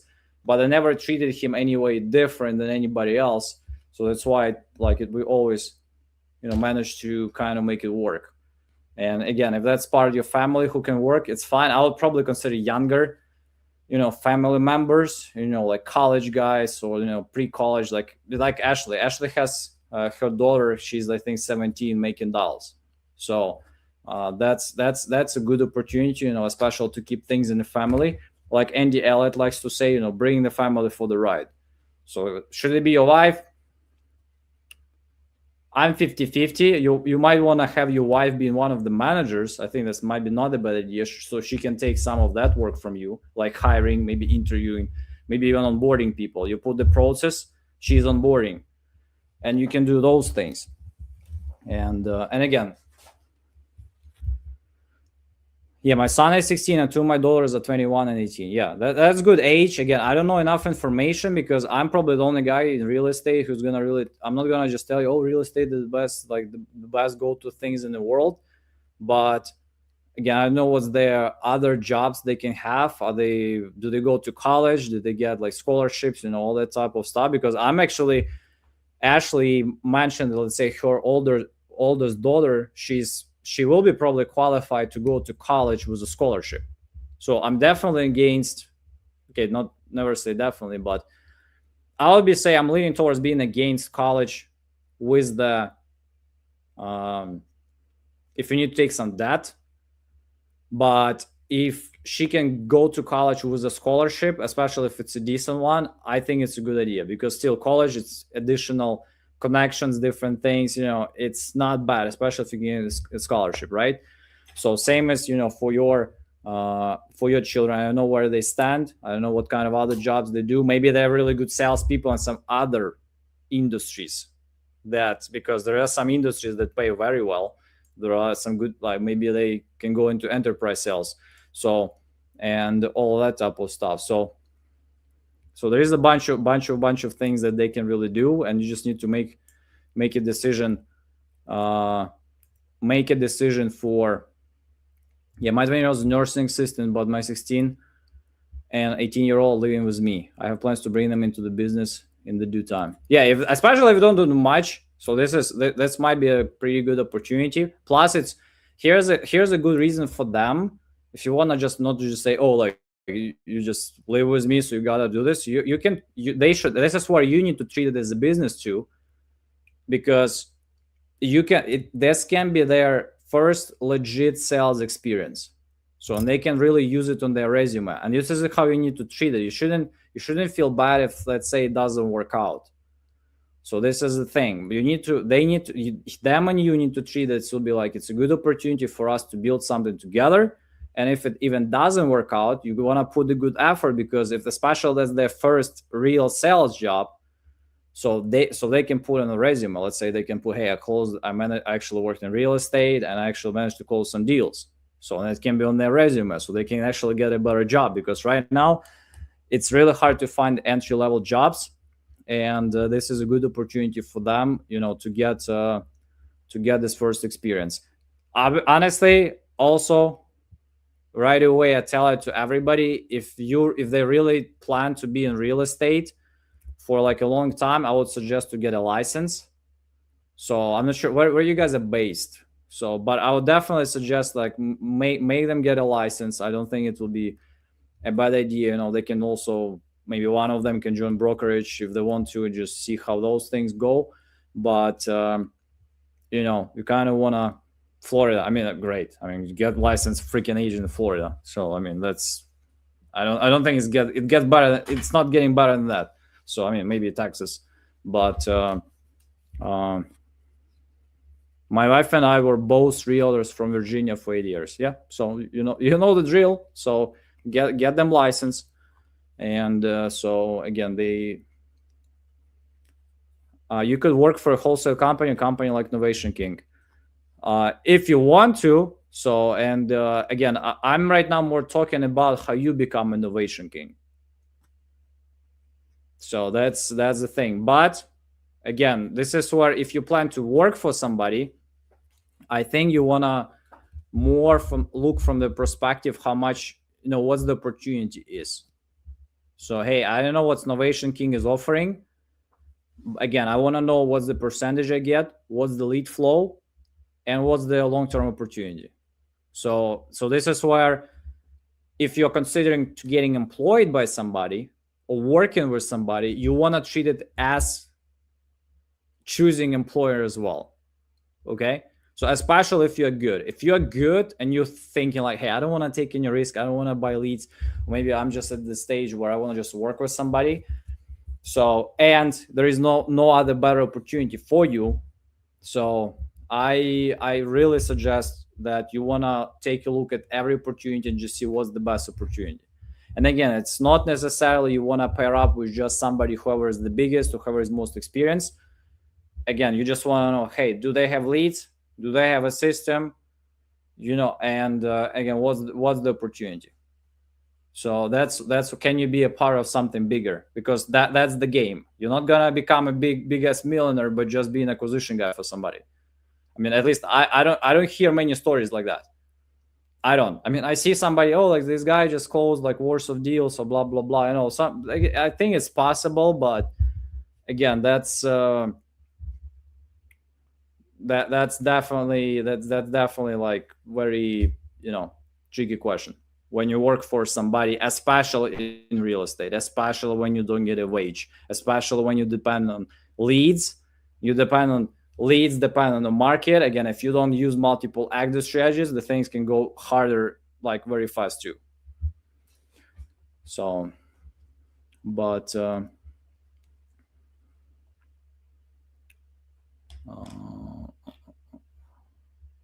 but yeah, if you just joined, again, go to istl.co closers bowl, because you can go and join competition. Doesn't matter which leads you call. 5 grand balance. And by the way, hey, let me tell you this, guys.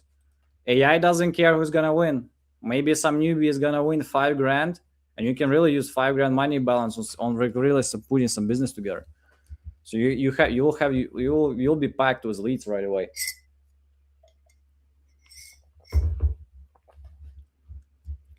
So right now I'm gonna send a reminder about coupon, and we're gonna spin the wheel and we're gonna call it a day.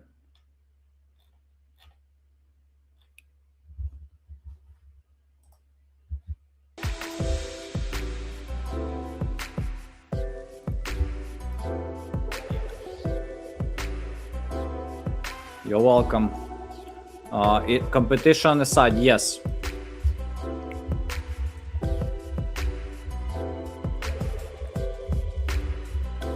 Go and check. Just post it.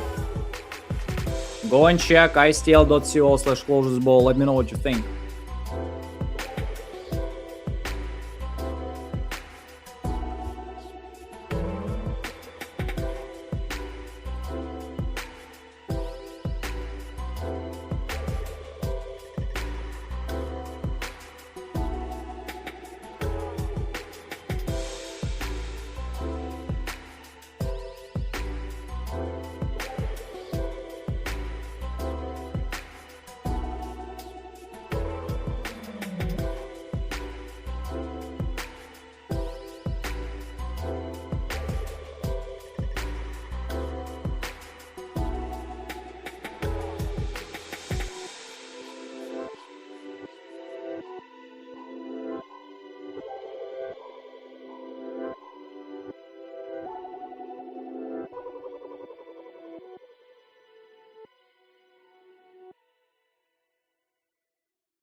Yeah, Chris, what are you talking about?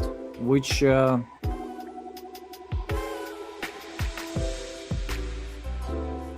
CRM is coming, so they're actually gonna have plenty of things there. But what is this reformat the numbers every day? I struggle to read them.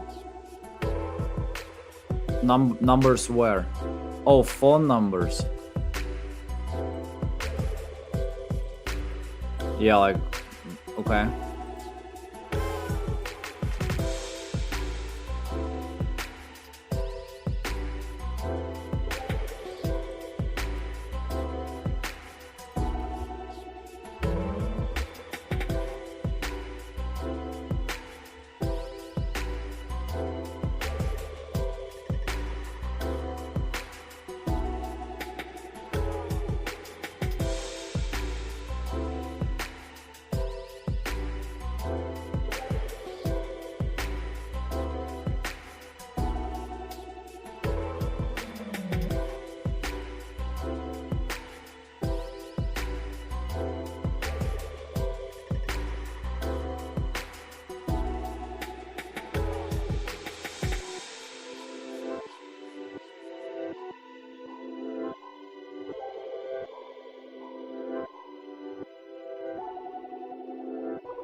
To join the wheel, it's never late. So again, just check the description. So I haven't spin it, so you can just, you know, either buy leads today, or again, I'm gonna have wheel every day. So, but again, if you want to join today, get leads with the coupons or buy a package. And guys, on the phone number format, I passed to our dev team.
Yeah, I just put a comment. So most likely tomorrow I'll do fully renovated. I spoke today with our marketing guy, and so most likely I'll do $50 exclusives and probably 90% off for active and sell. And we'll see. I might do just for all C leads, by the way, not only fully renovated. But most likely fully renovated. We're gonna see how it goes.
Yeah, so rules for the will probably like within 30 minutes, but you don't have to stay.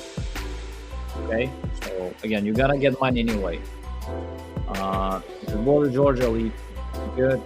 So $50, it's for fully renovated, because Mr. Chris Richards likes to try fully renovated leads, and I told him to do this. Okay, so but he still wants to try them for innovations, and that's where I said, okay, let me maybe at least give you a coupon for that. So that's so it will be $50 fully renovated leads, like at least for tomorrow, plus probably some aggressive coupon for active and sale leads. But again, only fully renovated houses, so it's like means that no repairs. Have fun. And,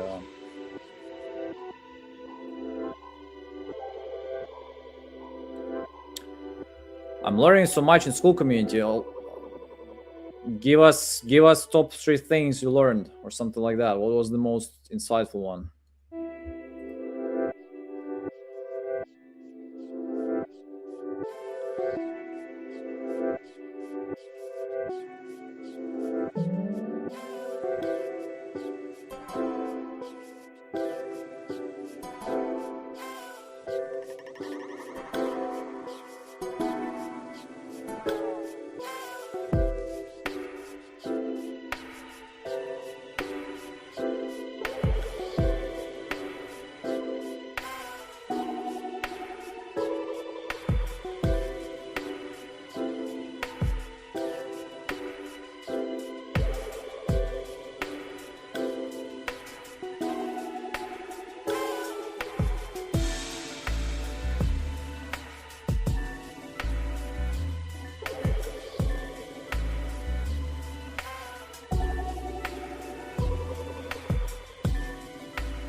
And we are back, guys. So quick update, sorry for the delay, but I couldn't export all the purchases for today, so we're gonna spin tomorrow morning first for everybody who bought today. So it should be another exciting live. Make sure to join. We're gonna start with a bunch of spins, and we're gonna finish with a bunch of spins. It was nice to see you all. Again, we saw the contract close live. It's live 1 out of 20 on Closers Bowl. Again, get Closers Bowl packages, join the competition, and close some deals. I'll see you tomorrow. Take care.